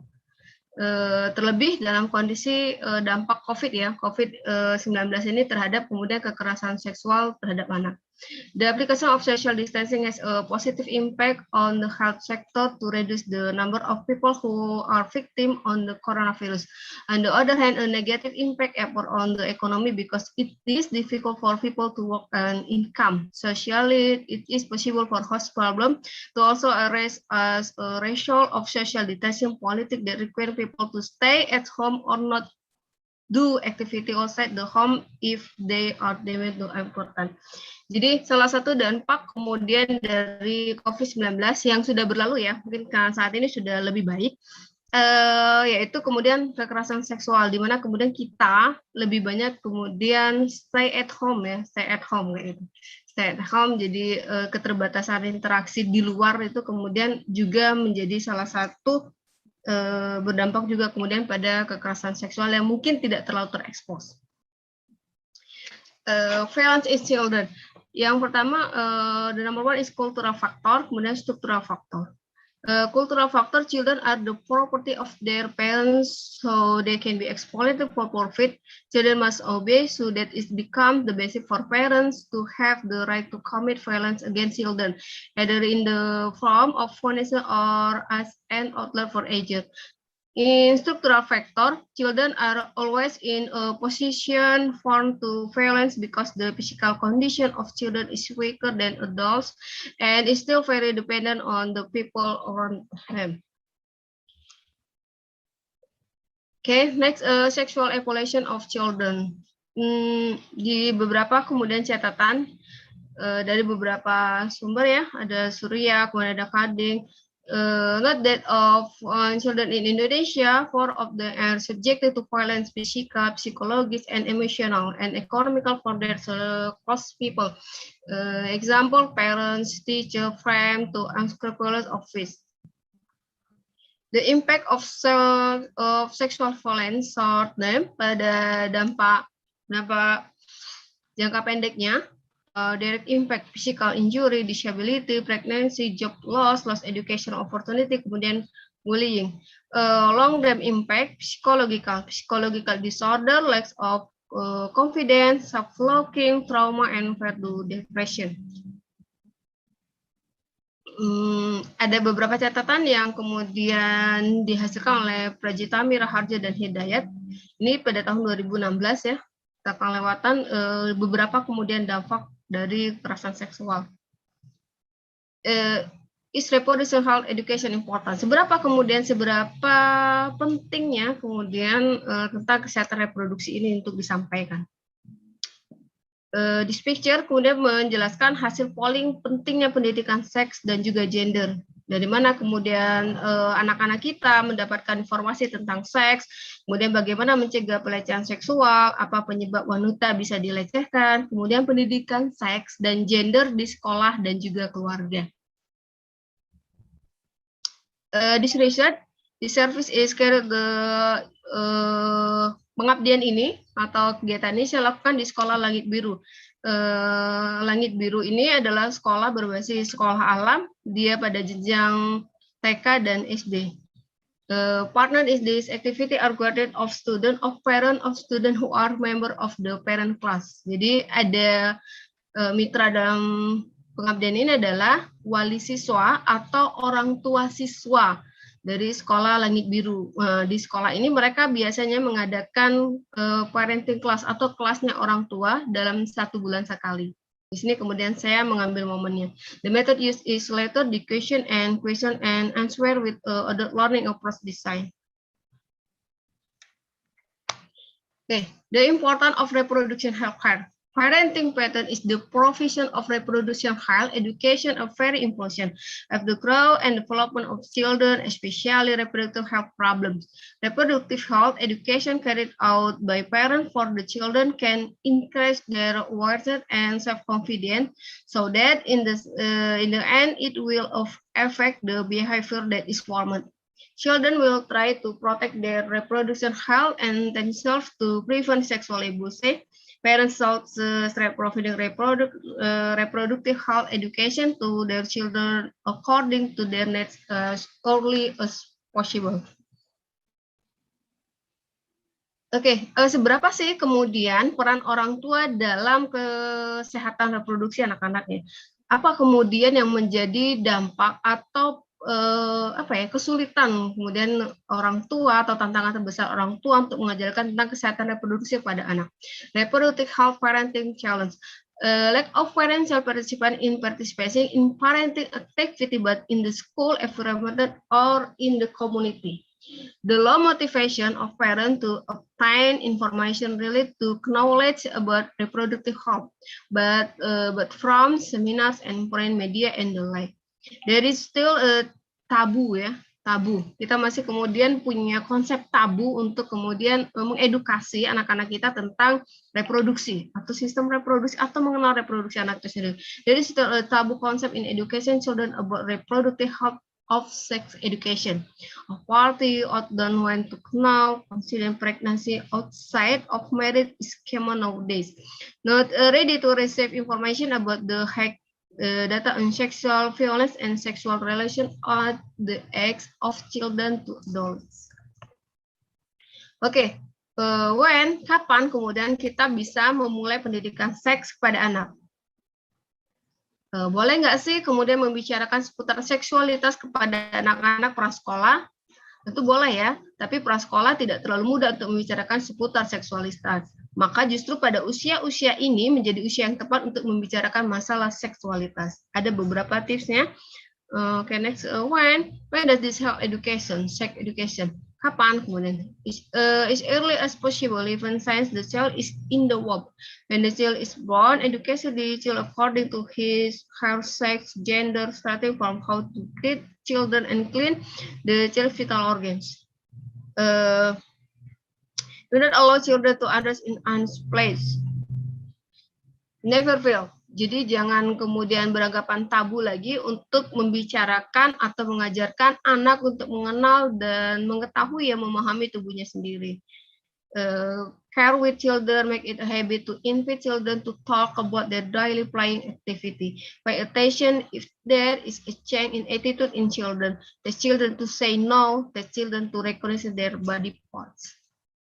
Oke, stop kekerasan pada anak. Ada 7 komponen untuk kesehatan, menjaga edukasi kesehatan.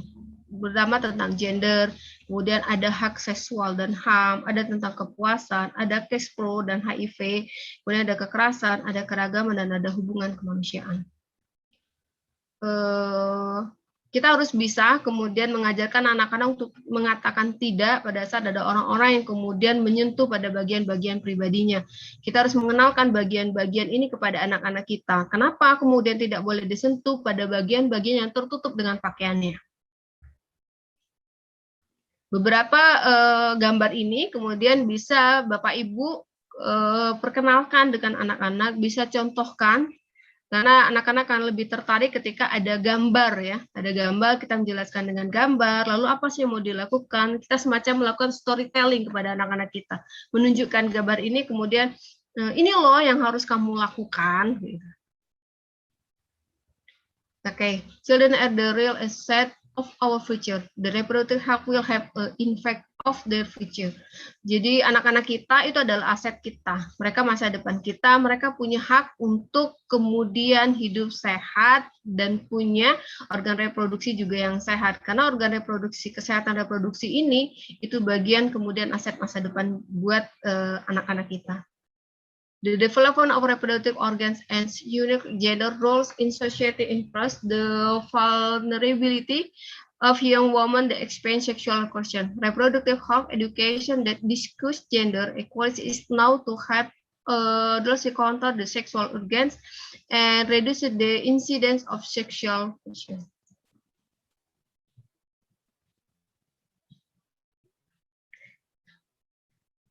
Bapak Ibu juga bisa mengenalkan lagu ini. Saya akan kesulitan sepertinya memutarnya. Insya Allah beberapa kemudian sudah pernah tahu ya dengan lagu ini.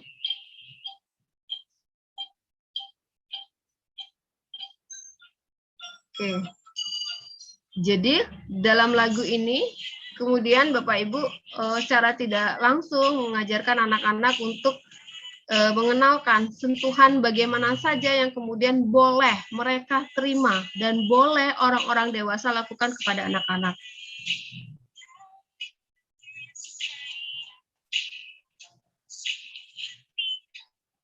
Sentuhan tidak boleh. Nah, dari sini juga Bapak Ibu bisa mengajarkan konsep malu kepada anak-anak. Kenapa kemudian dari balik pakaian yang mereka lindungi itu tidak boleh disentuh kayak itu, dan tidak boleh dinampakkan kepada orang lain seperti itu.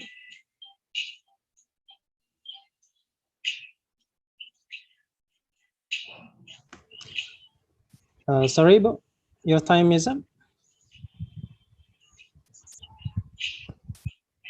Halo, Bu Mary. Oke. Baik.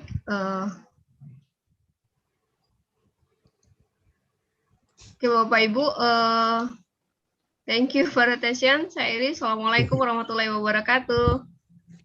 Waalaikumsalam warahmatullahi wabarakatuh. Well, thank you, Ibu Dr. Mary Sri Hartati, MPD. You're welcome, Mr. Ahmad. Now, let's invite the next speaker, Ibu Dr. Dian Cita Sari, MPD. Are you with us? Ibu Dian?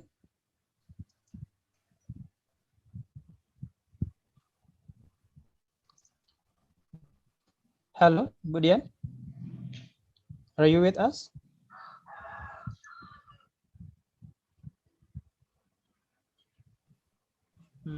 Once again, I call for Ibu Dr. Dian Citasari MPD. Are you with us? I couldn't find her name on the participant list, Pak. Okay, well, so let's save Ibu Dian first. Maybe we can give her chance at the end of the session.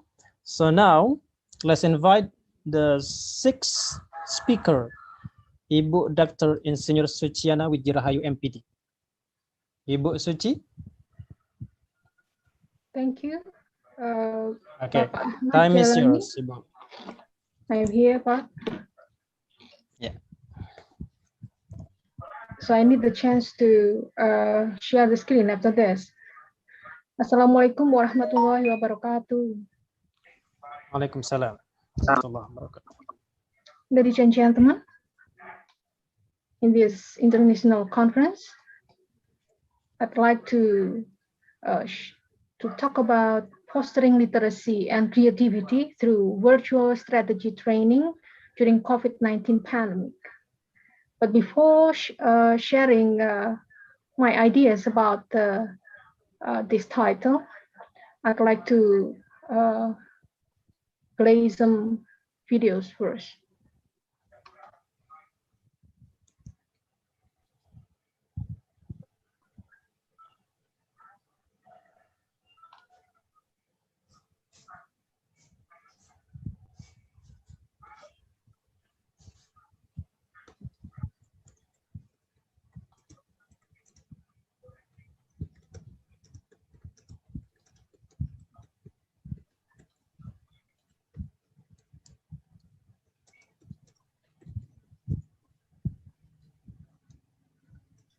Sarah lay in the bed that night and did not feel like a hero at all. She felt upset. She wanted to go to school, but her school was closed. She wanted to see her friends, but it was not safe. Sarah wanted the coronavirus to stop scaring her world. Heroes have super.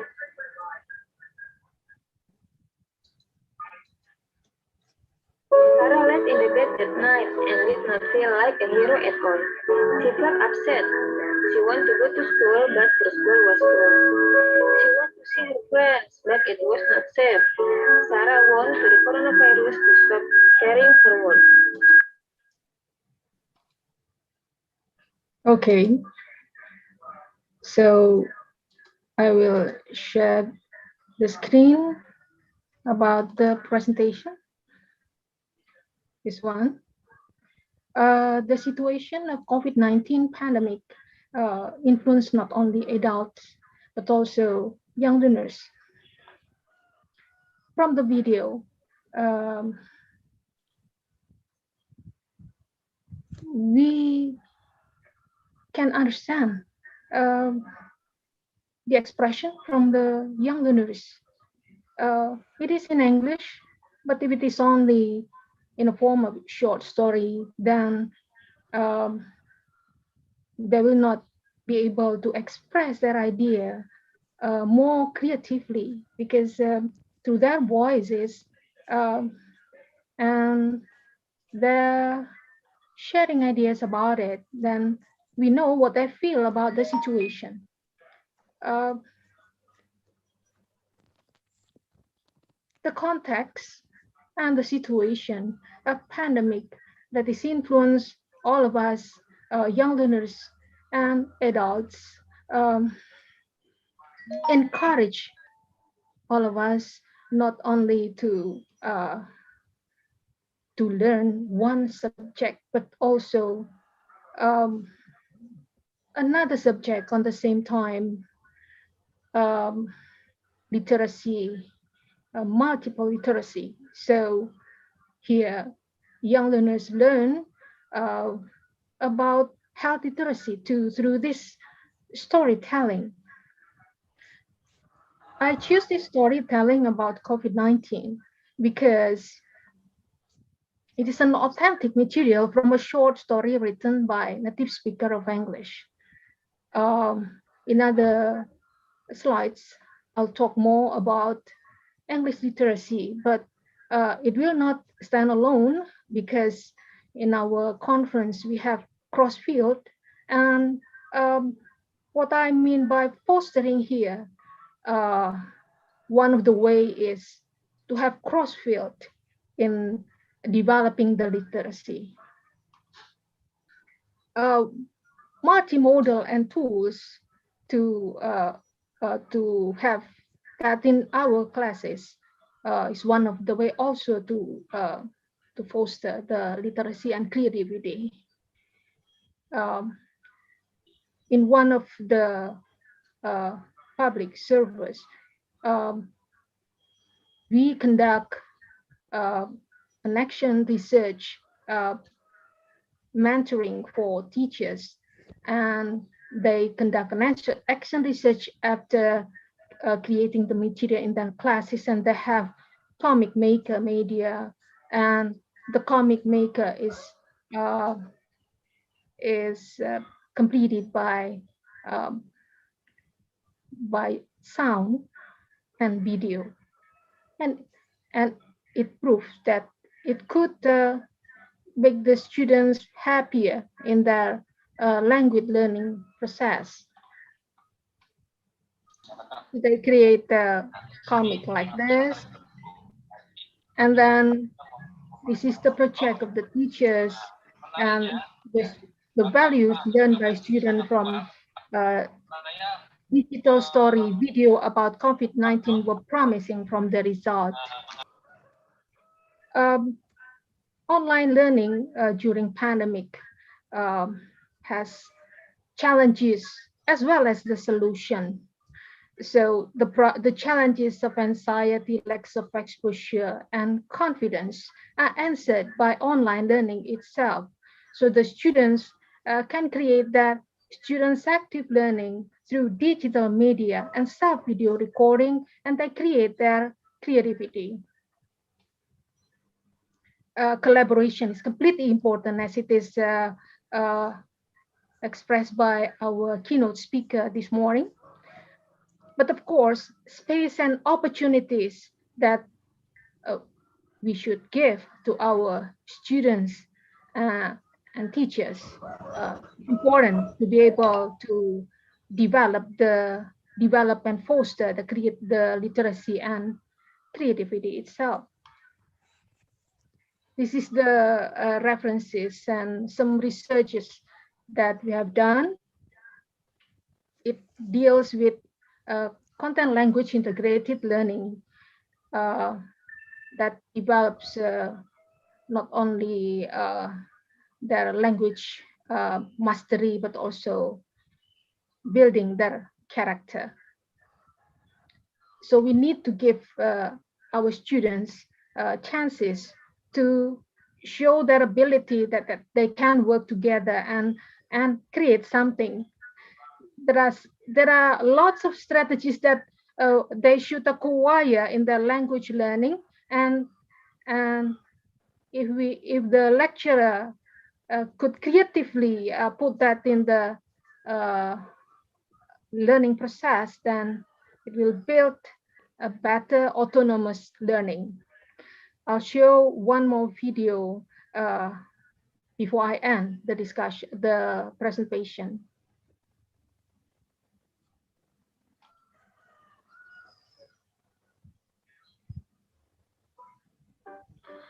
Hello everyone, I'm here to tell you about a venture that has many health benefits.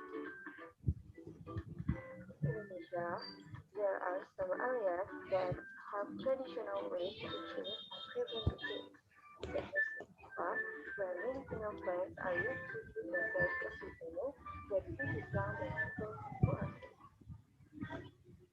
So I stopped sharing about the video created by my students.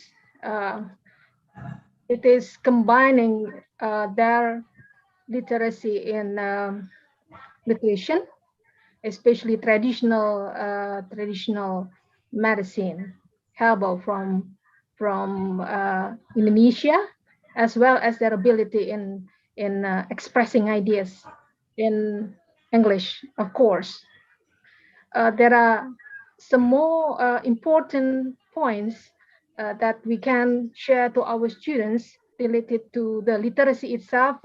It's about starting a business with minimal capital during COVID-19 pandemic, and they can explore digital platform and involve friends and survey market place. I have a conclusion. Thank you for listening. Assalamualaikum warahmatullahi wabarakatuh. Waalaikumsalam warahmatullahi wabarakatuh. Thank you, Ibu Suciana Wijirahayu. You're welcome, Bapak. Well, is there any question? Still not. Okay. Well, now let's invite the previous speaker, Ibu Dr. Dian Citasari MPD. So I'll to stop present sharing and her return topic. this to Bapak Ahmad. Okay. Thank you for listening and joining the presentation. So. Okay. Okay, so Bu Dian Citasari, time is yours.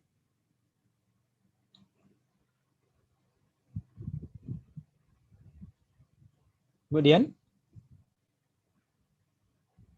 Okay.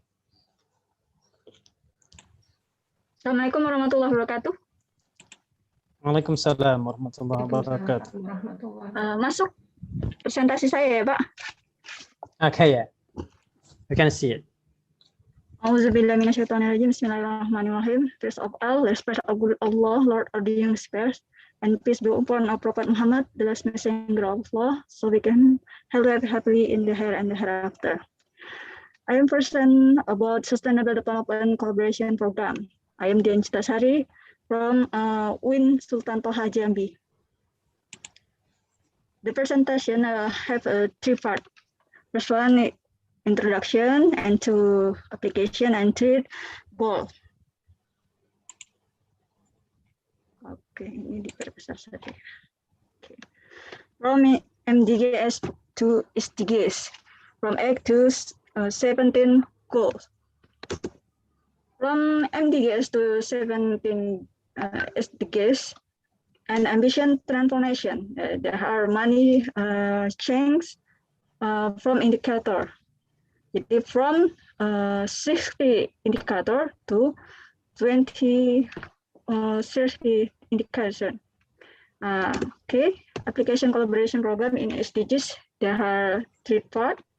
Agenda for 21 and other consultation process and UNGA deliberation.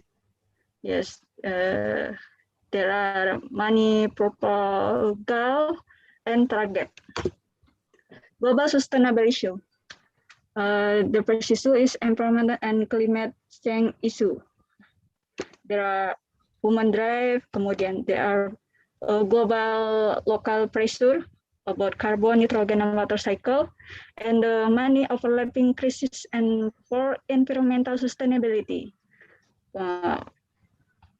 Before renewable and non-renewable. Kemudian population issue. Population growth, kemudian impact on global food, social inclusion issue, and the last, economic issue. Goal and target, this last part. Goal and target is common benchmarks of development performance and the account target to refer or other goals. Some basic for comprehensive policies and responsive, the similar analysis for national and local level. In the last is the output of SDGs program. There are my team. There are three lecture for 7 countries, and they have 2 books and 1 comprehension international in World Sustainable Forum. Thank you for all. Assalamualaikum warahmatullahi wabarakatuh. Waalaikumsalam warahmatullahi wabarakatuh. Thank you, Ibu Dian Cita Sari. Well, now let's invite the seventh speaker, Bapak Dr. Amin Kunchoro MM. Bapak Amin, are you with us? Yes, I am with you. And okay. My nickname, well, is Secular. Nice to see yeah? you. My nickname is Secular, but my real name is Amin Kunchoro. Okay. Yeah. Yeah. Well, time is yours, Bapak Amin Kunchoro. Thank you so much. I will share my screen. Yeah. And while I am sharing my screen, I would like to introduce myself. My name is Amin Kunchoro from ADPI Semarang. And in this moment, I would like to talk about social urban. And I observe this social urban via entrepreneur orientations and also diffusions of innovations. But before I explain it, I would like to share my background of this study. So a year ago, actually, I investigated about marketing performance toward local and SMEs in Kudus. So Bapak Ibu, if you are in Kudus, you will see that Kudus has a lot of religious tourism places like Sunan Kudus and Sunan Muria. And it actually attracts so many businessmen. So that's a year ago, I investigated this marketing performance. And it was very nice because marketing performance in Kudus was really, really positive and it was high. But with this high marketing performance, it brings something different. It is called social urban. What is new in my research is this social urban is not from the positive side, but the negative effect. So as you can see over here, many studies always think that urban social or social urban brings positive and high income, but it is not always like that one. Because social urban brings also negative effect like high crime, pollutions, and traffic. Now, in this case, I investigated with entrepreneurial orientations and also diffusions of innovations. All right. Yeah. In my research, I use an explanatory research with primary data. It aims to explain the causal correlations between exogenous and endogenous variables. It also explains the research model, yeah. And the sample consisted of 330 furniture industries. So in those locations in MSMEs, yeah, it had this, this sample. And as the respondent also, I mean. And then I would like to make it fast because it is almost asar over here. And I found that the result of the social urban, it is like, not as expected, like I told previously, that many people think that social urban brings, high income, but in Kudus, besides it brings high income, it had a lot of negative effect, like what you see over here. And the attitude of the businessman is very high, but it also brings a high chance of, criminality, and also it brings a high chance of pollutions and the other. And then my findings over here was supported also by Mahmud and Herliana, and also Baru. And entrepreneurial orientations will improve the marketing performance, so it influence social urban. And also Lee and Peterson agreed that entrepreneurial orientation could provide positive informations. Okay, I guess because that is my finding, I will just make it short like that one. I'm so sorry because over here it is almost after that one, sir. Can I give it back to the moderator? Okay. Thank you, Pak Dr. Amin Kunchoro MM. Yes. Well, so now let's come to the next presenter or speaker. So I would like to invite Ibu M. Imelda Kusumastuti, SSMA. Are you with us, Ibu Imelda?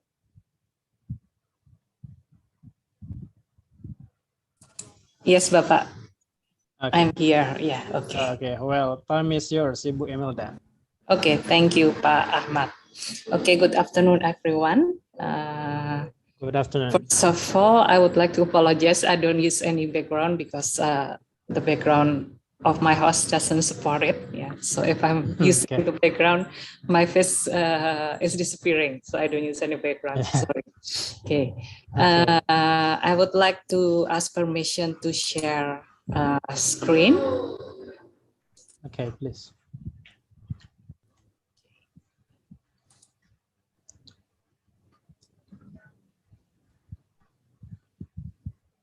Okay, can it be seen already, the slides? Yeah, Bu. Okay, yeah. Wait a second.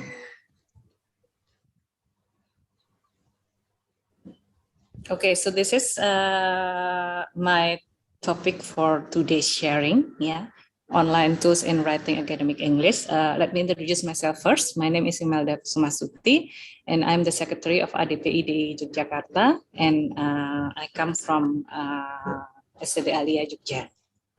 Okay, the reason why I'm choosing this topic is because I think that most of the participants here are lecturers, and of course they are required to write research papers, yeah, to support their career. That's why I would like to share a bit about online tools in writing academic English, which probably some of you might have already known it, yeah. Some of you might be more expert in that than me, but I'm just trying to share some of it here. And my major is English, so I'm focusing on online tools in writing academic English, not focusing on online tools in managing the data like NVivo or others, for example. Okay, let me go to the second slide. Okay, usually we like to contrast between machine versus human, yeah. But my idea is that because machine were also invented by human, yeah, why don't we combine those two, yeah, machine and human? Okay. Usually, when we are talking about human, we are focusing on the idea, yeah, and machine is probably better at working or doing things that are mechanicals. Okay. Just like in writing in academic English, okay, if we could combine between human and machine, that will be better. So when we are writing a research paper, we, yeah, as a human, as a person, could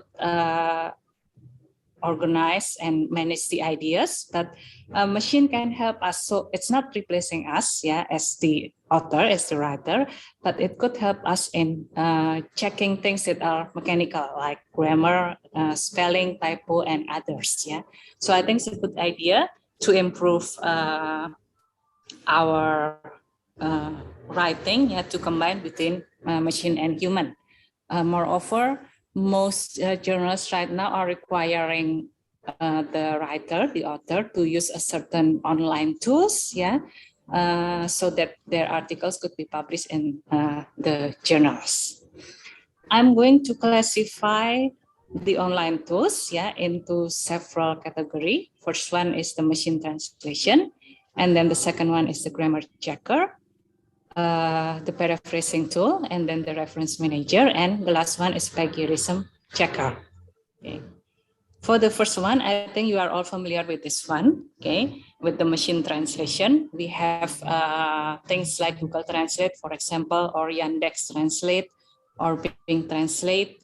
It was usually argued that yeah, people several years ago are questioning whether a machine could replace human as translator. Probably the answer is not, yeah, because up until now, we know that human translators are still the best translator of all, but we could use this machine to help us, okay? But the control is still in us. So we could use Google Translate, especially because Google Translate are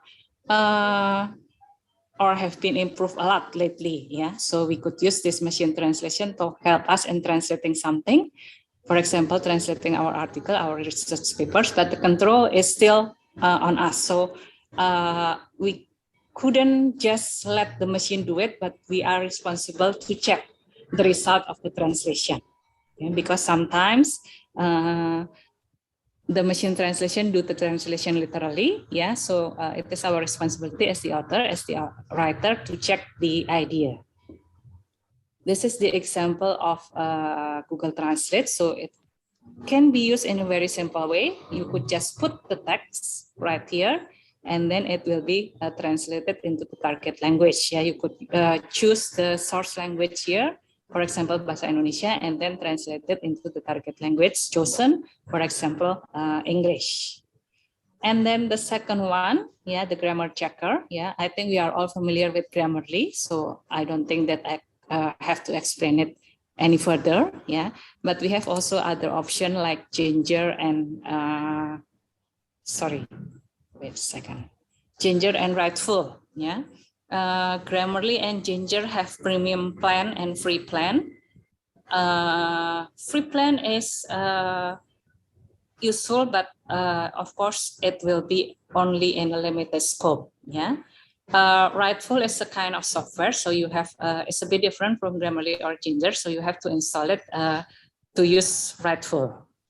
This is an example of Ginger, so it is quite the same with Grammarly. You simply have to put the text here, and then it will check the grammar, the spelling, and then the sentence, the flow of idea, and others. Next, we have paraphrasing tool. Yeah, the most common one is Quillbot. Okay, but we have also other option just like Spinbot. Although, in my opinion, personally, yeah, Spinbot is or Quillbot is a bit one step better than Spinbot. This is an example of how you use Quillbot. So you could simply paste the text that you want to paraphrase here, and then it will be paraphrased automatically. But once again, just like with the machine translation, you have to check the paraphrase. So you just don't simply give it to the machine to do that, but you have to check it again. And then we have reference manager. Yeah, this is very familiar for all of you, I believe. Yeah. Most journals will ask the writer or the author to use reference manager. Yeah, Mendeley is very familiar for us, and we have also other option like Sudiro. So I don't think that I should explain and give example for this one. I just would like to skip to the fifth classification, which is plagiarism checker. I think you are all also familiar with this one, with Turnitin. Yeah, it also has a premium plan, and probably this one is the one that you've unfrequently heard before, small SEO tools. This is a kind of Turnitin, but in a simple way. But the advantage of using small SEO tools is that it is free. Yeah, it will be something like this if you open the website of small SEO tools. So you just could paste the text here, and then it will check the similarity of the text. So quite the same with Turnitin, but in a more simple way. Yeah, so I think if you need, just to check your students' works or something like that, for example, you could just use small SEO tools instead of Turnitin. Okay. I think that's all for my presentation. Once again, before I close my presentation, I would like to quote something. Once again, don't make the machine your enemy, but make it your friend. So you could use the machine to help you in writing research paper. And this is my contact numbers in my social media accounts. If you would like to contact me to discuss about my presentation further later. Okay, thank you, Pak Ahmad, for the time. I will give the screen back to Pak Ahmad. Okay, thank you, Ibu Imelda. Then, Ibu, there is a question for you from Ibu Lisa. So the question is, what is the best platform you can suggest for writing students so the assignment text they submit can have minimum grammatical error? Okay, thank you for the question, Ibu Lisa. From my experience and my personal opinion, I would like to recommend Rightful, yeah, instead of Grammarly, because I think there are many things that the students can check by using Rightful. Yeah, so there are many options, more options compared to Grammarly. So from my, I don't know, probably we have our own personal preference, yeah. But for me, from my own experience and my own personal preference, I would like to recommend Rightful for students' assignments. Okay. One more question from Ibu Witri Elvianti. I would like to ask if any digital platform for paraphrasing. Yes, the one that probably have already familiar with all of us is Quillbot, Ibu. Yeah. The one that I've just shared previously. So Quillbot, yes. Sorry, your voice is not clear enough. Oh, sorry. Can you repeat again? Yeah. The digital platform for paraphrasing. I think the most familiar one is Quillbot. Okay. Oh, Quillbot. okay. Ibu Lisa is asking me to type it. Actually, it's on my slides, yeah, Bu, but I'm going to type it again. Quillbot. So this is, yeah, the application for paraphrasing. You just put simply put the text that you want to paraphrase there, and then it will help you in paraphrasing. So later you could try to visit the website Quillbot, Ibu, if you want to try. Okay, thank you, Ibu Emilda, for the answers. Well, I think we can move to another speaker. The next speaker is Ibu Dr. Nidia Sofa, SPDI, MPD. Ibu Dr. Nidia, are you with us? Yes, Mr. Ahmad. Okay. Okay, time is yours, Bu. Thank you. Let me first share screen. Is it visible already? Yeah. Yes, okay. Bismillahirrahmanirrahim. Assalamualaikum warahmatullahi wabarakatuh. Good afternoon, ladies and gentlemen. Before I start sharing our experience in recently community service activity that we held, let me introduce myself. We are actually a team of 4 lecturers from D4 Applied Business Administration Study Program of Politeknik Negeri Jakarta. I am Nidia Sofa as the speaker of today. And actually we also have Ibu Dr. Anda Iis Mariam, MSI, and also Ibu Titik Purwinarti Esos MPD, and also Mr. Husnil Bari MSM. So the community service itself was held on September 15, recently, in Curug Subdistrict Bojongsari District Depok. And it was held in Elementary School 01 Bojongsari. There were 30 participants, consist of village officials, the cadres of Posyandu PKKN Karang Taruna. Here are some pictures that we took during the community service that we did a few weeks ago. Okay. So actually, the whole idea why we came up with this community service, because the COVID-19 pandemic requires many parties to make adaptations in daily life, not only for the community, but also for the government at all levels, including the village. And government policies, which is issued to prevent the spread of the virus, certainly impact the standards of public services implemented by service providers. And these service providers are expected to be able to provide excellent service, but still pay attention to the existing health protocols. Sub-districts as the front line in providing services, both administrative and other services, are required to fully understand how to provide excellent service during the COVID-19 pandemic. And however, after a survey was conducted in the Curug village, we found out that the village staff, or the village officials, they found difficulties in providing excellent service to the community during the COVID-19 pandemic, because people of the community were very worried about going to the village office and also taking care of their administration in the office. Other obstacles they experience is the administration management during the COVID-19 pandemic, because the people of the community didn't come a lot during the pandemic, like they experienced a year of silence. Yeah. At the moment, the current demand for services is booming. So the community has begun to venture back into the village and take care of various administrations, including some additional administration on government cash assistance and also administering the vaccine. In implementing these activities, the village officials are assisted by the local cadres of Posyandu, PKK, and also Karang Taruna.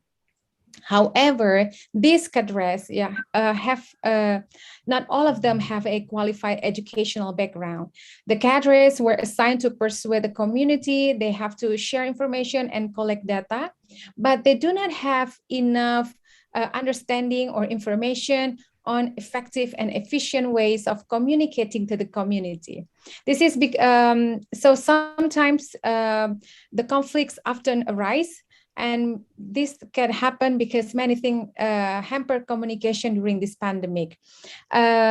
Especially conflicts may arise when it comes to improving community welfare, such as providing government cash assistance and also asking the people of the community to get vaccinated.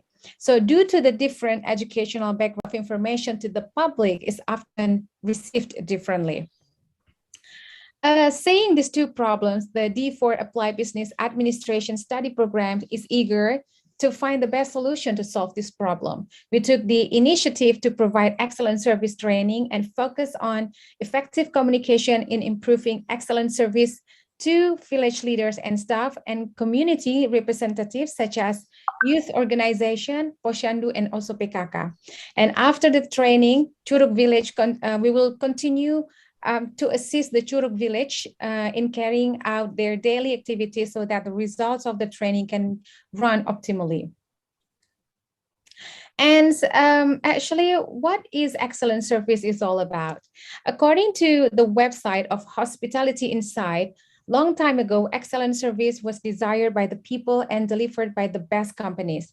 But today, it is an aspect of the service sector that has come to be expected by all customers. Service excellence refers to the ability of the service providers to consistently meet and occasionally even exceed customers' expectations.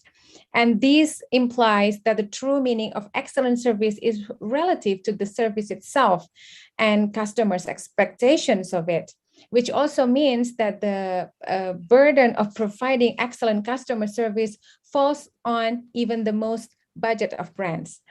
In Indonesian government, service excellence has become a principle that should be adopted by all government institutions from the community level until the state level.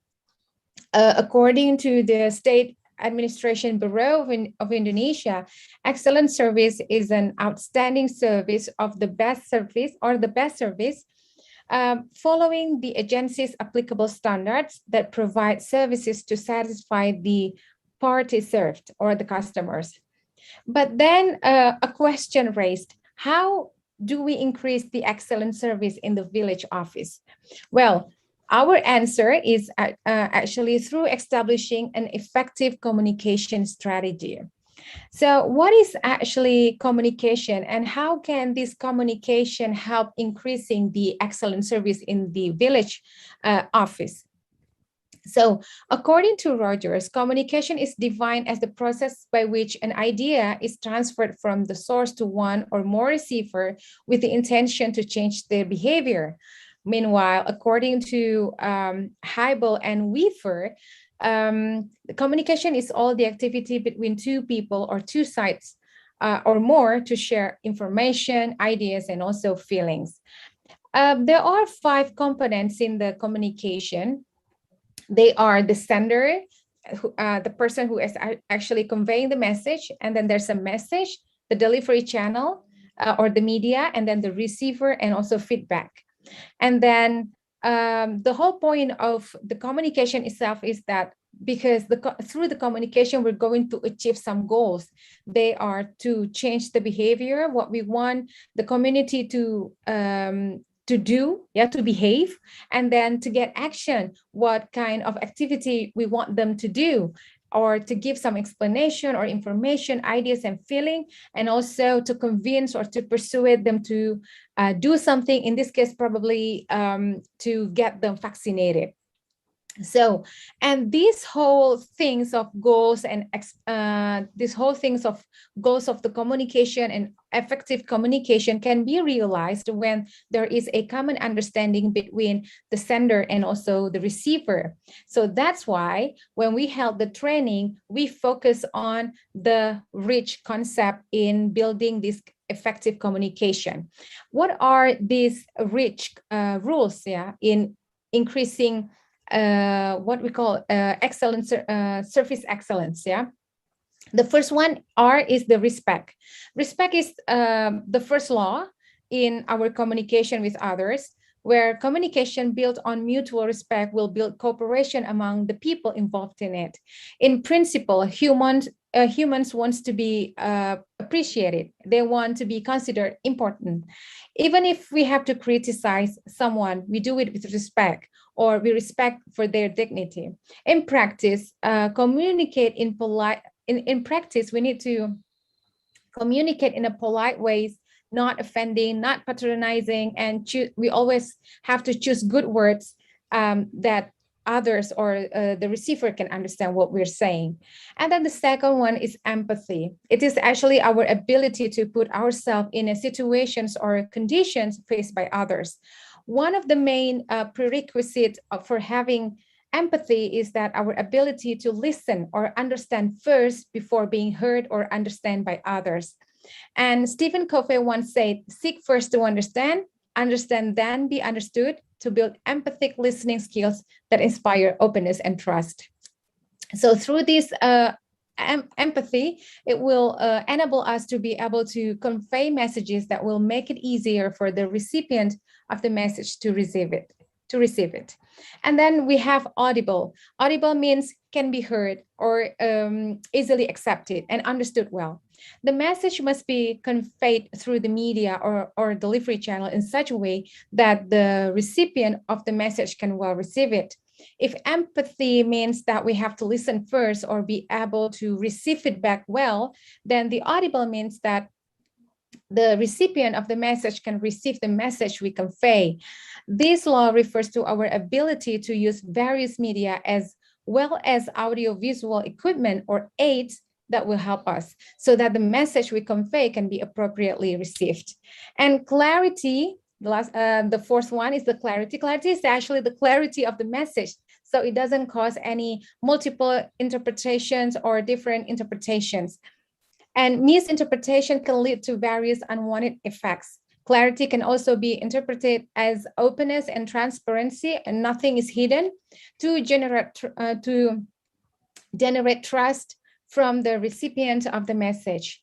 And without this openness, there will be, of course, suspicion from the people of the community. And then the last one is the humble. It is what we call, it's in another way, it is called humility.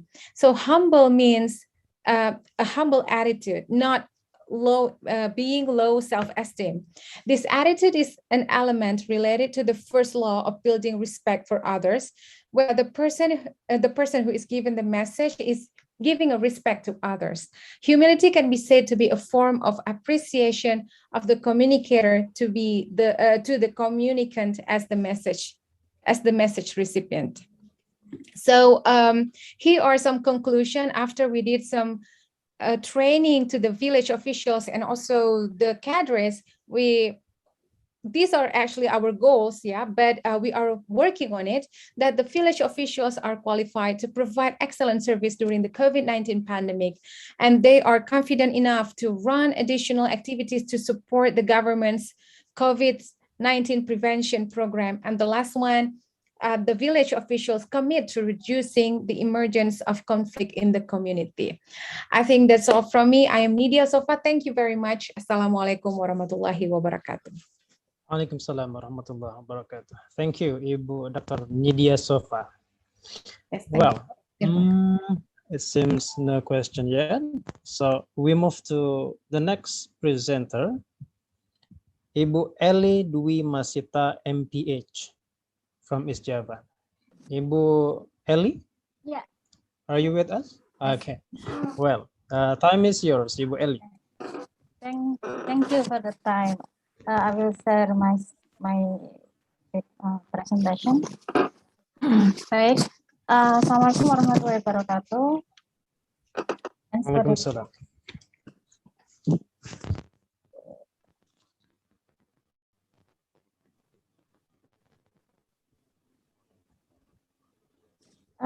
Apakah PPT saya sudah terlihat nih?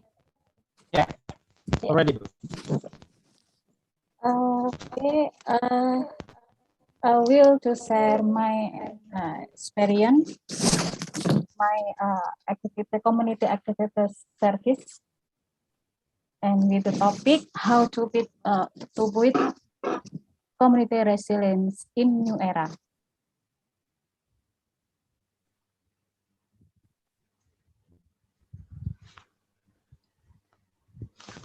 So I will share. I introduce myself. My name is Eli. I come from East Java, and I was a lecturer in Universitas Nahdlatul Ulama Surabaya. So I will share to my little experience to community services in pandemic, and the topic is resiliency in community or and family group. Nah, the city of Surabaya is one of the cities at the highest number of COVID cases in East Java, with a fairly high death rate.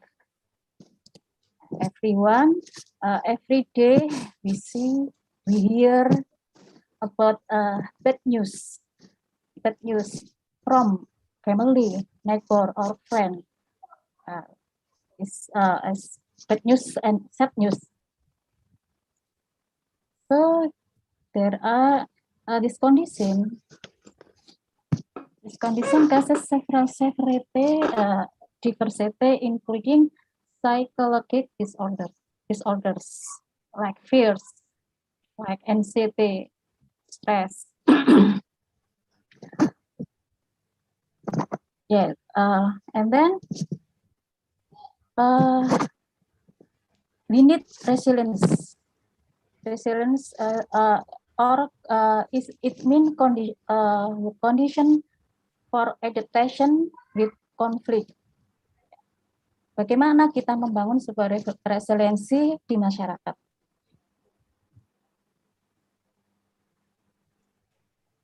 We have two stages. The first stage is to start from family group. The first stage, we must detection psychological disorder for family group, and then we determine level of resiliency. The second, we to community leader as a community policy maker. Jadi setelah ke keluarga baru kita ke masyarakat, di mana masyarakat ini adalah yang kita sasar adalah para leadersnya atau pembuat kebijakan. Apa yang kita lakukan selain sosialisasi tentang dampak dari pandemi terhadap psikologi disorder, termasuk stres, ketakutan, dan resiliensi, sehingga dengan diskusi ini dengan para pembuat ini kita bisa we can determine how to build model, resiliency model yang dipakai untuk masyarakat tersebut. Kenapa kita kok membuat model resiliensi? Karena setiap model ini akan berbeda antara komunitas satu dengan komunitas lain. Oleh karena itu, before this, we can detect relation level and aspect resiliency.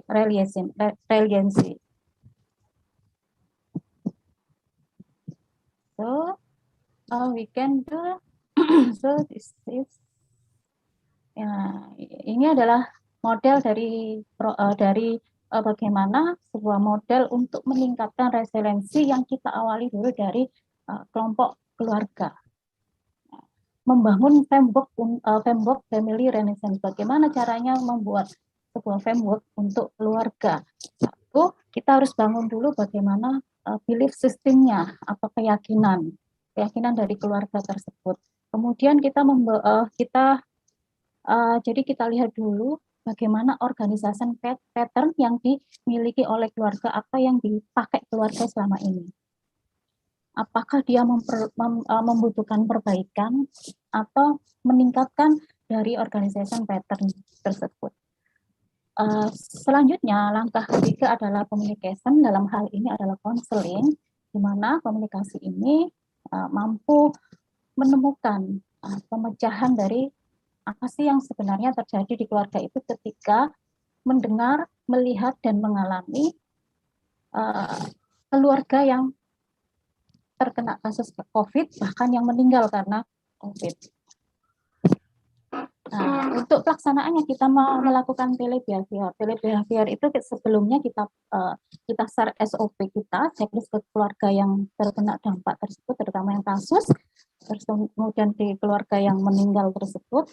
Kemudian dari SOP itu kita minta mereka memvideo satu aktivitas saja di dalam sehari itu saja di rumah, di video, kemudian kita video tersebut dikirimkan ke kami sebagai melihat bagaimana model adaptasi dia terhadap berita maupun kejadian kematian pada anggota keluarga tersebut. Kemudian di level komunitas, pada komunitas ini kita setelah dari keluarga, kita juga mengarah kepada komunitas, di mana kita harus juga melihat framework resiliensi komunitas itu pada tahap apa dan pada aspek apa. Apakah komunitas ini lebih tahan atau lebih rentan daripada keluarga. Sama kita lihat dulu bagaimana belief system dari komunitas tersebut. Organisasi patterns, community empower-nya bagaimana, dari sumber daya yang ada di sana itu bagaimana, apakah di masyarakat tersebut tersedia untuk mendeteksi ranah-ranah resiliensi tersebut atau cuek begitu ya, cuek, tidak peduli atau tidak tahu sama sekali. Kemudian di masyarakat tersebut setelah kita tahu bahwa framework-nya, baru kita mendevelop atau membentuk sebuah peer group, di mana peer group itu kita buatkan checklist yang kita sebut sebagai ELIPS, exercise lifestyle. Jadi kita bentuk sebuah model gaya hidup baru ketika dalam menghadapi situasi yang konflik ini. Saya katakan konflik karena mereka itu hampir tiap hari mendengar kabar innalillahi. Hampir setiap hari kita mendengar bisa sampai 6 kali berita tersebut, entah dari keluarga, entah dari teman, itu jadi membuat ketakutan yang tinggi, sehingga kita membentuk peer group, di mana peer group itu bisa men-sharing pengalaman kesedihannya, sehingga nanti ketika kesedihan itu sama-sama sharing, kemudian sama-sama saling bagaimana memecahkan supaya terlepas dari kesedihan tersebut. Jadi peer group jadi sama-sama. Tetapi di peer group ELIPS ini ada satu instruktur, dan instruktur itu berasal dari masyarakat yang sudah kita fasilitasi atau kita latih. Nah, oleh karena itu masyarakat sepakat untuk membuat sebuah rumah resiliensi. Nah, apa kegiatan? Nah, ini merupakan kuesioner yang cuman tidak kelihatan, kuesioner untuk mendeteksi belief system, organization pattern, dan framework keluarga dan ini ya dan komunitas tadi. Nah ini salah satu kegiatan kami. Jadi ada peer group. Jadi kita buat di sudut ada sudut baca seperti ini. Jadi mereka bisa bergiliran untuk membaca tentang bagaimana membentuk atau membangun resiliensi. Kemudian ini ada ruang santai. Nah ini small group ellipse. Jadi saling tukar pikiran, saling sharing pengalaman, bagaimana lepas dari stres yang akibat keluarga yang terdampak COVID. Nah, kita juga memberikan pelatihan pengolahan wirausaha, seperti bagaimana mengolah sumber daya yang ada di sana. Misalnya ini kebetulan kita mengajarkan mereka menanam toga.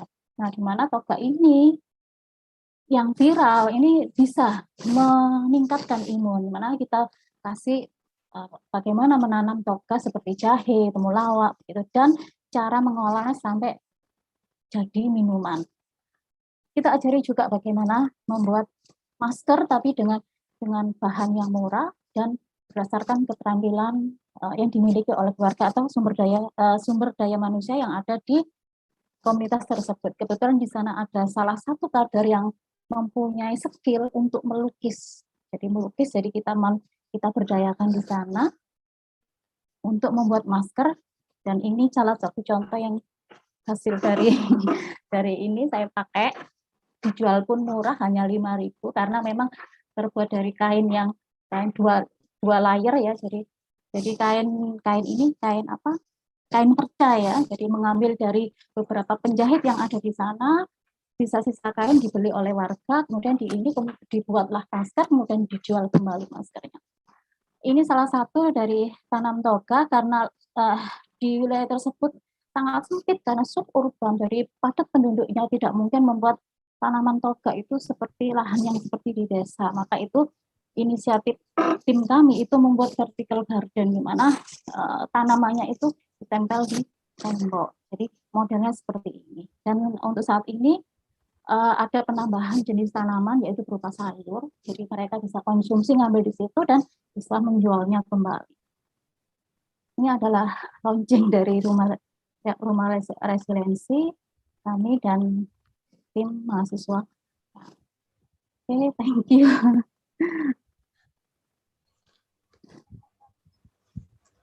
Okay, thank you, Ibu Eli. Yes. Well, ladies and gentlemen, now we're going to play for you this presentation video from Dr. Hendra SEMSI, since he cannot attend directly to give the presentation here in Zoom, so he sent us the video. So Ibu Samsia, please play the video.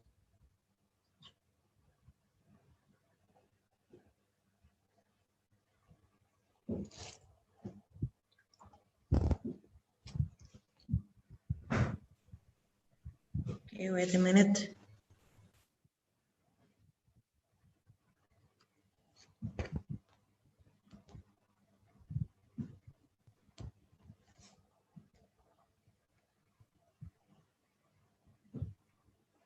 Okay, can you see the video? We can see the video. Okay. I'm very glad to be one of the plenary speaker of the second plenary in session 1 on this PkM OSA Basics International Seminar on the 3 continent of cross-field lecture community services from Saturday to Sunday, 9 to 10 October 2021. All right, today's my topic is about Google Classroom digital training. You only hear the sound, the audio, just the sounds. Just a coincidence. My name is only the voice. Only the voice? ADPI from North Sumatra. I came from, my affiliation is Wilmar Business Indonesia Polytechnic. So very proud to be here and very privileged as I say thank you to all the hosts, the committee of this PkM online series at ADPI Best Success. Okay, so let's begin the presentation. Just voice. Say something. All right. Only the voice. To get to know me as a speaker a bit, yes, okay, let me explain a bit about myself. This is a short curriculum vitae of a speaker in session 1 plenary chair. That's me, myself. So, Dr. Hendra, my name is Hendra, all right? My affiliation is from Wilmar, Indonesia Polytechnic. Currently, I'm still assigned as the chair of Research and Community Service Program. And also lecturer, or we could call it assistant professor of the International Marketing Management Study Program. So recently, in this year, I published 4 books. Yes, this is cooperation management, marketing communication, technology-based entrepreneurship, and also. Okay, wait a minute. I will play again.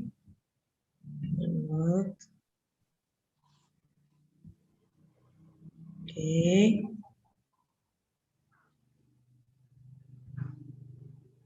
Okay, sorry, ladies and gentlemen, give me a time to show up the video from Dr. Hendra. What this one?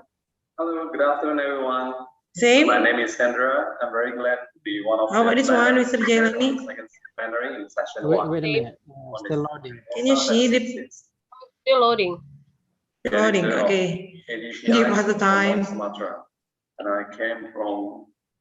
My affiliation is Wilmar, Indonesia. Only the sound, Ibu. Okay, just on the sound. I try. I can. I try to play from the G drive. So let's begin the presentation. Okay. I stop here. Well, to know to get to know me as a speaker a bit, yes. Okay, let me. Okay. Miss Lisa, want to try? Okay.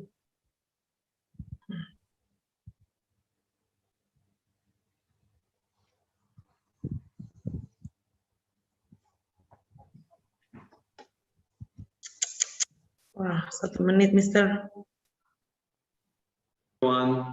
Okay. My name is Hendra. I'm very glad to be one of the plenary speaker of the second plenary in session 1 on this PkM also Best Success International Seminar on the 3 continent of cross-field lecture community services from Saturday to Sunday, 9 to 10 October 2021. All right, today my topic is about Google Classroom, digital training for Methodist group, teachers in North Sumatra. All right, just a coincidence. My name is Dr. Hendra, as the editor of ADPI from North Sumatra, and I came from. My affiliation is Wilmar Business Indonesia Polytechnic. So very proud to be here and very privileged as I say thank you to all the hosts, the committee of this PkM online series at ADPI Best Success. Okay, so let's begin the presentation for today. Let's say something. All right, well, to know to get to know me as a speaker a bit, yes, okay, let me explain a bit about myself. This is a short curriculum vitae of a speaker in session 1 plenary chair. That's me, myself. So, Dr. Hendra, my name is Hendra, all right. My affiliation is from Wilmar, Indonesia Polytechnic. Currently, I'm still assigned as the chair in Research and Community Service Program, and also lecturer, or we could call it assistant professor in the International Marketing Management Study Program. So recently, in this year, I published 4 books, yes. This is cooperation management, marketing communication, technology-based entrepreneurship, and also principle of advertising. And in ADPI, yes, in ADPI, I also ever give some speeches, okay, as keynote speaker in a batch 5. So the earlier batch before, all right, I was the keynote speaker. And the batch before again, the batch 4, I was speaker in digital marketing, yes, okay. and today as plenary speakers. It's very proud. Yes. And this year, me and my team and I won small grant program 2021 for SMEs in Timbang Jaya village, which is actually in the Leuser Mountain National Park. Yes, Taman Nasional Gunung Leuser. Yeah, which is a conservation area by the UNDP in North Sumatra. And also, I'm a visiting and guest lecturer in Faculty of Economics and Business at Universitas Sumatera Utara. And I welcome everyone to have collaboration, especially in community service or even research. Yes, or maybe as giving lecturing. Yes, in my phone is 0811-6128-286. Okay, my email is hendra@wbi.ac.id. Yes, okay. All right, let us begin. Yes, the first slide. Yes, okay. So actually, this community service happened in the beginning of pandemic in Indonesia, which is in 2020. All right. At those time, I see there is some urgent need in some schools to begin their semester in July 2020 in a new environment, which is in the full virtual room. Okay. So I start offering as lecturer, as we have three dharma, yes, three main things to do. Is one of them is actually community services. I try to approach some of the founders of foundations of some schools and the principals. Okay, some private schools, some government schools. All right. Anyway, so I offer them is the Google Classroom as learning management system. That is what I was using that time. So I offer them this pandemic, yes, okay, as the urgent need is for schools. But however, I got declined by various schools due to a variety of various reasons. Some of them say that they are in progress of training right now. Okay. Some others says that they don't have time, and the various reasons anyway. Finally, I got accepted by the biggest group of Methodist school groups in North Sumatra, namely called Indonesian Methodist Church. In specific, they are called the Development Professional Annual Conference at the Methodist Church in Indonesia. I was quite surprised because the founders, the chairman founders met me and then says, this is the right timing, perfect timing, and you come. How about next week you give this training and a workshop to all my teachers? I says, okay, no, why not then? All right, giving webinars so everyone can access them. All right, and I recommend them to use two gadgets. Yes, all right. So one gadget is to watch the webinar workshop, and then the second gadget is directly to practice. Yes. If there are any questions, they can directly give me feedback. So very lucky, we got agreement, and I was offered offer letters to give them training, workshop through the webinar using Zoom as the media. Well, the ones that came surprised me, yes, because there are quite a lot of schools. Yes, okay, all over North Sumatra. You see, there's PkM Pancur Batu, Marconi, Pematang Siantar, Belawan, right? Tamrin, Charles Wesley, Jati, Titik Kuning, Pelita Kasih, Perbaungan, Kata Cermin, Tebing Tinggi, Kabanjahe, Tanjung Balai Karimun, Pangkalan Brandan.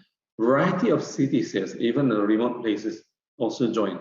Lubuk Pakam, Galang, Pantai Labu, Banda Aceh, Birun, Tangkengon, Perdagangan, Kisaran, Tanjung Balai, Rantau Prapat, Bagan Siapi-api, Pulau Halang, Panipahan, Sungai Bakau, and Abara, Kanopan.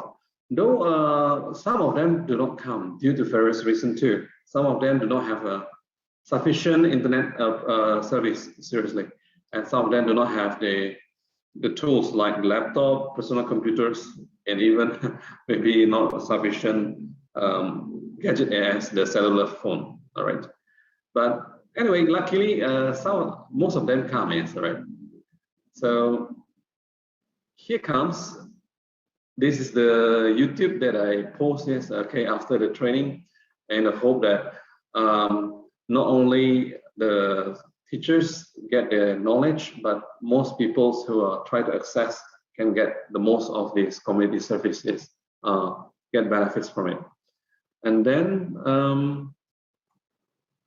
well, the ones that come surprise me is, okay, this is only some of the photos that I can obtain from them, all right?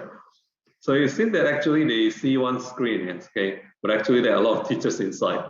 So for example, like this Methodist Tebing is, most of them are secondary teachers. They are lower secondary and upper secondary teachers also joining at the same time and practice at the same time. There are also Bagan Siapi town in North Sumatra. It's quite far from Medan. Medan city is about maybe 8 hours, 12 hours. There are primary and secondary teachers also joining, okay, learning how to use this LMS as learning management system. And what surprised me most is actually not only from secondary teachers and also primary teachers, but also the play group, okay, not playground, I'm sorry, okay, play group teachers, okay, and kindergarten teachers from Kabanjahe, Karo, Regency join the meeting also. There are quite a lot of discussed here. Okay, let's go next one. So first, what is the problem is before we make this community service, we have to know is what is the problem happening right at that moment. At that moment, we know there's pandemic times is where the lockdowns everywhere, the streets are empty. Yes, okay, the governments are restrict everyone. Is that most of the teachers, well, they have ideas, yes, okay, to use WhatsApp video call, but WhatsApp video call is only effective when one-on-one, and also there's some of the disturbances as well. So they need affordable and reliable video conference as tool, okay. At that time, Zoom was very popular. But Zoom only can last for 40 minutes on a free plan. Yes, right. 40 minutes after that, we have to reconnect again. It's kind of disturbance for them. So what about, is there anything that is free? It's quite good, yes, okay. Can take student attendance. We can know the students attend from second to second, minutes by minutes, yes, okay. Is that a report only from the Google Meet, yes, at that time, all right. So only from the Google Meet, yes. Well, they need this as video conference, meet up from the virtual world. I asked them, because using the personal email to the teachers and students, we only get 15 gigabyte each person. And it is not really a maximum capacity.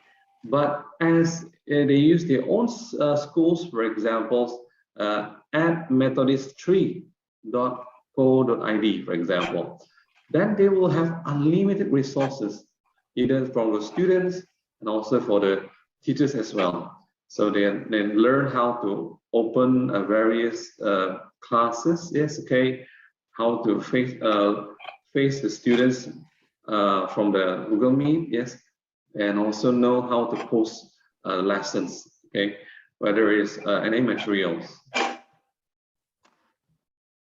Well, another solution is that they can use the stream as announcements, right? They can also use the classwork management for materials, quizzes, submissions, all right, and people management and people management with marking as evaluation. Even the system of commenting from the students, so that there is an interaction also being is also delivered during the.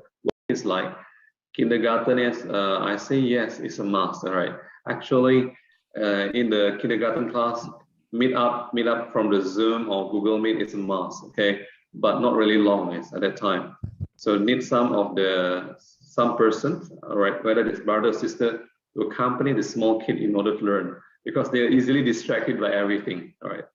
So in the in the secondary and primary, is more to the technical stuff being asked. For example, how to, if there's problem in the Google Sheet, yes. Well, some of the students are not marked yet. Can we remark them? Okay, this kind of technical stuff is able to be handled during the live discussion. So there's an interactive in this workshop as that makes this really giving service to the community as from the teachers later on to the students all over North Sumatra. Well, besides that, there are some ideas and insight on challenges faced by them as well. Okay, so let's say, for example, they have challenged how to make quizzes. Okay, can they shuffle questions, shuffle the answers as well? Yes, they can. Can they use in the Google Classroom instead? Well, they can. I offer them Google Form. Yes, Google Form can be integrated into the Google Classroom, and the marking system is directly. So no need to mark them anymore. Okay. And at the finally, before the webinar end, they offering me as a speaker, as the one that do the community service, a letter of expressing gratitude, yes, from this community partner. Yes. Okay. So we are very happy to accept this kind of things, yes, and we hope for the continuous relationship, yes, with this community partner can give more and then be useful for the schools. So I think that's all for my presentation today. Dr. Hendra is leaving. I would like to say thank you very much, everyone. See you soon. Goodbye. Well, that is the presentation from Dr. Hendra. It is the last presentation in this session. And is Ibu Fadilah still with us? Ibu Fadilah, are you still with us? Actually, there is a question that needs to be answered. I guess he is out already. Well, so we still have 10 minutes. If there is any question from the audiences, you may directly give question.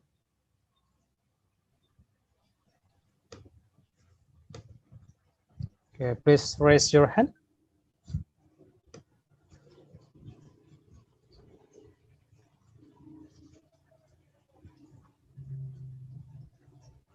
Well, it seems no one raised the hand, so I think there's no question.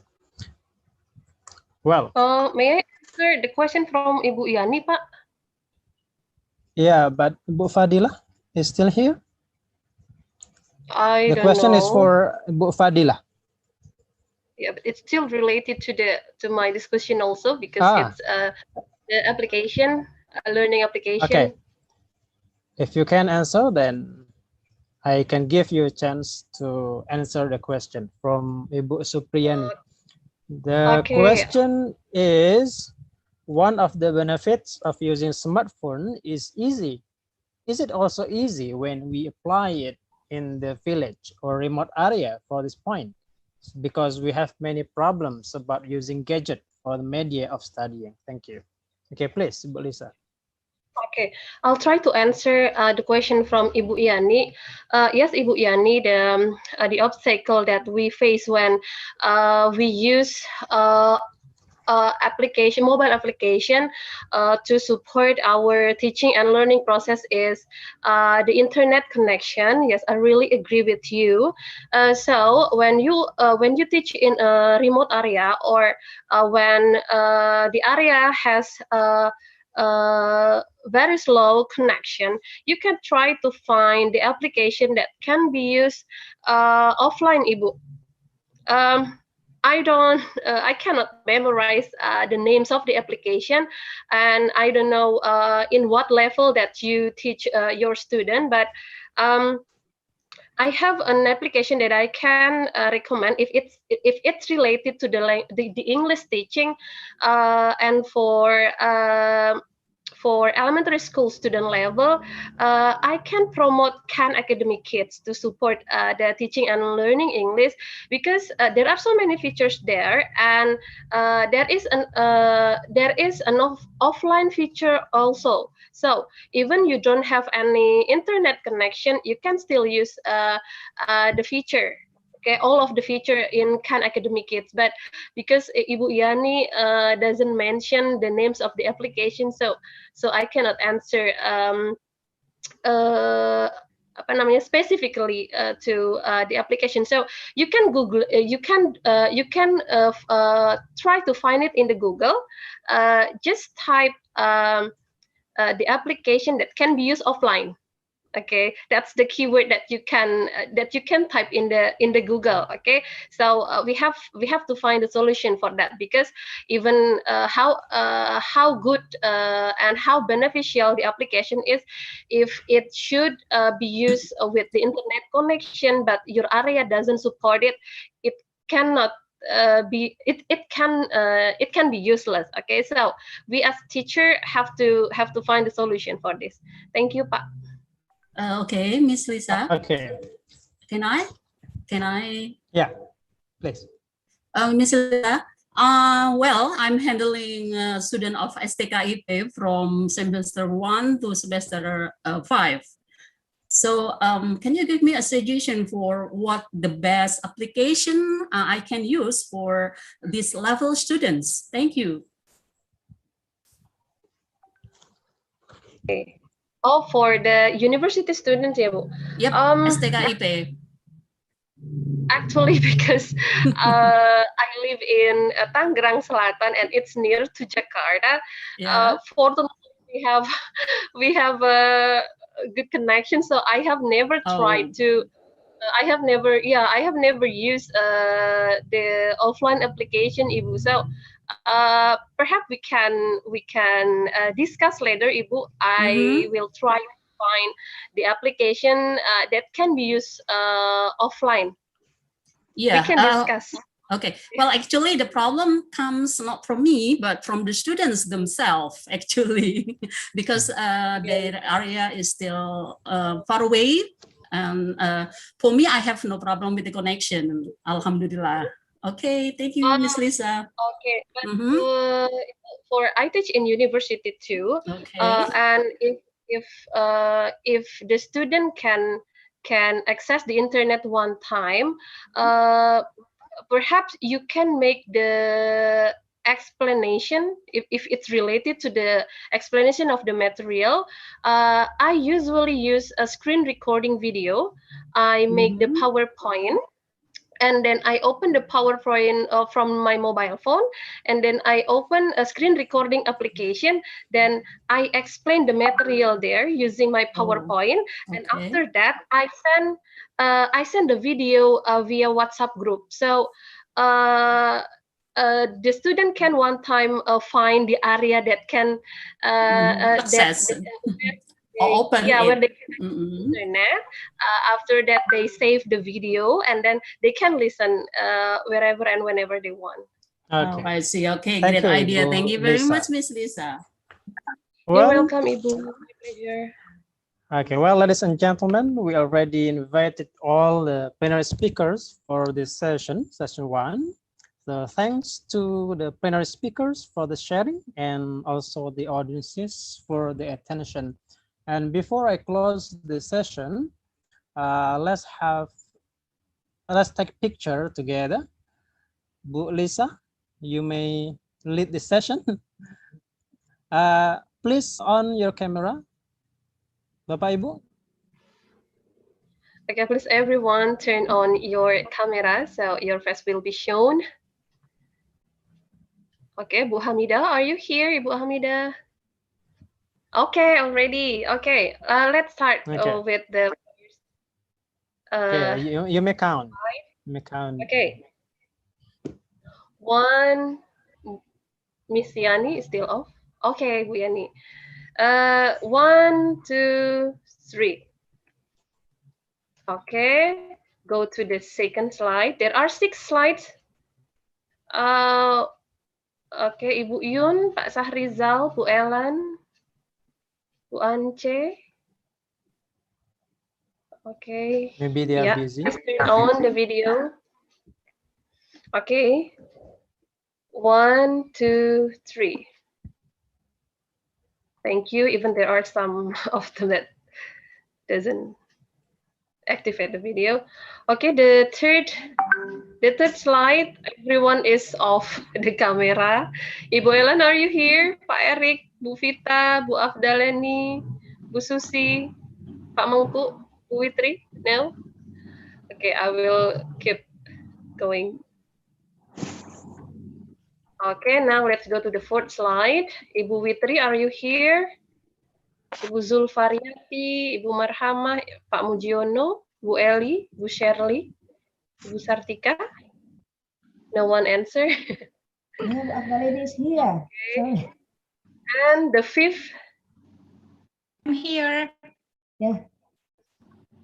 Yeah, I'm taking the photo. Ibu, can you turn on the video? Yeah, thank you. Okay. Yeah, wait a minute. 1, 2, 3. And then the fifth.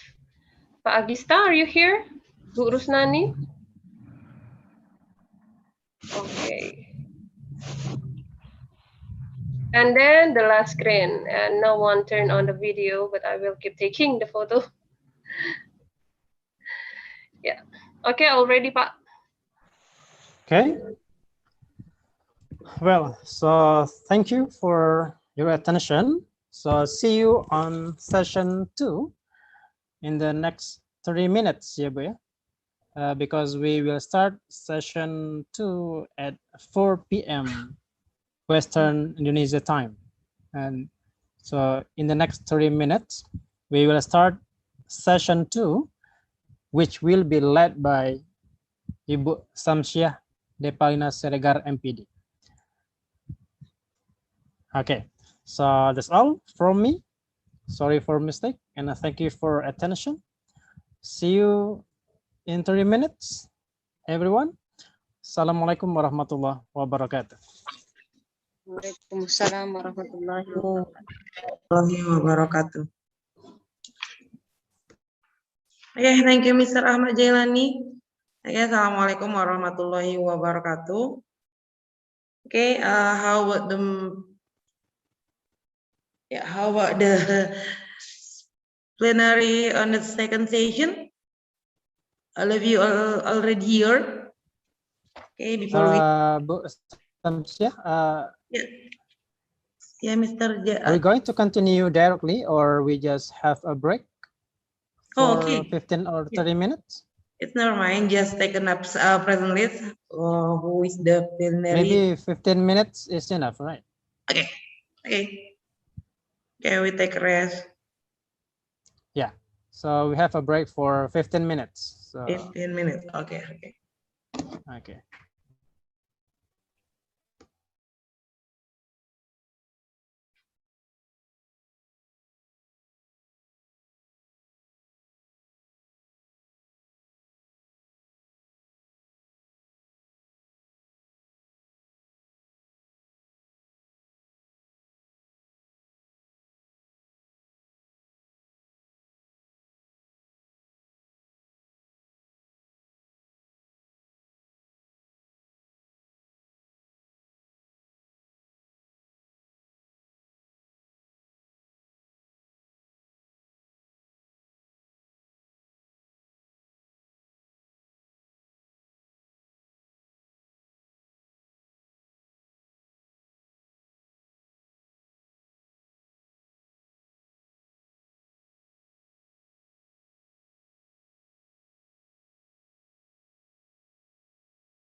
What I'm trying to convey, I don't like the know-it-all appearance. Sorry coming through, not here to interfere, I'm here to be a man. someone who understands. Yeah, we all need time to be alone, but not until we get crazy. Jaded, I feel sudden jaded when I'm with you. I feel my heart beating harder when I'm next to you. My love, please don't rest of the pain. My love, get a hold of your mind. My love, take my hand and hold your freedom. You can be whatever you wanna be. You got the world in your hand. Girl, I'm your #1 fan. You know I'll never leave. When will you believe in me? We don't have to be sacred. There's no need to be saved. All we got is love, got is love, got is love. Baby, don't have to be sacred. There's no need to be saved. All we got is love, got is love, got is love. When I feel like you're in the right place, will you finally see there's not a thing to be afraid of? My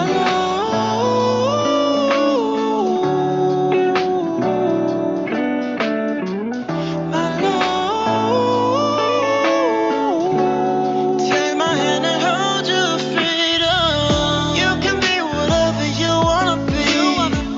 You got the world in your hand. Girl, I'm your #1 fan.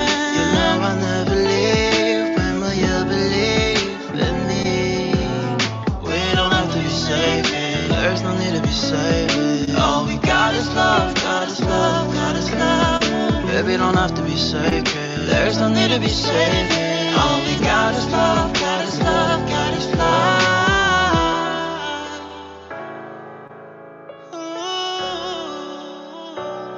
All we got is love.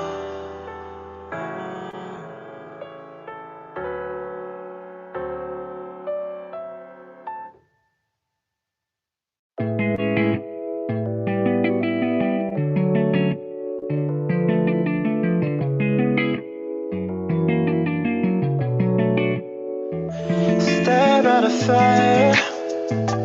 Dark if it looks like you're telling me I'm faded. It's cold outside, but spring's in the corner and I'm waiting. On the way to wait, she saw the flowers blooming up, telling me how winter sucks for you. What more that I can do? But we met this year last season.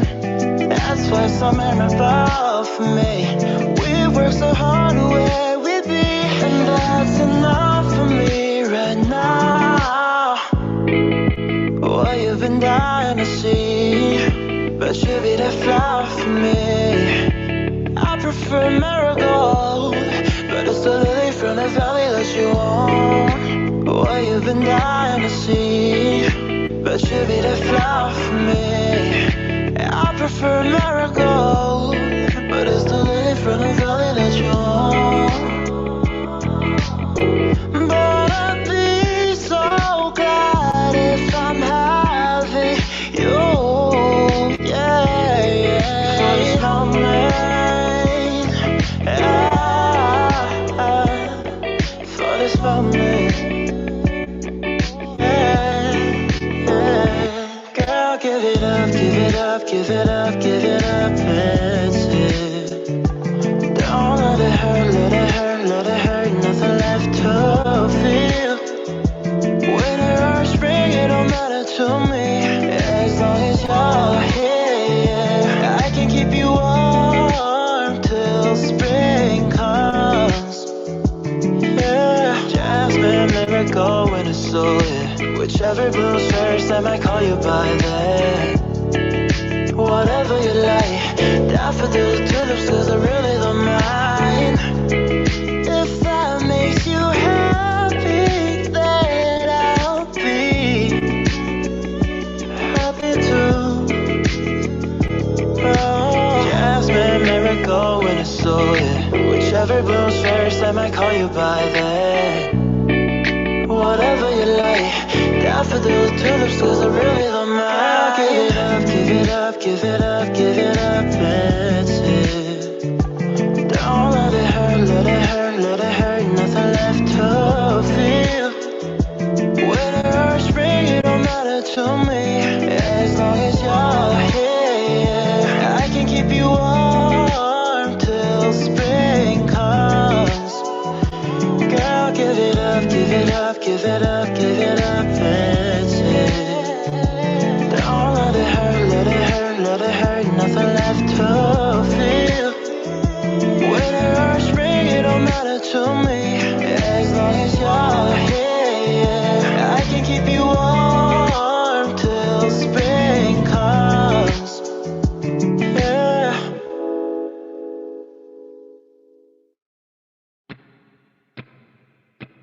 Guess we got caught up with telling a lie. Now you're leaving me lonely. I could get in my car, end up drunk at some bar, but that was the old me. Remember the night that we slept on the floor and you told me you loved me, but you don't ever think about that. It's kinda like a light went off and now you're dead set on giving me up. Talking like we're so far gone and there ain't no use stitching it up. We could do the long haul, we could ride it out. I know the ride's rough, but try us. You're just thinking about tomorrow. I'm on the road while you're waiting at home, but I swear I'll be right back. You'll find some man with no rock and roll band, and maybe you'll like it. Remember the lake when it started to rain, babe, and I just held you. Bet you don't even think about that. It's kinda like a light went off and now you're dead set on giving me up. Talking like we're so far gone and there ain't no use stitching it up. We could do the long haul, we could ride it out. I know the ride's rough, but try us. You're just thinking about tomorrow. I'm just thinking about love. I'm just thinking about love.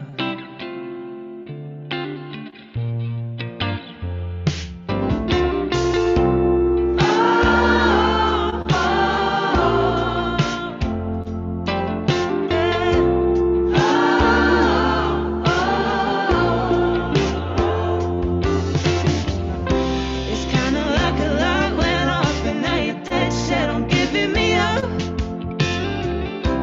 Talking like we're so far gone and there ain't no use splitting it up. We could do the long haul, we could ride it out. I know the ride's rough, but try us. You're just thinking about, I'm just thinking about, I'm just thinking about love. I'm just thinking about love. I'm just thinking about love. Oh, just try us. I'm just thinking about love.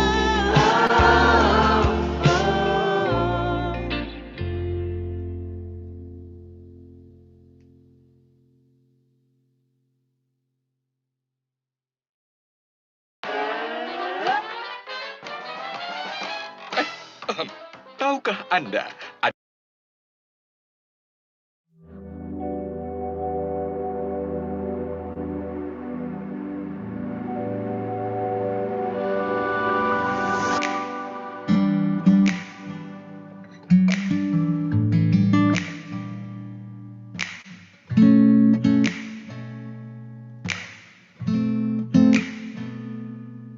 May I ask you how you've been? Would I have the words to say? I've forgotten how to feel, how to call you by your name.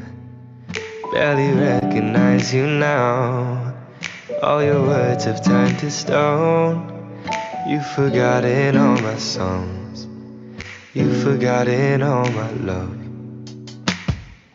Don't you know you make me nervous still? You pull my thoughts apart. Though I've been trying to get you off my mind. Give me time, 'cause it still burns my lips to say your name out loud, my love. Sha-da-da-da-da.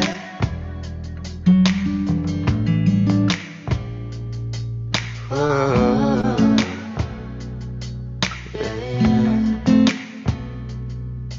And by now your smile has changed. You don't look at me the same. It's naive of me to think that one day you'll miss my name. Promises you say you keep, empty lines between the scenes. Was it wrong for me to trust? I'm still only 17. Don't you know you make me nervous still? You pull my thoughts apart. Though I've been trying to get you off my mind. Give me time, 'cause it still burns my lips to say your name out loud, my love.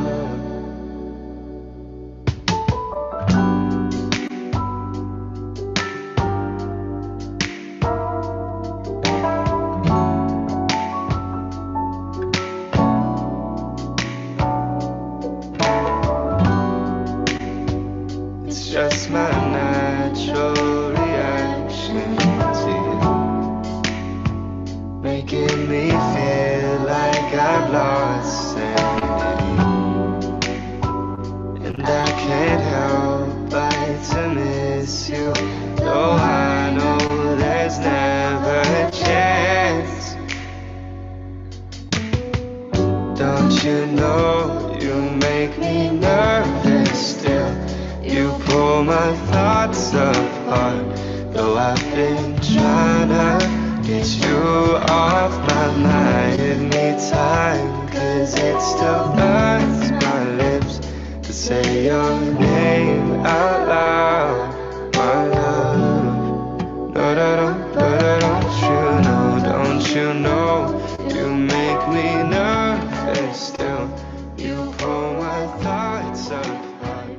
Though I've been trying to get you off my mind. Give me time, 'cause it still burns my lips to say your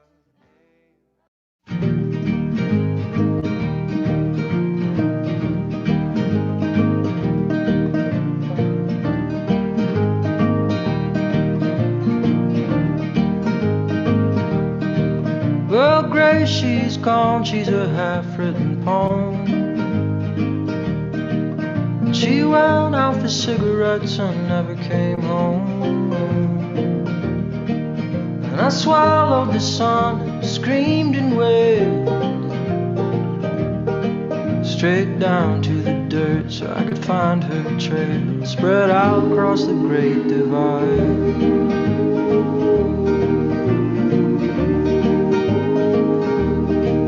Well, I've just come to talk St. Valentine. I never pictured you living here with the rats and the vines. Ain't that my old heart hanging out on your line?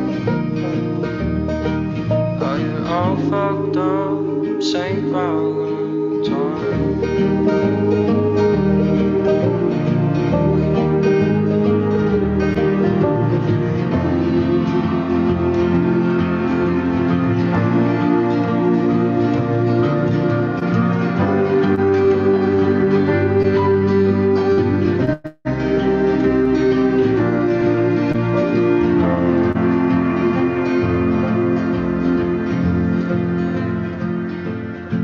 Now I circle the bars on the promenade,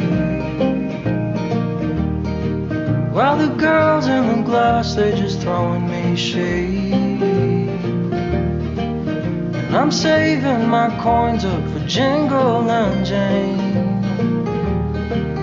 She's out plucking strings in the pouring, pouring. She's out plucking strings in the pouring rain.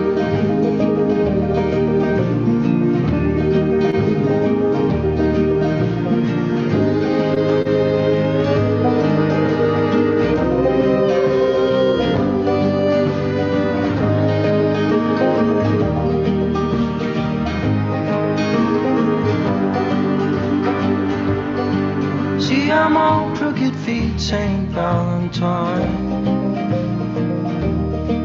I've circled this map till it caught on fire. Now Grace, she has left you just skin and bone. Well, you hang up your head, but you can't call it home. Oh, you've tried and you've tried, but you can't call it home. You're the loneliest one, St. Valentine.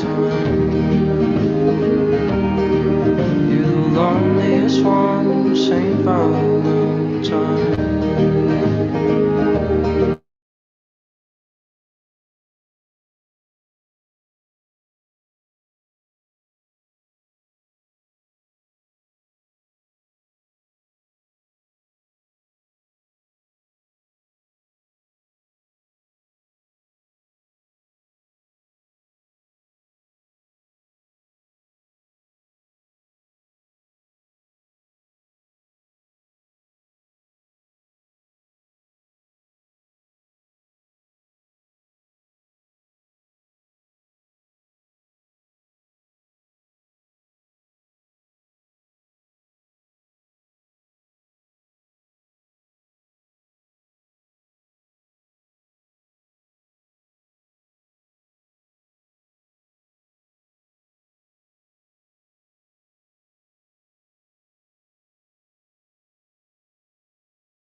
Okay, that's okay. Assalamualaikum warahmatullahi wabarakatuh.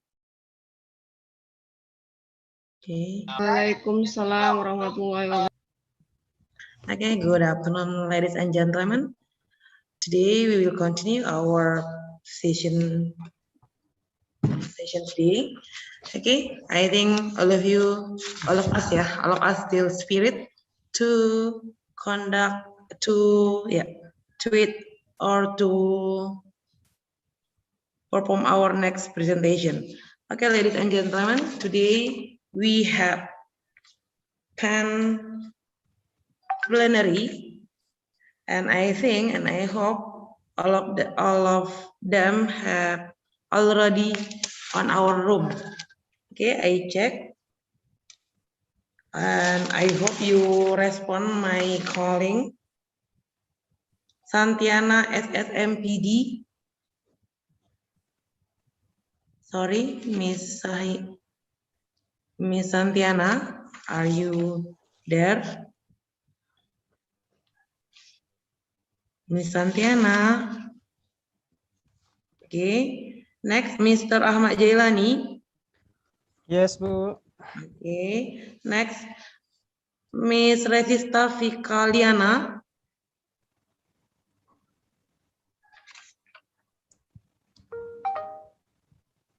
Sorry, Miss Resista Pikaliana. Okay, next, Miss Yosa. Yeah. Okay, next, Mr. Ahmad Rashidi. Okay, berarti there's the plenary available will be performed the first. Okay, I will check again.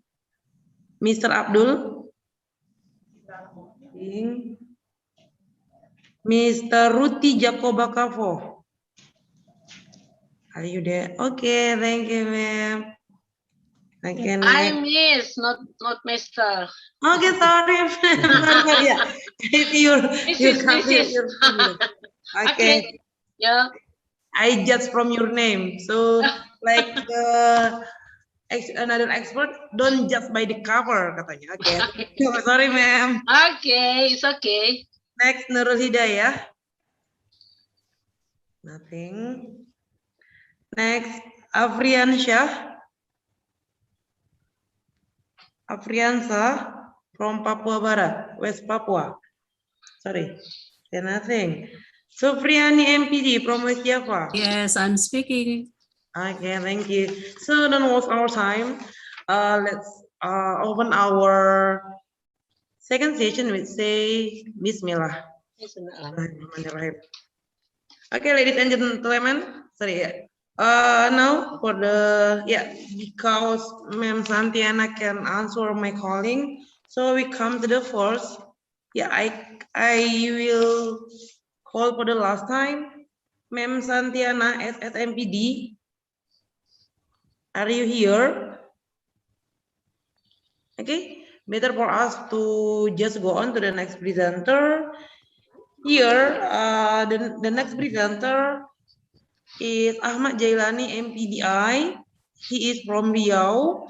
The title of his paper is YouTube as an alternative medium for online learning in rural areas. Okay, to know more about the YouTube, how be an alternative medium for the online learning, let's invite Ahmad Jailani MPDI. Time is yours. Okay, thank you, Bu Samsia. Let me share my screen. Okay.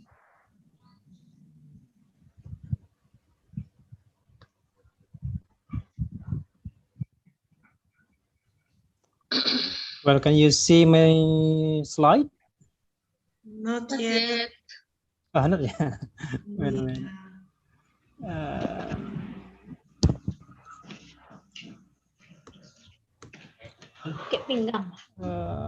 Sorry. Oh, something wrong with my laptop. Wait a minute. Okay, I will wait you.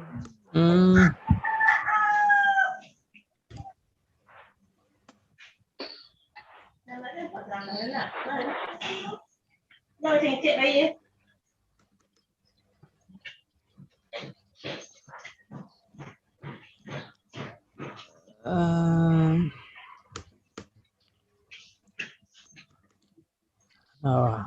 what happened with my laptop? I think you Sorry. have to log in first, Pak. You have to leave first and then you log in again. Yeah. Wait a minute. Oh, okay. Already. Already? Yeah, I can see.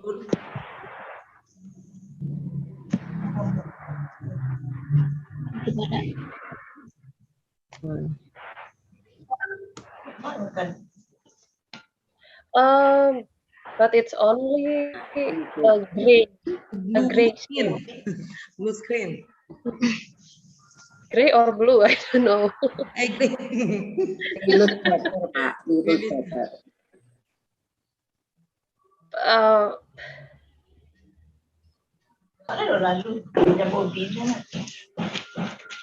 Tahu balik tanggal ikut lewat yang gini.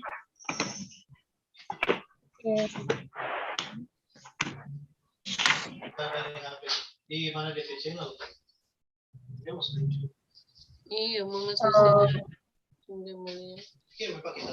Hisham, probably we can start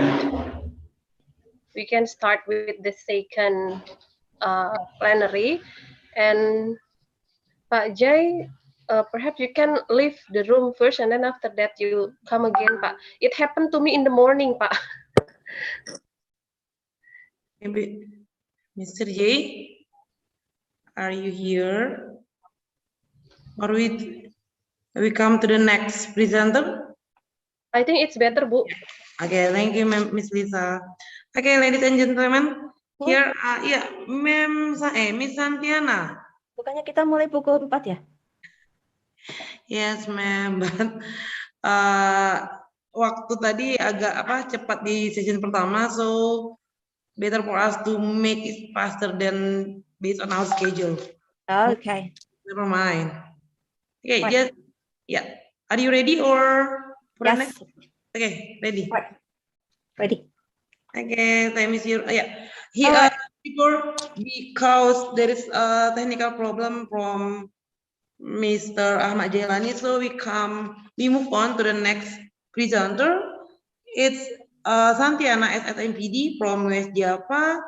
Her title is Optimizing LMS Canvas for Interactive Learning. So how come LMS Canvas how the function of LMS Canvas for interactive learning itself, we can hear together from the presenter. Miss Santiana, time is yours. Ay, masuk kirim, ay. Zoom meeting.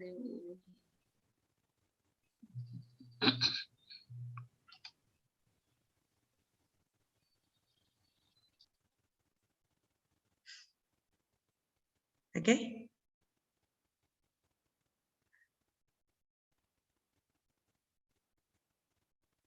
Miss Santiana, there is a problem.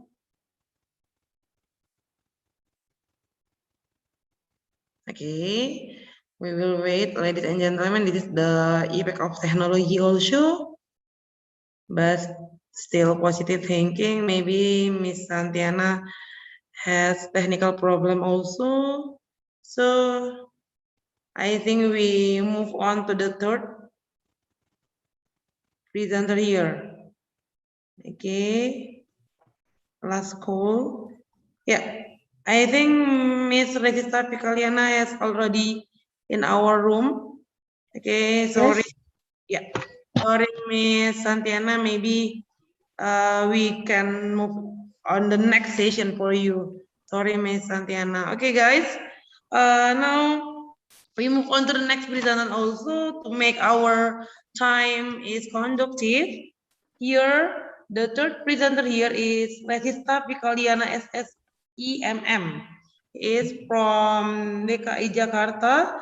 Her title is Building a Consumer's Awareness of Traceability Important in Food Supply Chain. What does it mean?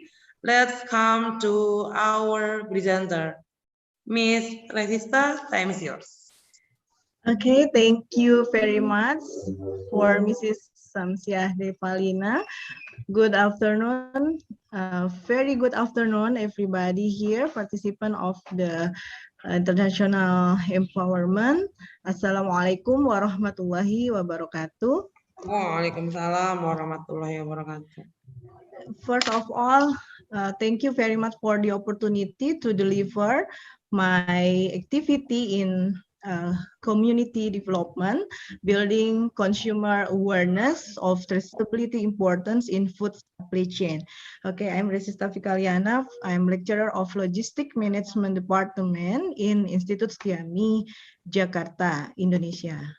Okay, first I will try to explain about food supply chain.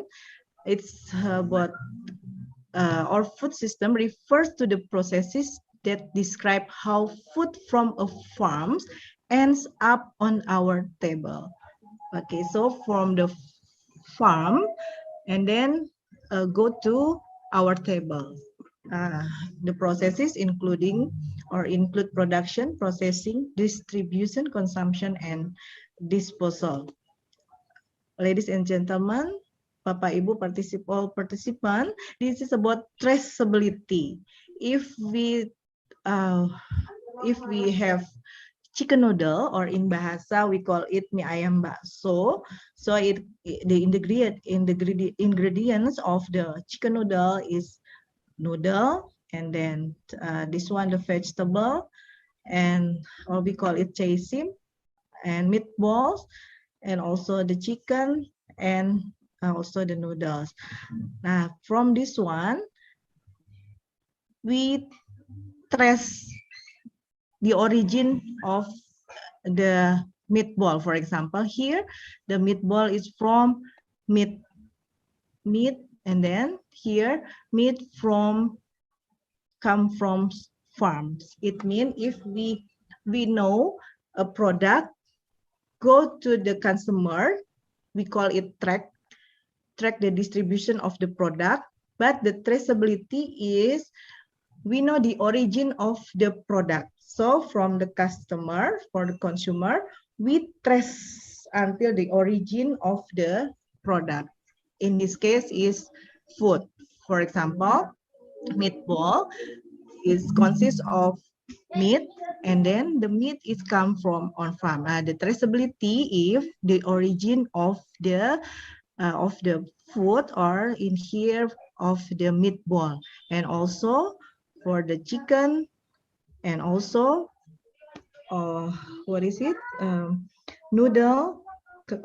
Noodle consists of flour, and flour come from wheat field. This is what we call traceability. Okay, and the next one. Wait a minute, because I cannot. It's a technical, but wait, it's wet. Okay.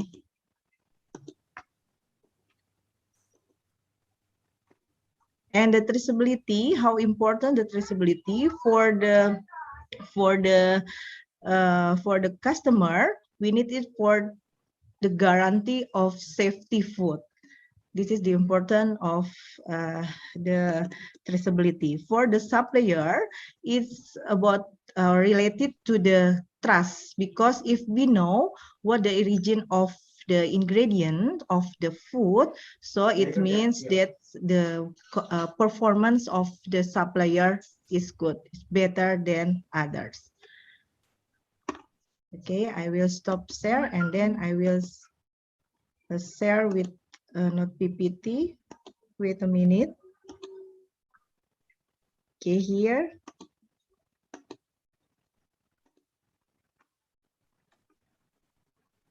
Okay, this is benefit of traceability for producer, supplier, and also consumer. I have told about the benefit for producer, enhancing supply chain performance, and also for the consumer is about safety of the traceability. And some technology already applied to enhance the supply chain performance, like barcode, QR code, RFID, blockchain technology, and other application. For the consumer, the halal issue is one of the importance of the traceability of a food supply chain. And for the producer or supplier, traceability is one of the requirement to export or to sell their product to the global market. So this is some awareness method to the consumer, because for the supplier it's not a big problem.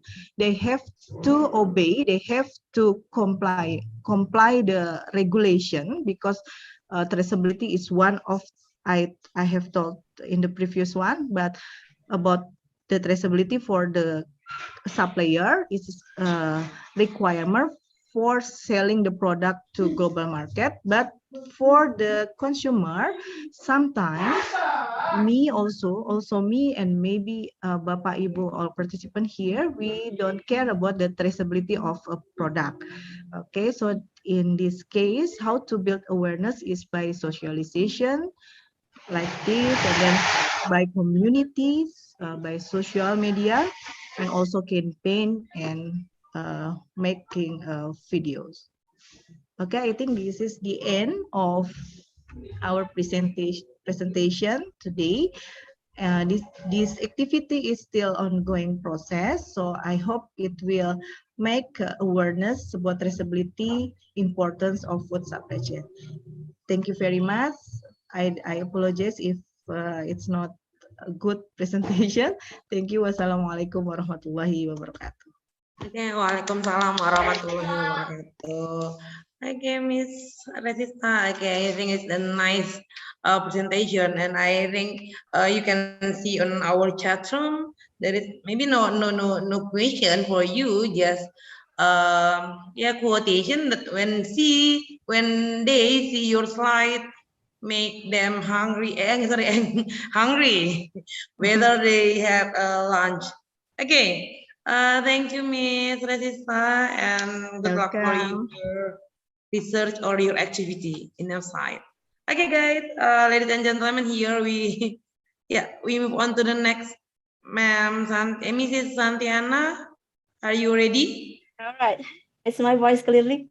Okay, yeah, okay, okay. Okay, Thank you. is yours. Right.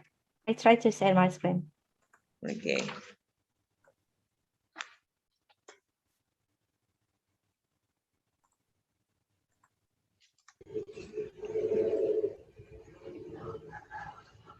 Assalamualaikum warahmatullahi wabarakatuh. Thank you Waalaikumsalam. for the chat session who gave me a chance to deliver a little bit talk related to my topic today. I'm Santiana from Siliwangi University, and I'm also the head of the Center for Cooperations of Siliwangi University and the secretaries of Indonesian Education Share to Care Volunteers. In this talk today, I will deliver related to the optimizing LMS Canvas for interactive learning. So because it is very limited time, I only want to deliver a little bit talk about this. Before we know how to optimizing LMS Canvas, so we should know what is Canvas actually. The Canvas is a learning management system, or LMS, an online learning platform that allows teachers and students to share content and communicate with one another during a course.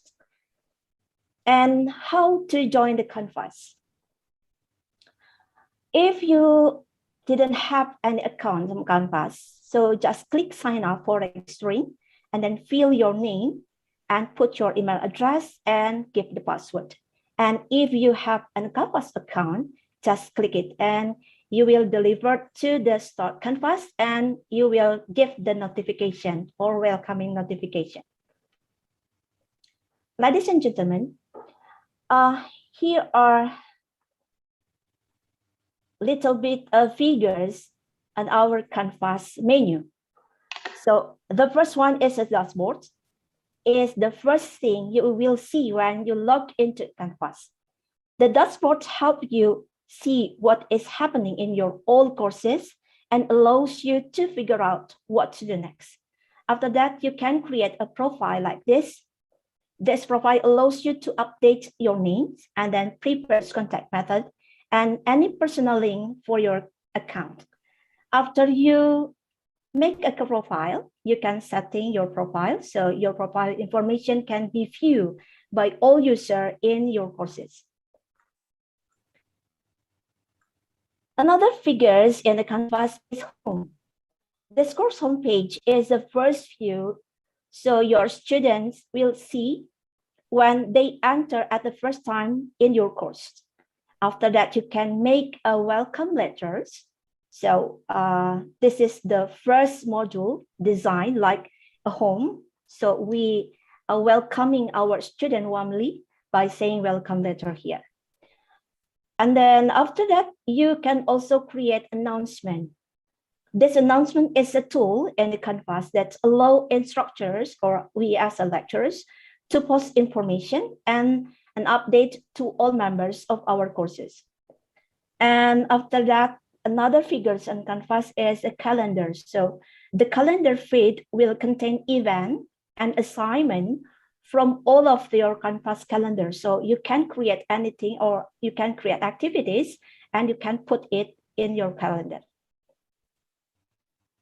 Ladies and gentlemen, another Canvas figures is an inbox. An inbox here also called conversation, so can be used as an in-Canvas email system. Inbox is two-way messaging tool used instead of email to communicate with a course, with a group and individual user. So we can chit chat with our student by using this. In another figures is a history. The recent history list display page view history within the most recent 3 weeks. And we also can see a help desk here in the help menu or help desk. This is a generate a list of resources to help you with the Canvas and will show you link available to students and the instructor if you have troubles with the Canvas. All right, now we move to the another figures, which is called technical support. This module contains important information on Canvas issue and troubleshooting. So you can consult this module whenever you encounter technical issue with your Canvas. And after that, you can make an orientation module here. So like I guess the students have to know the host, we as a host, and they can explore the module to know the structures. After that, we also can create the student starter kit, but that the student starter kit is a self-paced course designed to familiarize you with the basic needs to know tools and features of the Canvas. And of course, we also should design or make a syllabus and course book. This can exist the explanations of the learning syllabus that will be used and the references book used and also the rules for enrollment in the class. So the students will know how to do and what to do. The LMS Canvas is also exists in a mobile application, but then I don't want to explain this more because very limited time. And then I will start to the new courses. If we want to start new courses, just click a new course button and then create a courses. And after that, you can publish the course like this. I have already made several courses in my LMS Canvas. And after that, we can welcome our students by typing the introduction or welcoming module, which is placed in your Canvas course, where you orient students to the course. It's related to the academic content, how it's organized, and the technology you will use during the course. After that, you can also put the course structure or major course structures. This is the explanations of the course to be conducted. Ladies and gentlemen, and then to start the course, we also should know what to do next. So our student will know the explanation or the step that may be taken to enroll the course. I have already made this tab, and it is allow the instructor to create your own. And then now we come up to the Canvas for interactive learning. So how Canvas be optimizing for interactive learning? The first we can do is create weekly meeting. Create weekly meeting based on the prepared syllabus that we also prepared before starting the course, and then make various activities. We can also create various activities to encourage our students interactive learning. And also don't forget to create any kinds of assessment, because make a various assessment, for example, such as question, quizzes, presentation, reflection, self-evaluation, mid-test, or also the final test will combine and make it fulfill our assessment. And to help the students, we can also put some helpful document in our Canvas. So this activity can help the students to manage their time. And don't forget to create a fun activities that students can interact with each other and can collaborate with each other. And to more interactive learning in Canvas, we should also create a discussion forum that allow interactions between students and interaction with the lecturers.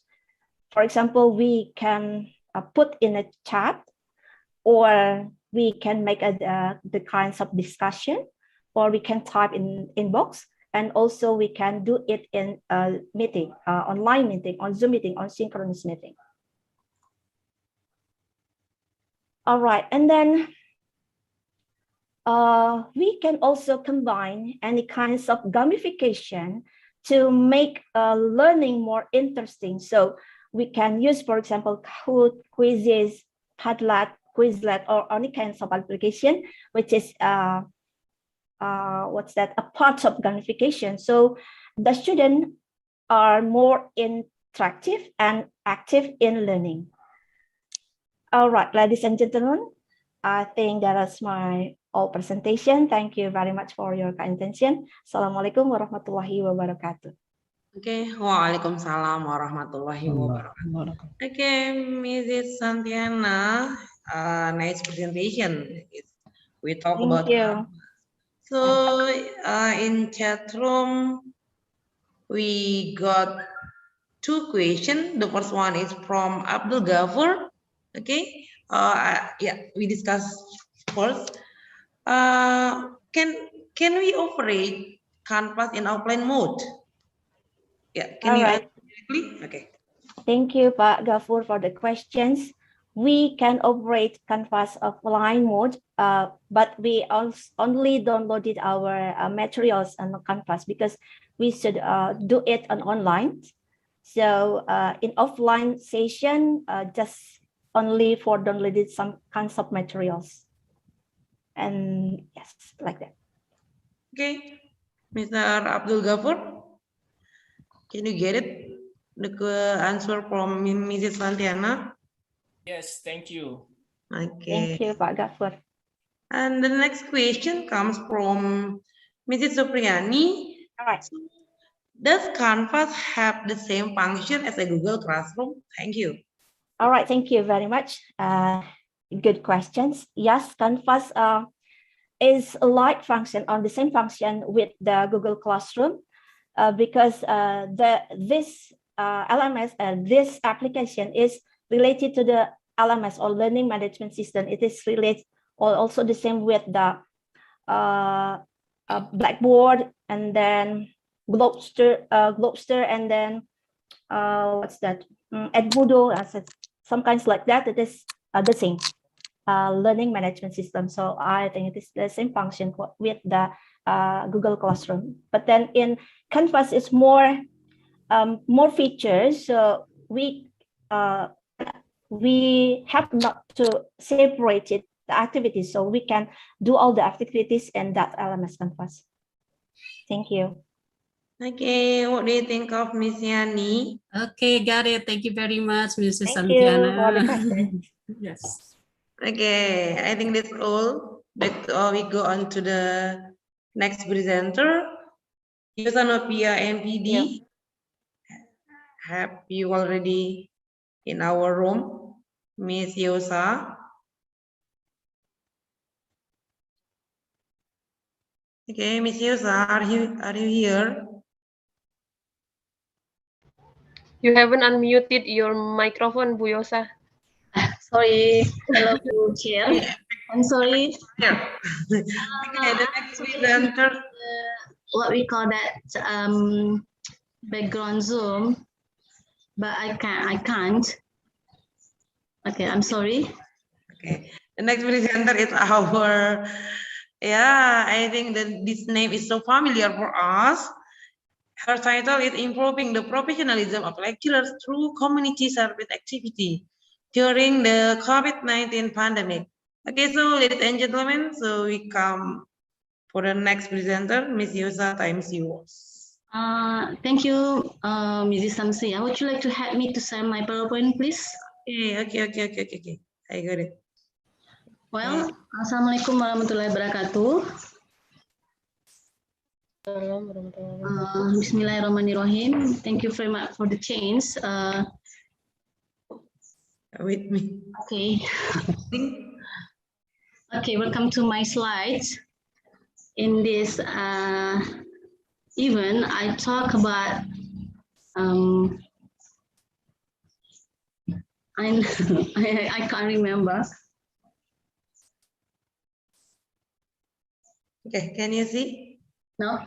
Improving the professionalism of lecturers through community service activities online series PkM OSA during the COVID pandemic. Sorry, can you help me to share my slide, please? You don't see? No? Wow.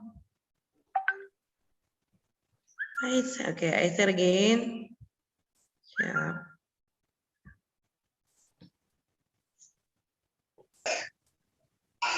Okay, can you see it? Yeah. Okay. So no full. Can you help me to? Wait a minute. Okay. To be full, right? Okay. Sure. Oh yeah. Get it? Okay. Thank you. The first. Next. Sorry. Next. No, the first slide. The first slide. The first. Yes. Yes. Did it? This one? No. Okay. Okay. Bismillahirrahmanirrahim. Okay, I talk about improving the professionalism of lecturers through community service activities online series PkM OSA during the COVID-19 pandemic.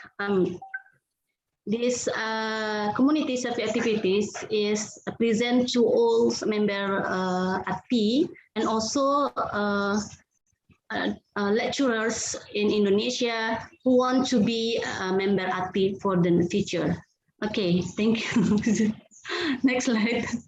Okay, now here I will share how ADPI can create or present the PkM OSA from 1 up to 6, and today this is the 6th event, batch 6. Okay.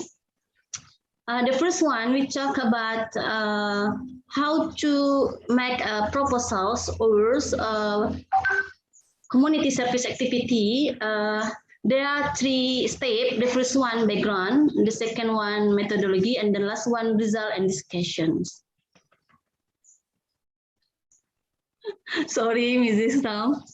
No, just gone. The background of this problem in community service proposals talk about the relegation of the Minister of Research, Technology and Higher Education of the Republic of Indonesia, number 44 of 2015, 15. Explain that. We can read. There's much. Okay, and then the second one, the background of this proposal community service talk about the implementing the three dharma of higher education, research, and community service, and developing networks to improve the quality of human resources. The Association of Community Service Lecturers of Indonesia, they call ADPI, plans to hold community service activities online series at the PkM OSA as one program of the Association of Community Service Lecturers of Indonesia, which is carried out continuously in every semester. This is a new program that no one can think, I thought, yeah, because only ADPI can do it. Okay. Okay, next, the Association of Community Service Lecturers of Indonesia is a unifying association in service activities and improving the professionalism of lecturers. ADPI vision is to become the largest association in Southeast Asia in dedication and improvement of lecturer professionalism based on the fact and the devotion to God Almighty.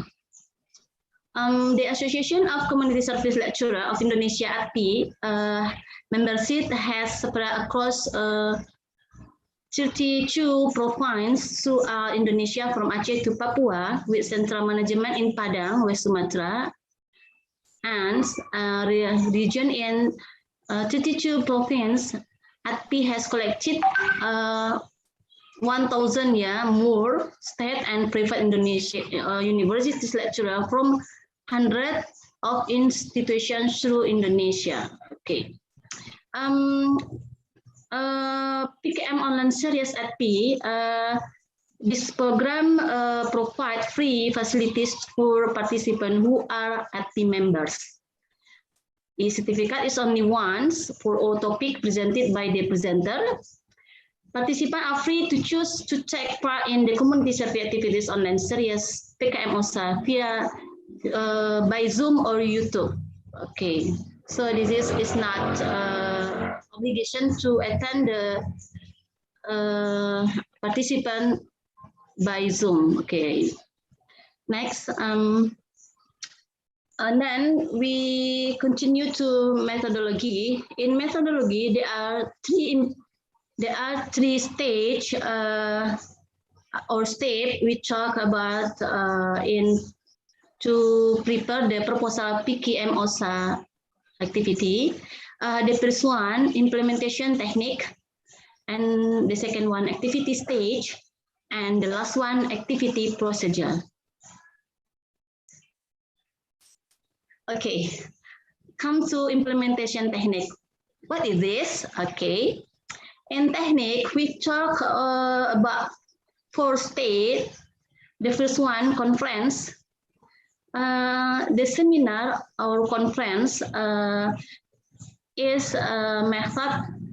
The seminar or presentation method is used to present theoretical teaching material. With this method, it is a hope that all participants, in this case lecturers who want to be, who will be plenary speaker at the community service activities online series PkM OSA, can understand what is meant by the teaching material presented. And the next stage, we talk about workshop. Workshops are used to apply the steps that have been described theoretically and provide assistance to lecturers to measure their understanding after being given theories and methods related to improving the professionalism of lecturers through community service activities online series during the COVID-19 pandemic. And the next step is FGD. This method is intended to better understand what has been presented and implemented in seminar or conference or workshop, and to discuss the shortcoming of the community service activities online series PkM online activities online series PkM OSA that will be implemented. And the last one, okay, questionnaires. In questionnaires, after this, after the PkM OSA batch 6 finish, we will give a questionnaire to determine the effectiveness of the implementation of PkM OSA as means to increase the professionalism of lecturers. These questionnaires will be shared to all plenary speakers that have been participated in even PkM OSA 1 up to 6 after the PkM OSA batch 6 finished. Okay. Okay, next, still in methodology, we talk about activity stage. Here there are 4 stages. The first one, planning. Planning activities started from the preparation of the term of reference tour. Maybe all plenary speakers is not strong about this. This is familiar for there because we always ADPI always said to plenary speaker the tour before even what we call that events, before the events. Okay, and then the actual program planning will take place together with the prospective PkM OSA plenary speaker. And then parties input in the planning process include the program team. We suggest call for committee. Okay, call for plenary speakers, that is the Association of Community Service Lecturer of Indonesia, and lecturer from all over Indonesia who join ADPI. Okay, and then implementations. Conducting training for a prospective plenary speaker, in this case, providing assistance related to improving the professionalism of lecturer through community service activities online series PkM OSA during the COVID-19 pandemic.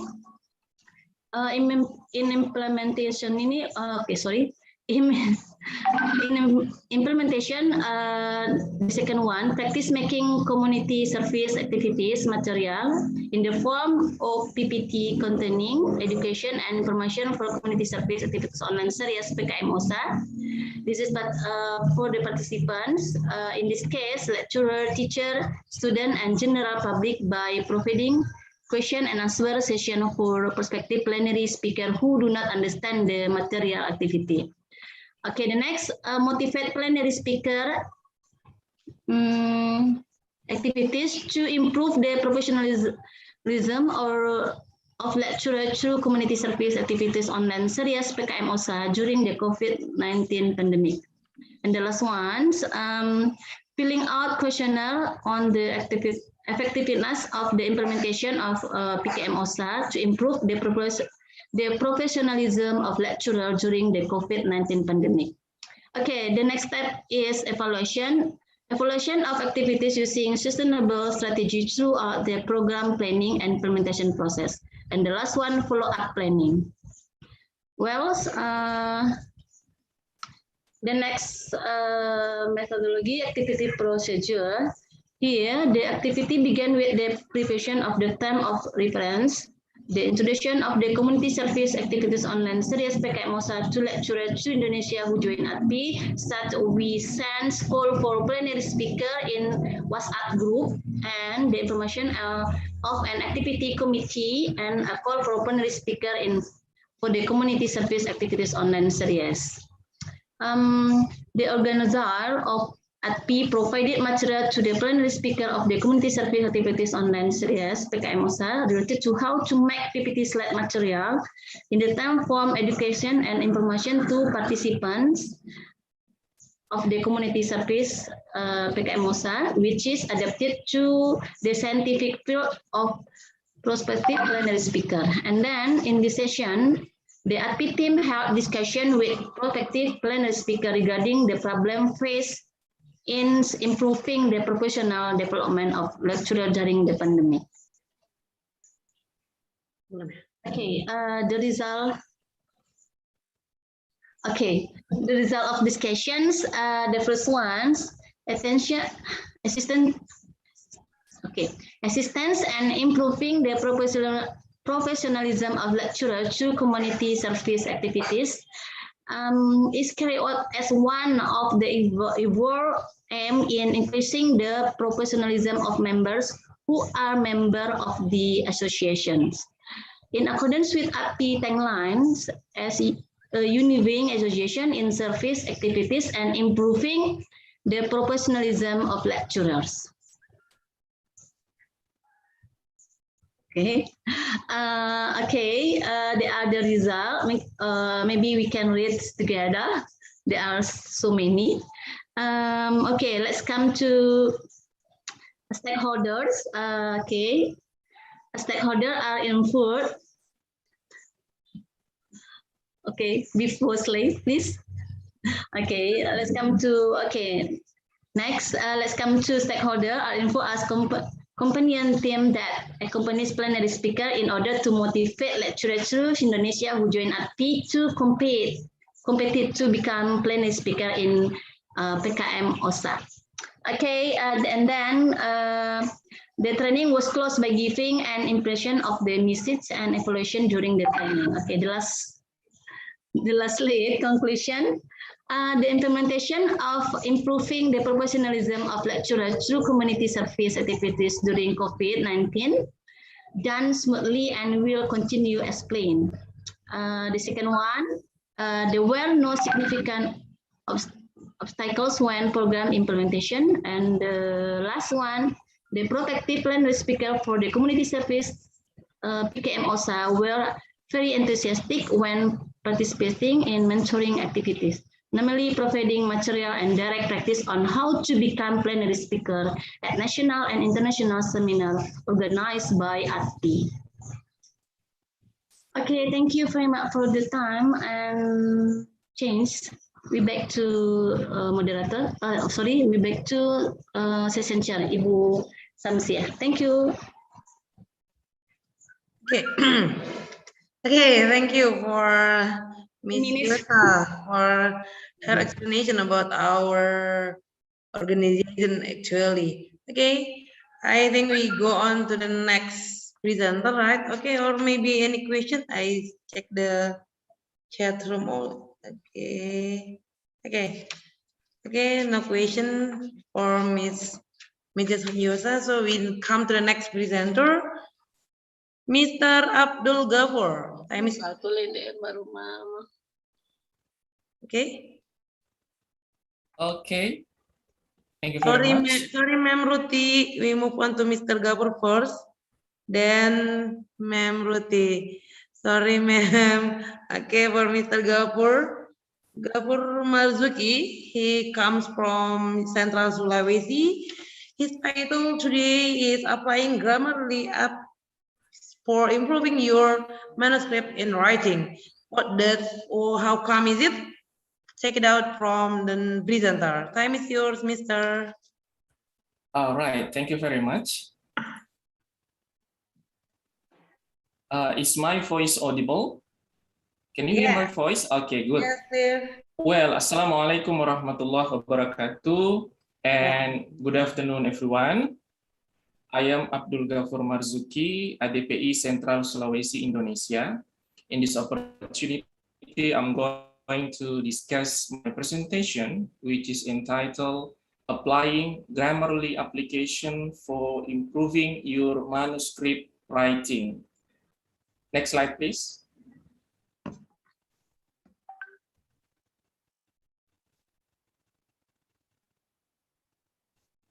Well, what is actually Grammarly? Grammarly is a kind of a web application which can help you to elevate your writing quality through correcting your grammatical mistakes, revise clarity, typo, misspelling, and misplace. Grammarly was developed by Alex Shevchenko and Max Litvin in 2008. Grammarly has three main functions, namely grammar checker, proofreading, and plagiarism checker. Here, I provide some benefits of Grammarly. The first one is a grammar checker. As I mentioned before, Grammarly will help you to check ungrammatical correct on your writing. And the second one is to help to improve your writing. Of course, Grammarly can help to elevate your writing. And the third one is correct your grammar mistakes, of course. and then revise clarity, typo, misspelling, and misplace. And then Grammarly also roles as a proofreader, of course, because Grammarly help to correct your writing or manuscript. And then Grammarly also work as artificial intelligence, since Grammarly is a kind of application machine made by human being. And then save our time. Grammarly help us to minimize time consuming in revising our manuscript, and then more precise and automatic, because this is machine, so very precise and automatic. And then the last one is it's free. Grammarly actually offers two versions, premium and free version. In this presentation, I'm going to share how to operate Grammarly in the free version. Next. Okay, this is the steps of how to operate Grammarly. The first one is just simply type Grammarly for MS Word on the browser and then click it. Next. Okay, the address of Grammarly is www.grammarly.com. So just click the button, get it. The button, get it for Windows, it's free. Next. After that, click the button here to download the software. Next. When download is finished, please click Save File. Okay, next, please click Run for setting up the installer software. Next, when downloading is finished, then click Get Started. Okay, next, click the button Grammarly for Words, or just tick both Grammarly for Word and tick Grammarly for Outlook, then click Install. Next, waiting the installation progress, it's handy, no need longer time. After installation process is done, then just simply click Finish. Okay, and then please open your Microsoft Word. Okay, look, Grammarly is, please back, okay.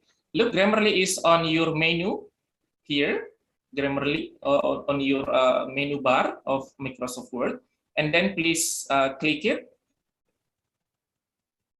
Okay, after that, click Open Grammarly, and fill your name, email address, and password, and then click Sign Up for registering. Next.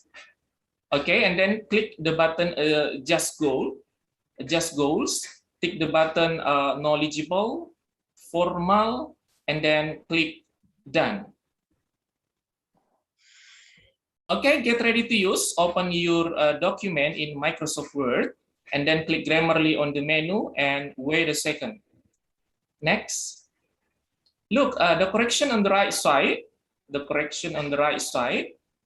on your text, there are red underline. All of these are considered mistakes. Okay, just simply click red underline on the text and see the correction on the right side. Simply click it and see it will be automatically corrected. Okay, so next, enjoy your time by click till everything is corrected. Okay, thank you very much. I am Abdul Ghafar Marzuki. If you have questions or something to say, you may reach me on my email address. Okay, this is my email address. Thank you very much. Assalamualaikum warahmatullahi wabarakatuh. Okay, waalaikumsalam warahmatullahi wabarakatuh. Okay, ladies and gentlemen, there is a question for Mr. Dr. Abdul Ghafar Marzuki. Sure, please. Okay, any question? Okay, nice presentation, Mr. So we move on to the next presenter. Ya, Mem ya, udah nggak sabar ya. Oke, Mem, Dr. Ruti Jacoba Kavo, MPD from North Sulawesi. Her title is Javanese Training for Nursing Students Participating in Internship Program at Javanese Nursing Homes. Okay, what's the content about this topic? We invite Ma'am Ruti Jacoba. Time is yours. Okay, thank you very much.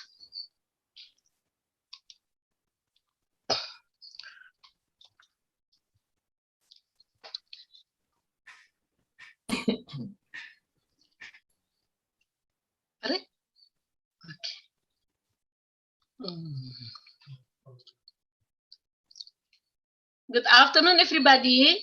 Good afternoon, ma'am. Salam sejahtera untuk kita sekalian. Wassalamualaikum warahmatullahi wabarakatuh. Thanks for this opportunity for me to present my paper. But before, I want to introduce myself. I'm Ruti Jacoba Kapo. I'm a Japanese lecturer in Manado State University.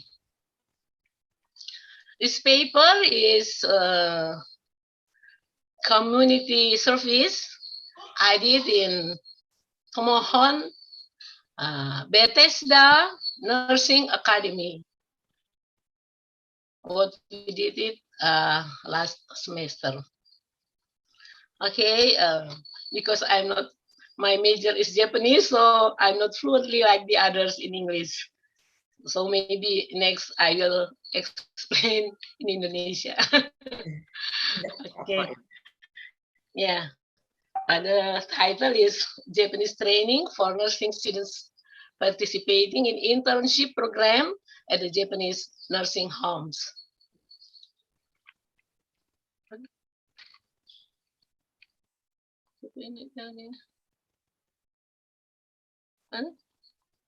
Ya, share ini. Oh, ini enggak share. Apa buka dulu share kan? Okay. Hello. Yeah, ma'am. Yes, hello, okay? ma'am. Please Can you? go on. It's okay. Okay. Yeah. Okay.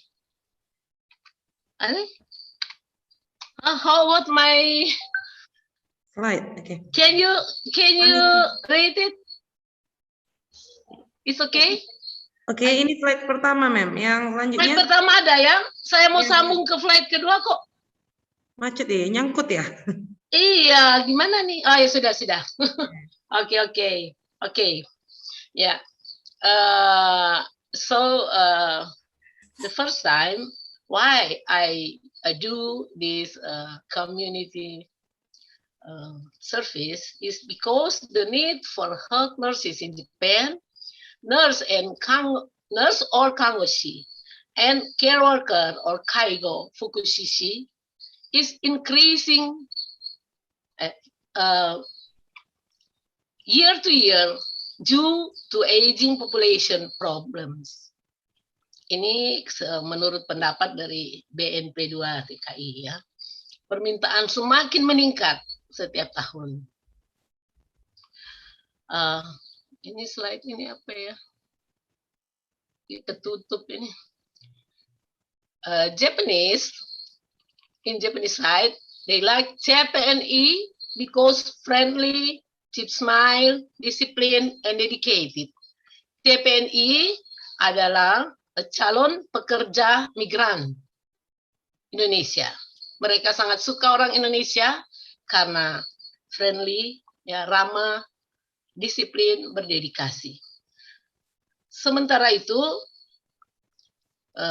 dari pihak Indonesia, melalui BP2MI sudah berupaya memenuhi permintaannya.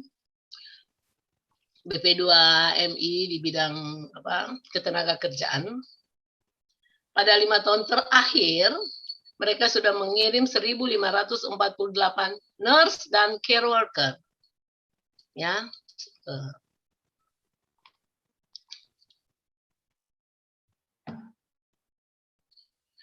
Ya. Sehubungan dengan itu, almost the college students, both male and female, wish to take part in the practical program as an internship ini ya, dari internship maksudnya. Sejak tahun 2017 di Akademi Keperawatan BTS Sudarto Mohon baru sempat mengirim 24 students untuk mengikuti program internship atau praktek internship itu praktek 1 tahun di Jepang. Kembali mereka menyelesaikan lagi studinya ya. Nah, masalahnya sekarang adalah nursing students Japanese language skills at upper are still relatively low ya. Because students only study for 1 semester saja dengan 2 jam tiap minggu ya, only 2 hours of meeting in 1 week. Dan sementara itu the requirements for participating in the internship program must be certified Japanese language capabilities minimum level 4 atau N4. Jadi ini yang menjadi permasalahan. Oleh karena itu, saya dari pihak sebagai dosen bahasa Jepang melaksanakan training bagi mahasiswa keperawatan di Akademi Keperawatan BTS Sudarto Mohon untuk dalam rangka persiapan agar terpenuhinya kebutuhan untuk nurses and caregivers.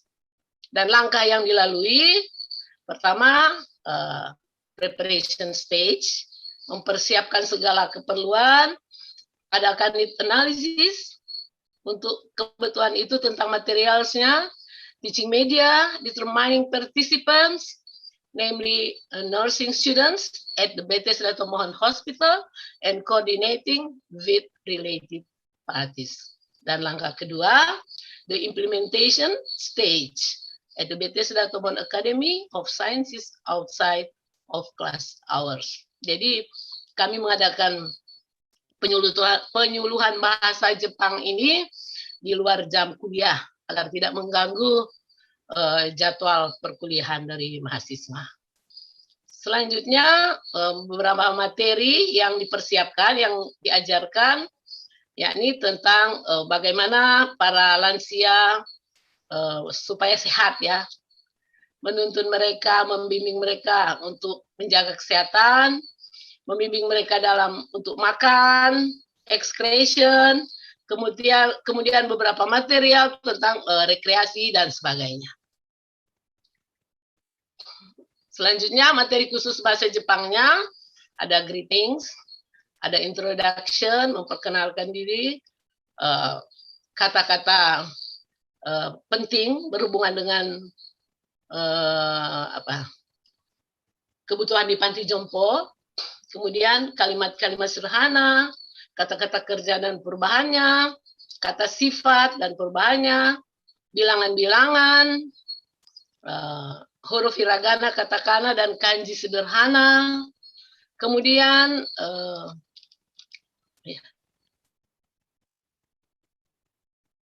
bahasa Jepang atau kebudayaan ya, adat istiadat dan budaya Jepang. Itu materi yang kami bawakan. Kemudian kegiatannya sebagai aktivitinya pertama socialization and learning preparation, ya, persiapan mengadakan sosialisasi, kemudian yang kedua pelaksanaan ya, learning process system pakai metode eklektik ya, campurannya, kemudian memperhatikan program evaluasi.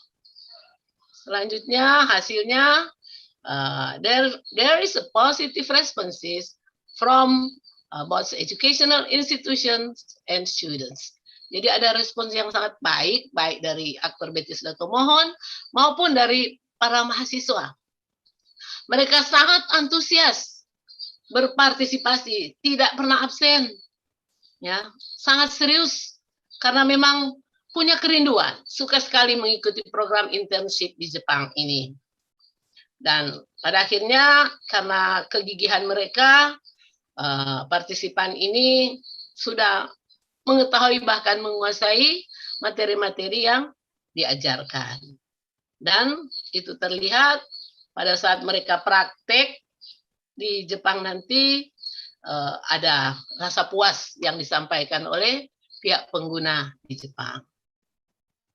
Saat ini saya memberikan beberapa contoh gambar. Ini mahasiswa-mahasiswa kami di Akper Betisda Tomohon yang mengikuti program internship selama 1 tahun di Jepang. Ini komentar di dalam satu artikel di koran di Jepang. Bagaimana mereka melihat para caregivers dari Indonesia yang dengan sukacita melayani, ya, melihat egao deh ini komen mereka, ya, sambil tersenyum mereka melayani para lansia. Ini kegiatan mereka, ya, memberi makan, ini berrekreasi, kegiatan yang lainnya juga, ya, mengurus para lansia. Ini gambar-gambar ini adalah gambar apa yang mereka lakukan selama mereka praktek internship 1 tahun di Jepang. Ini saja materi yang dapat saya sampaikan. Terima kasih atas perhatian. Kiranya boleh menjadi sesuatu bahan yang boleh berarti, baik bagi mahasiswa atau teman-teman sekalian, mungkin boleh melakukan hal yang sama di bidang yang lain. Terima kasih. Tuhan memberkati. Thank you, Miss Ruti. Wah, activity was luar biasa kegiatannya, Bu, ya. I think this activity can give inspiration for the others presenter. I think especially for the presenter in this room. I hope so. Yeah. Okay, ladies and gentlemen, any question for our speaker? Okay. If nothing question, we come to the next speaker, Mr. Ahmad Rosidi. Are you there? Mr. Ahmad Rosidi. South Sulawesi. Okay, because Mr. Ahmad Rosidi it's not in our room. We move on to the next presenter, Miss Supriyani MPD. Supriyani MPD. Yeah. Yes. Time is yours. Okay. The next presenter is Mrs. Supriyani MPD. She comes from West Java. Her title today is the impact of teaching techniques and learning styles on student speaking skill. So for the complete information about the technique and learning style on student speaking skills, let's we come to the next presenter, Mrs. Supriyani. Time is yours. Okay, thank you very much, Ms. Samsia, for giving me the opportunity. Actually, I'm the last one, but thank you for giving me the chance today. This time, I mean. By the way, I would like to share the slide. Has it been seen? Yes. Yes. Oh, okay. Well, bismillahirrahmanirrahim. Assalamualaikum warahmatullahi wabarakatuh. Tes. Hello? Yes, ma'am. Go on. Okay. Yep. I'm afraid that my voice cannot be heard. Your voice is clear. Oh, yeah. Thank you.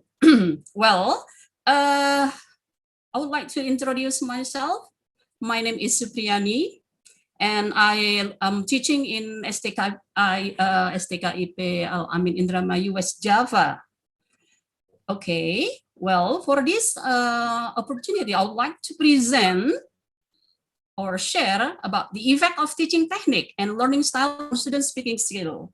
Especially, I took this, or I taught in at the time junior high school in Cirebon.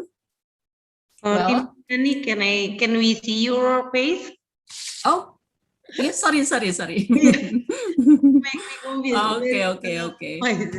Yeah. Oh yeah. Okay, Miss Yani. Nice to meet you. Yes. Okay, just gone. Okay. Well, let me tell you about the purpose of this writing is actually more about my concern for student. Yeah, more concern about what is it? They are afraid of speaking in English. Why? Because they are afraid of making mistake. So I'm really curious about what technique is suitable for them to be able to speak English and to have a courage to speak English. Well, then I'm going to present it. Yeah, hopefully by using this technique that I would like to present will give the students to have courage to speak English, because they prefer keeping silent to speaking English, yeah, because of afraid of making mistake. Okay, let me change the slide.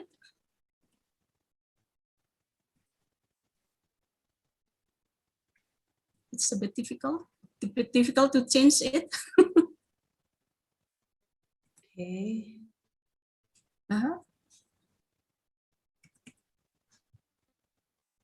How could I change it then?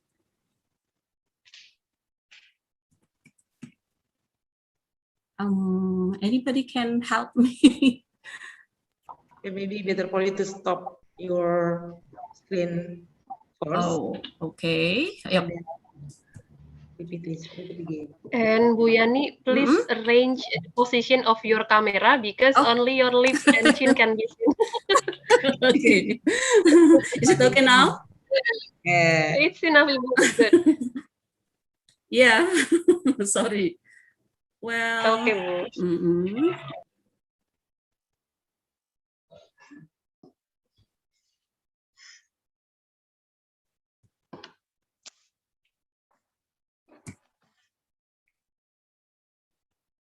Sorry, it takes time.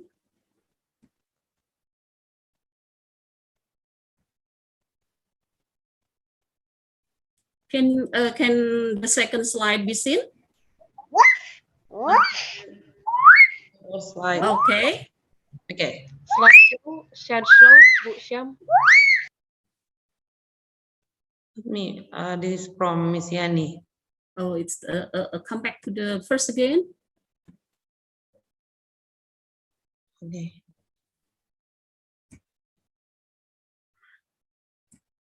I have the material. Share again. Is it visible? Not yet. Not yet.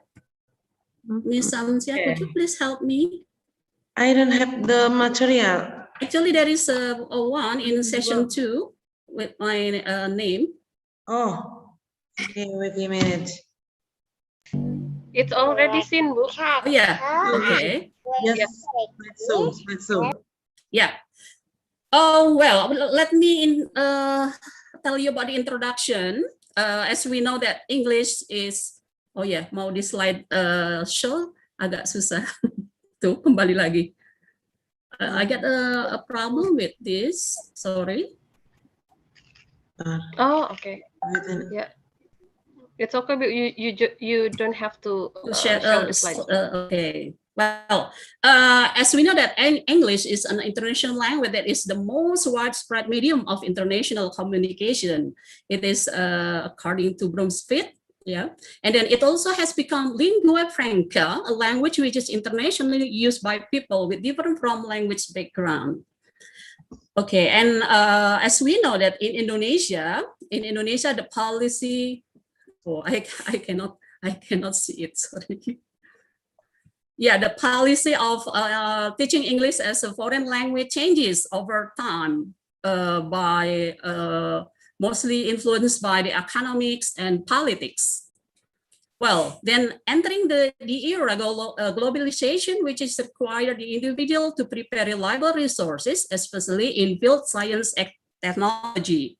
And in Indonesia, English is still a foreign language that is studied in school. Yeah, not many people communicate using English.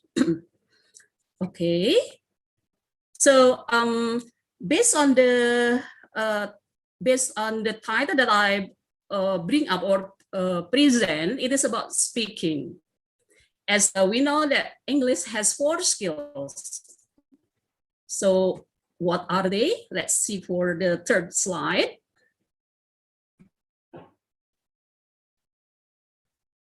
Okay, the first skill is listening, and then there will be speaking, reading, and writing. And for this time, I would like to talk about the speaking itself.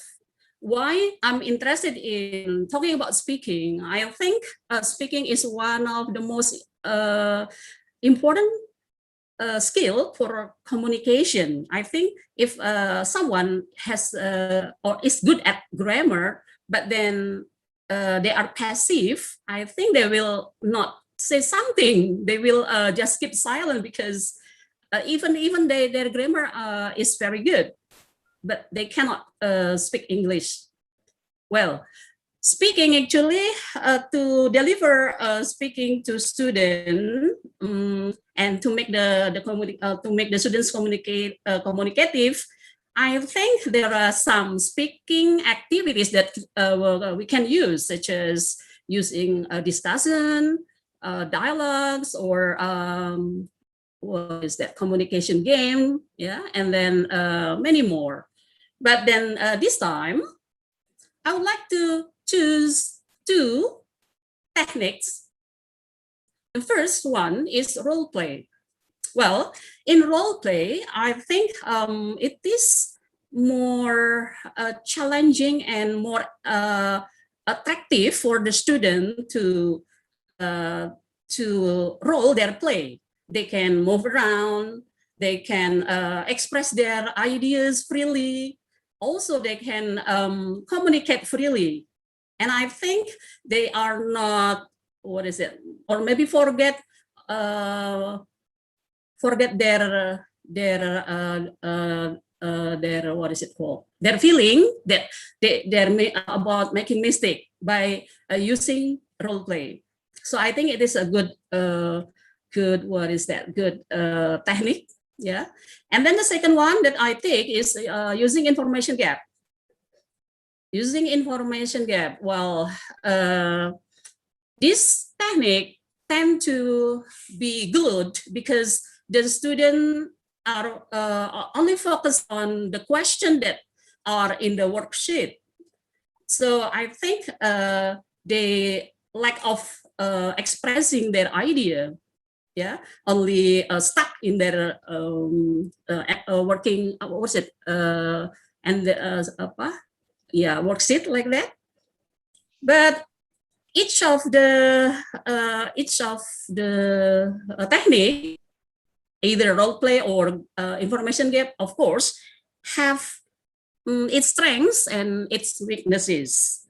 Well, actually, 2 of them are good technique for communication language classroom. Okay.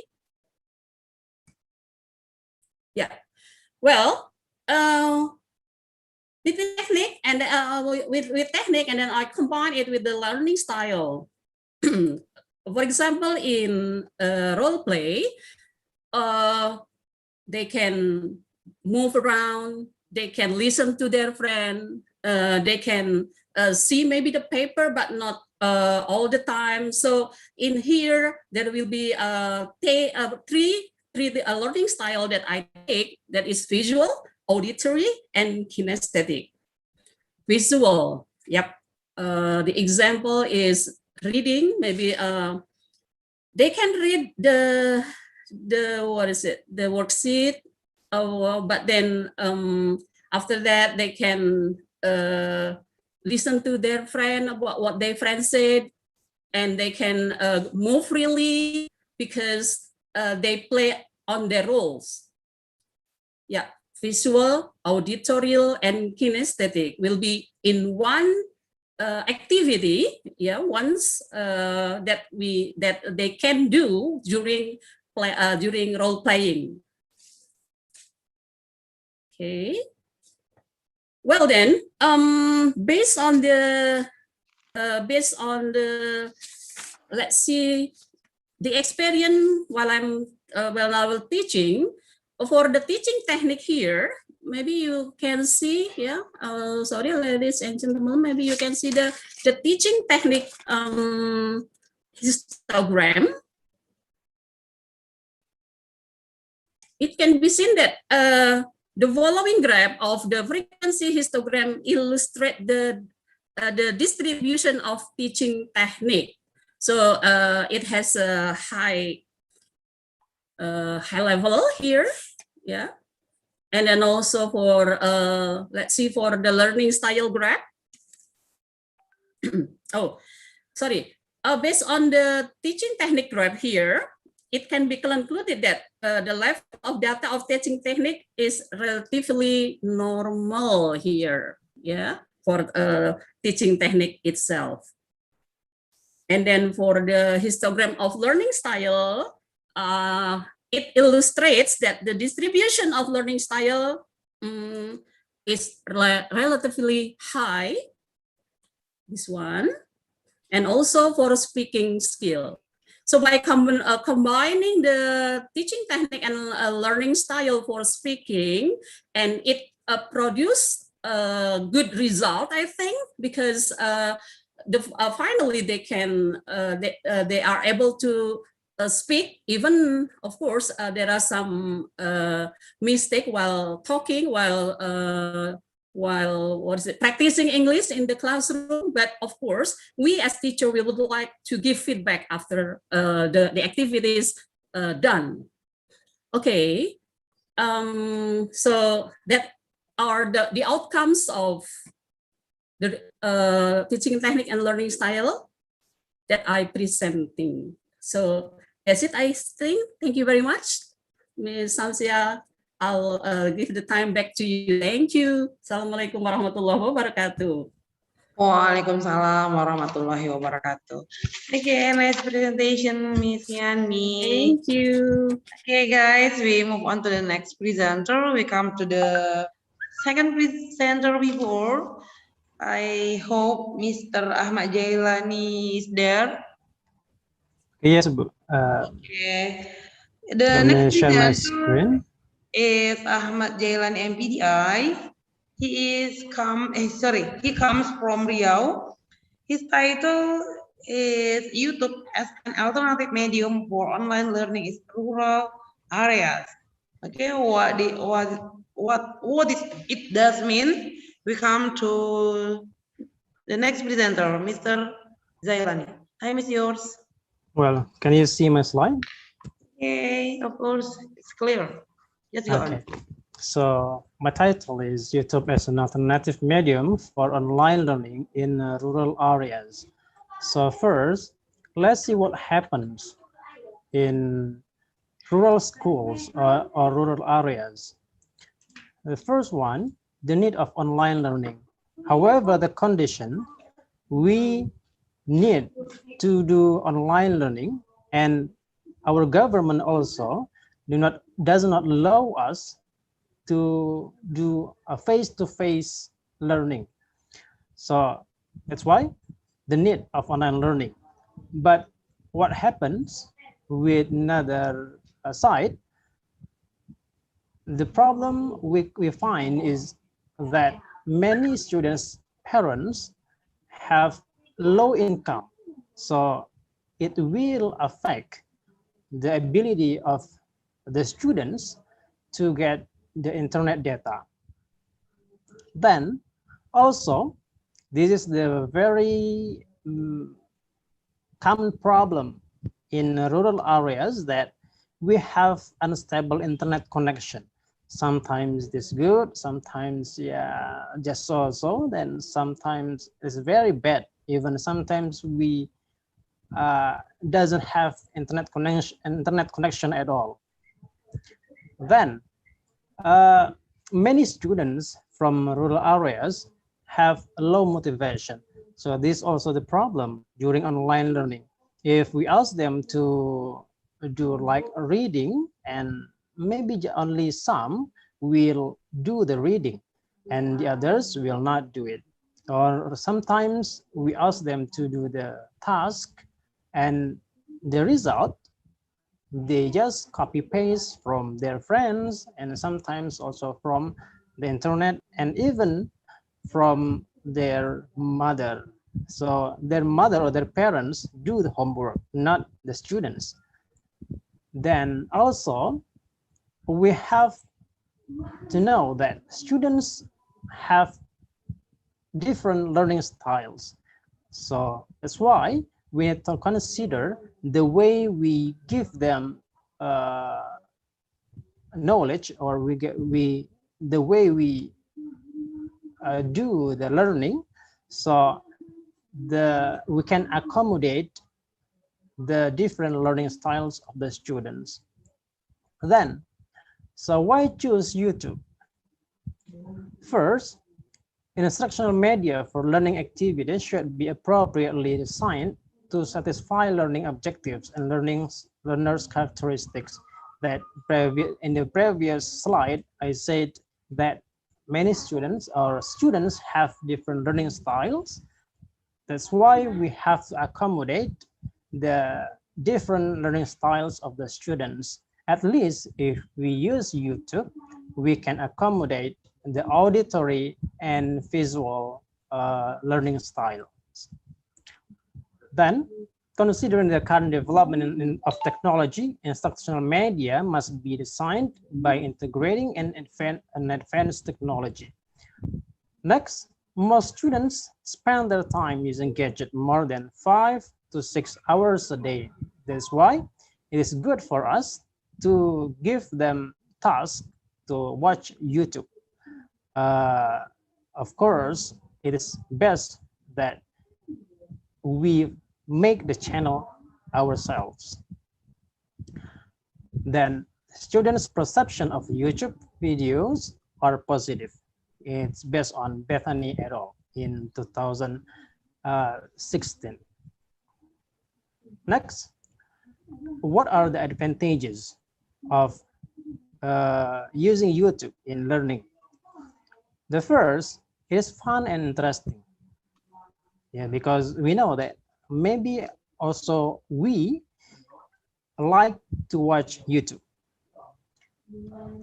Then, rewatchability and the ease of access. So the YouTube can be accessed everywhere, can be accessed in many times. Sometimes, for example, when the scheduled time, they cannot watch the video because of the internet connection, for example, then maybe the students can watch the video in the next 2 hours, or in the evening, or in the next day. So it is possible for them to rewatch the video. Next, they are easy to follow and help deliver online and blended courses. Next, offer students abundant learning resources that are attractive to students. So besides, we have the our channel, then we can ask them to find another channel to get more resources of their materials of their topic. Then YouTube can motivate the students to learn, because the explanation on YouTube is perceived as more precise and detailed, because in YouTube they can hear the voice and they can watch the picture or the character. So it is easy for them. It is easy for them to understand. Next, reduce education costs in terms of connection. Let's try to compare. If we use Zoom and YouTube, if we use YouTube, they can download or save on the YouTube application, and it will be less costly.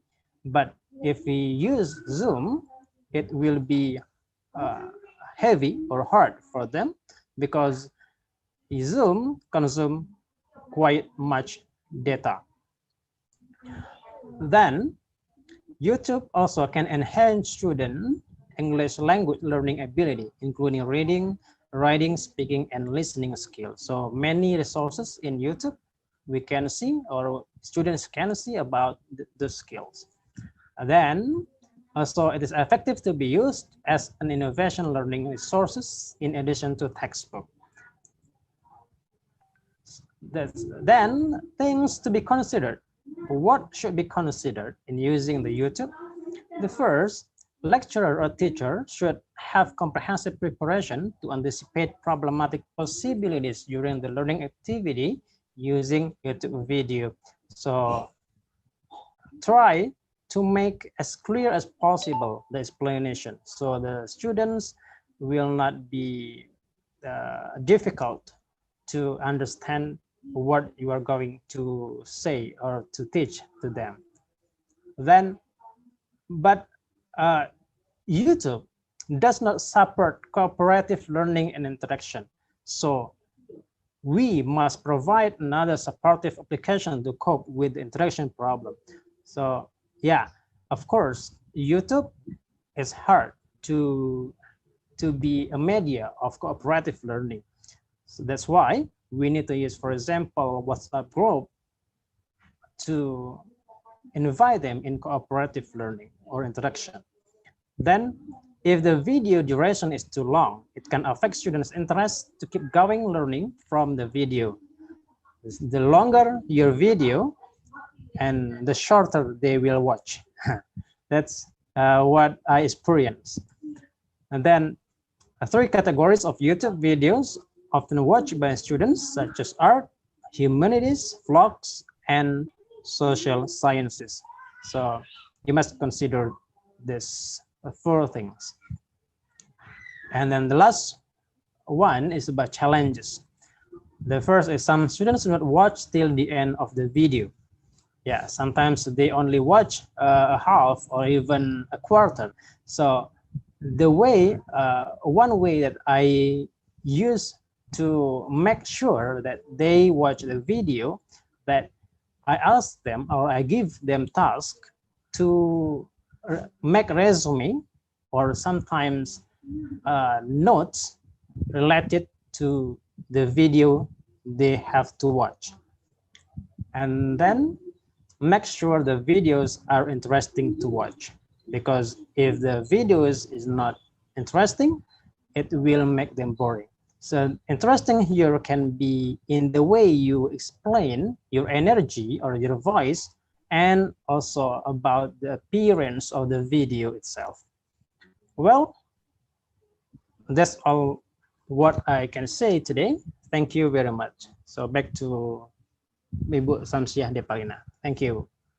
Okay, thank you, Mr. Jay. We can see your face, Mr. Jay. Yeah. Okay, we can see your face. Okay. Oh, wait a minute. Ladies and gentlemen, any question for Mr. J? Okay. If nothing, we come to the next presenter. Mrs. Nurul Hidayah. You there? Mrs. Nurul Hidayah. Yeah, I'm here. Okay. The next presenter is Mrs. Nurul Hidayah SKM MCAS. She comes from South Kalimantan. Her title is Health Education During the Pandemic, Teenagers and the COVID-19 Vaccine. Okay, to know more detail about this topic, let's invite Mrs. Nurul Hidayah. Time is yours. Thank you. Now I'm trying for share my PowerPoint. Can you see it or it's working or not? Not yet. Maybe for Mr. J. Can you stop? Yeah, sorry. Is it a minute? Okay. Okay, thank you, Mr. J. Yeah. Yeah, go on, Mrs. Nurul. Okay. Wait a second.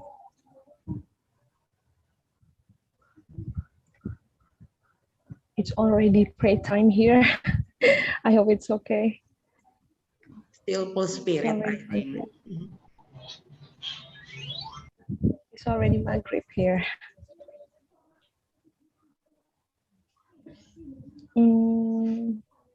Okay, what about now? Is it working? Okay. Already. Already, yes.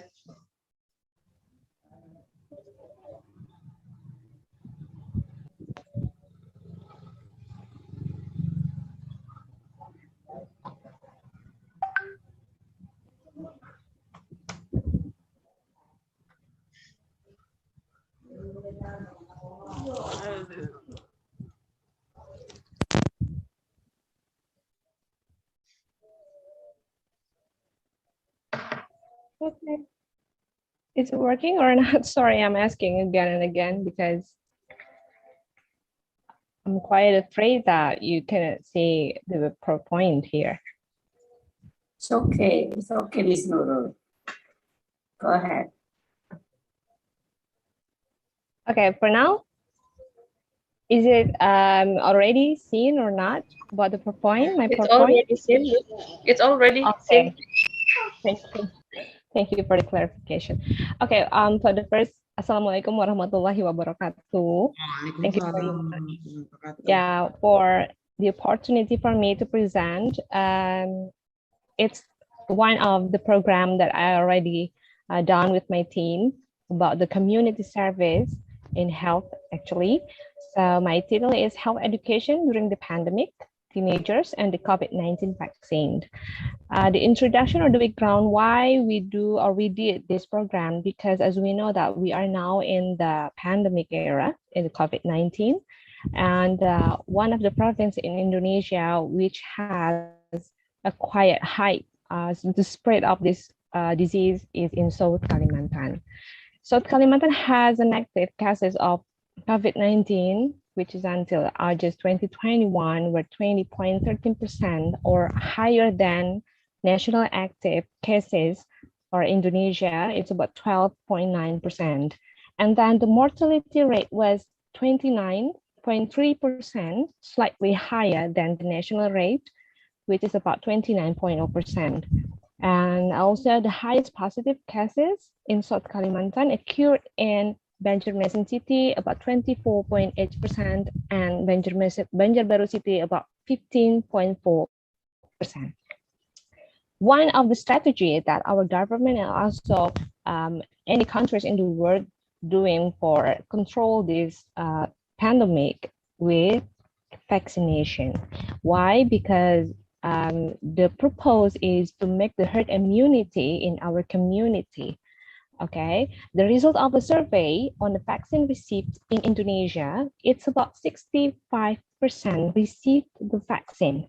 But the problem, the vaccination achievement rate has not even reached 20%. And I'm sure that in our places, we already have the vaccination program. And then the target recipient of the vaccine has also been expanded to the above 12 years group, or we call it teenagers. And then actually before we do this community service or health education to the teenagers, we already did the research or the study about their opinion, their knowledge, and their acceptance about the vaccination. And the result was they didn't know the component of the vaccines. It's about 30%. So it means 30% teenagers didn't know the component of the vaccine. And then the teenagers not sure that vaccination could stop the spread of the COVID-19. It's also about the 30%. And common result that we can conclude that the low knowledge of the teenagers, about 60%, if one of the reason is because teenagers have never received the health education. So that's why we did it. The methods, of course, we doing the preparation first. We choose about 17 teenagers, 15 to 17 years old from 2 different cities, that Banjarmasin city and the Banjarbaru city. But the media and the time, we did it online. The health education conducted on July 24, 2021 by Zoom platform. And then after that, we're doing the evaluation with doing the interview with some list of the questions. And then we're doing the interviews online, semi-structured, because we had about 15 to 30 minutes were recorded with consent. The result that we got, the knowledge of the teenagers about the component of the vaccine, that was only about 58.82%. It's quite good because it's more than 50%. And then the side effect of the vaccine, teenagers already know about it, about 74.11%. And then the purpose of COVID-19 vaccination, they knowing about it, and about 94%. And also about the perception about the vaccination, our teenagers that we had or we gave this health education is about 64.70% can answer correct. And then where to get the vaccine, the COVID-19 vaccine, the teenagers about 74.11% know about it. They can answer it correct. And then the acceptance for the vaccination, is about 88.22%. It means that we can see among the health education that we give to them, actually we did it in team. Okay, not only me as the speaker at that time, but also we conduct our students to have this program also. And then actually it is a collaboration between the health promotion, pharmacy, and also from law department in my university. So the conclusion of this program is that the health education was declared quite successful because the teenagers were able to correctly mention the side effects and the content of the vaccine, as many as 94.11% of the total students, and previously there were 30% who did not know it. Commonly, teenagers have good knowledge of the health education. Okay, that's it. And for the next, we're not only doing for the 17 students, but also we try to make the collaboration with some schools, not only in Banjarmasin and Banjarbaru, but also in from another cities.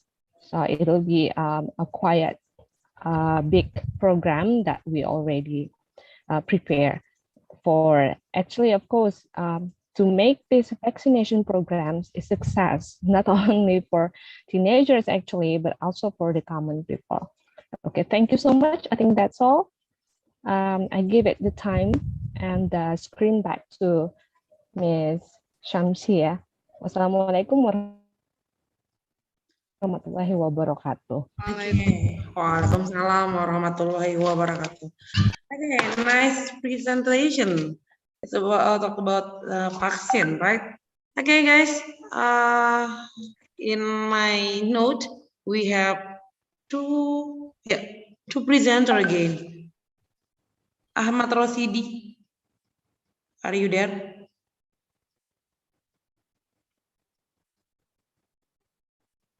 Ahmad Rosidi? No. How about Apriansha? Mr. Apriansa?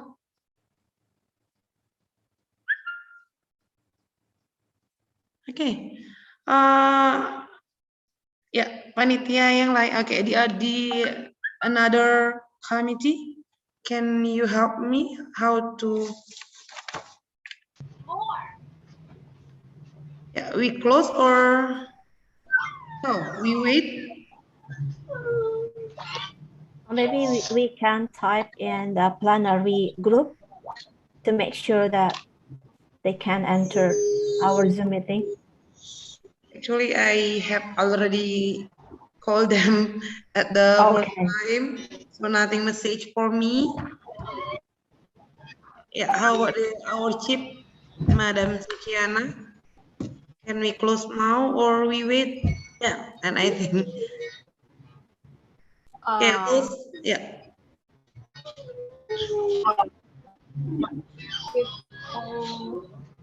Presenters has already presented. I think we may close.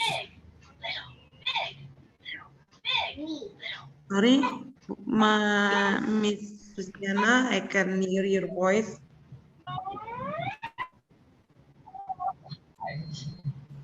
Ma'am, if we look at our rundown, it will be over at 6 o'clock. But then I'm afraid that they are preparing in the in the end. So maybe they assume that will be presented maybe for the last session, so that they didn't enter in the beginning. Okay, Miss Santiana, but at the 4 o'clock, I have announcement in our group to prepare for the next session, and afternoon I have a message from them.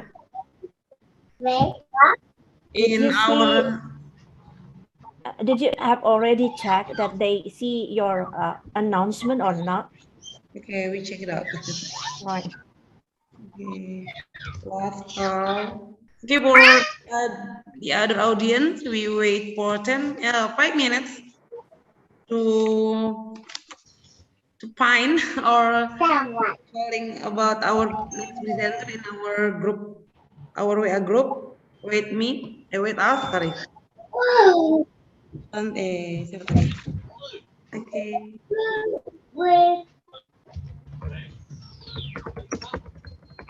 Or maybe any question for our presenter? And I know all our topic today is so interesting and useful, and maybe some of you have any question.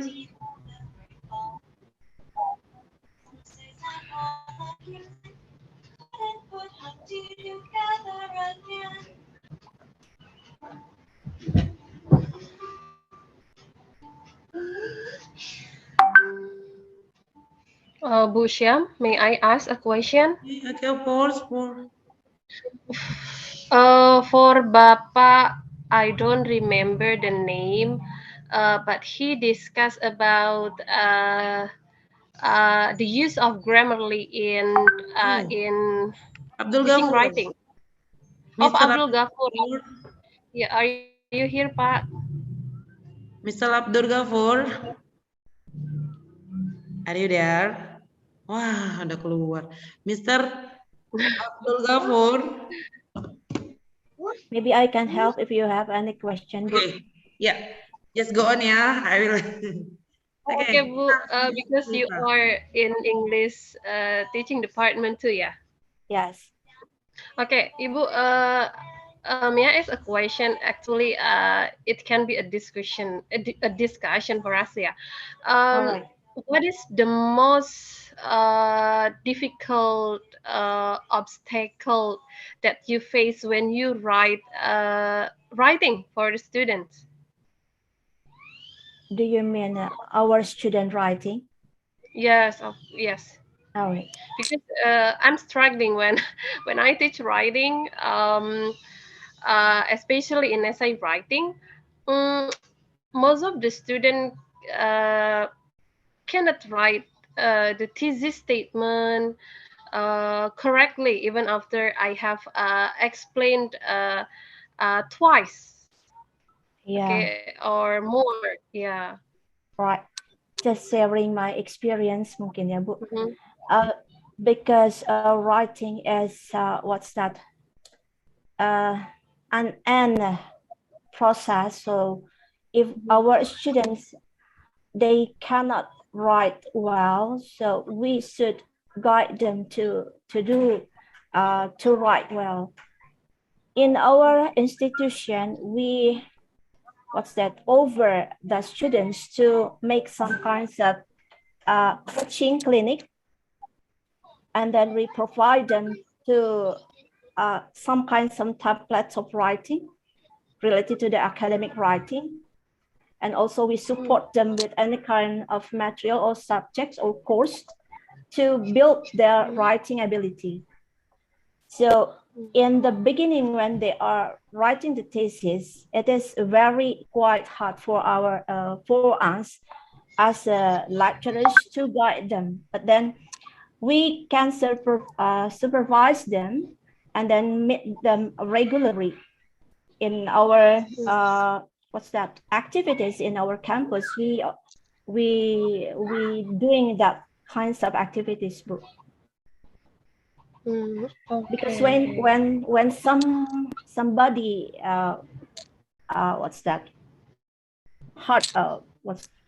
it's hard to writing something, I think, because maybe they didn't know how to write, or even they cannot write down the content they will write. So maybe you as a supervisor or lecturers can guide them how to do. For example, in the first step, in the introduction, for example, what you should write in that step, and then what is for the background of the study, and then what is the scope of the study, and so on and so forth. So maybe it is our passion to serve our students well. I think that's my answer. Okay, so the additional activities that you mentioned is out of the regular classes, ya, Bu? Yes, out of the regular classes. Okay. We regularly meet. Okay, just on. I think Mr. Apriansa udah muncul. Right. Oh, okay. Here. Thank you, Ibu Shall we Santiana, go for on the the next? discussion. Very well, welcome. Thank you. Okay, thank you, Ma'am Santiana and Miss Lisa. Okay, Miss Bapak Apriansa. Bapak Apriansyah. Bapak Apriansyah.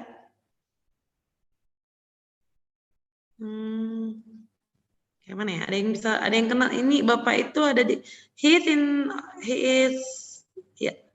Pak Apriansa Papua Barat. Ada di Zoom ini Bapaknya. Bapak Apriansyah. Oh God. What should I do? Yes, actually the name is appear here. Iya, ada kan Pak Apriansyah? Bu Syam, probably you can check the WhatsApp group for plenary, and then you try to find the name in the group description, or what is it? Yeah, you can try to find the names on the WhatsApp group, and then you try to call perhaps. Okay, thank you for the suggestion. I try to ask admin ADPI to help me. Okay, how about our leaders, Miss Suciana? Or the last presenter, Bu? Yes? Yeah. Still two presenter or the last presenter, ma'am? Two presenters. Yeah, The first is Apriana, and the second one? Mr. Ahmad Rosidi. I'll try to find it in the WhatsApp group.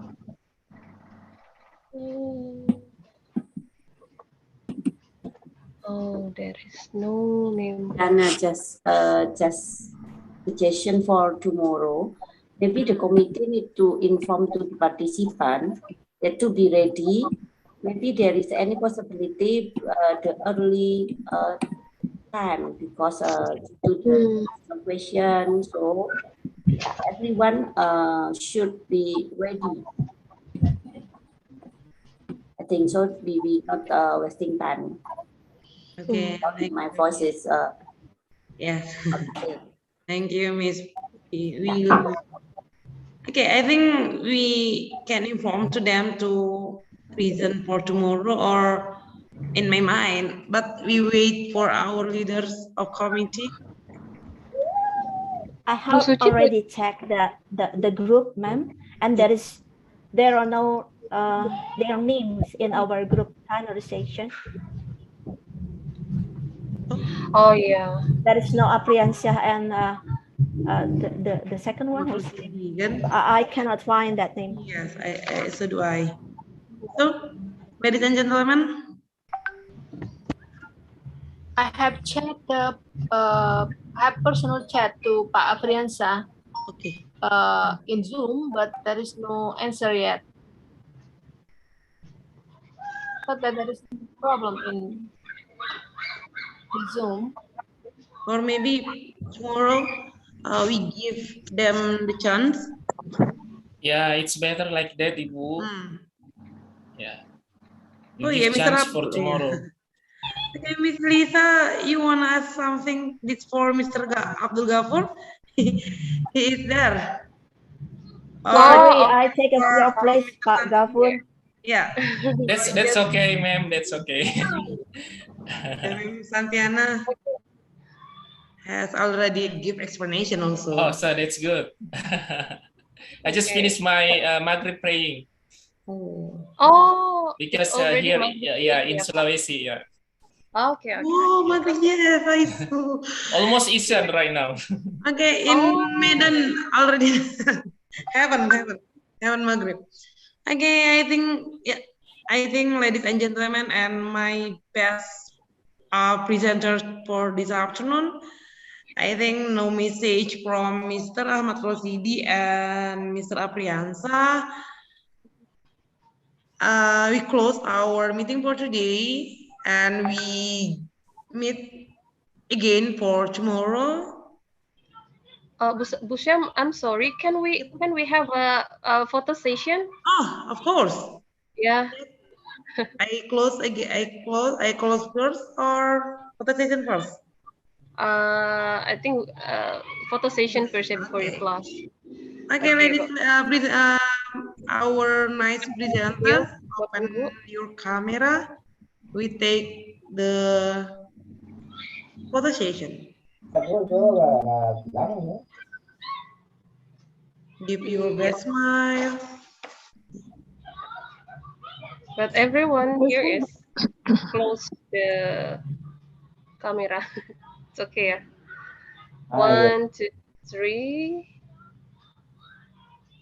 Okay. 1, 2, 3.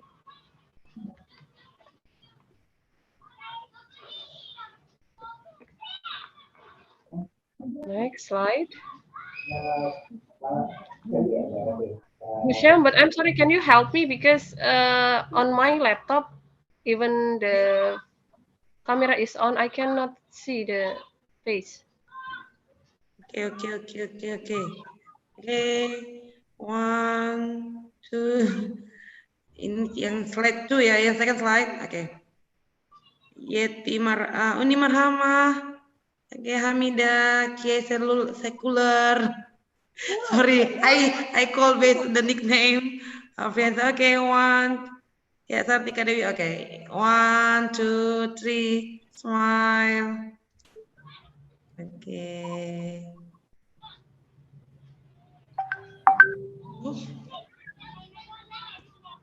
Okay, the slide. Okay, my nice presenter for this afternoon. Thank you for your participation. And I just remind you, tomorrow we will have an agenda, and will be held by Mrs. Santiana SFMPD, right, Miss? Yes, Okay, ma'am. your part. Yes. Okay, and we Thank you. have Wish me luck, ma'am.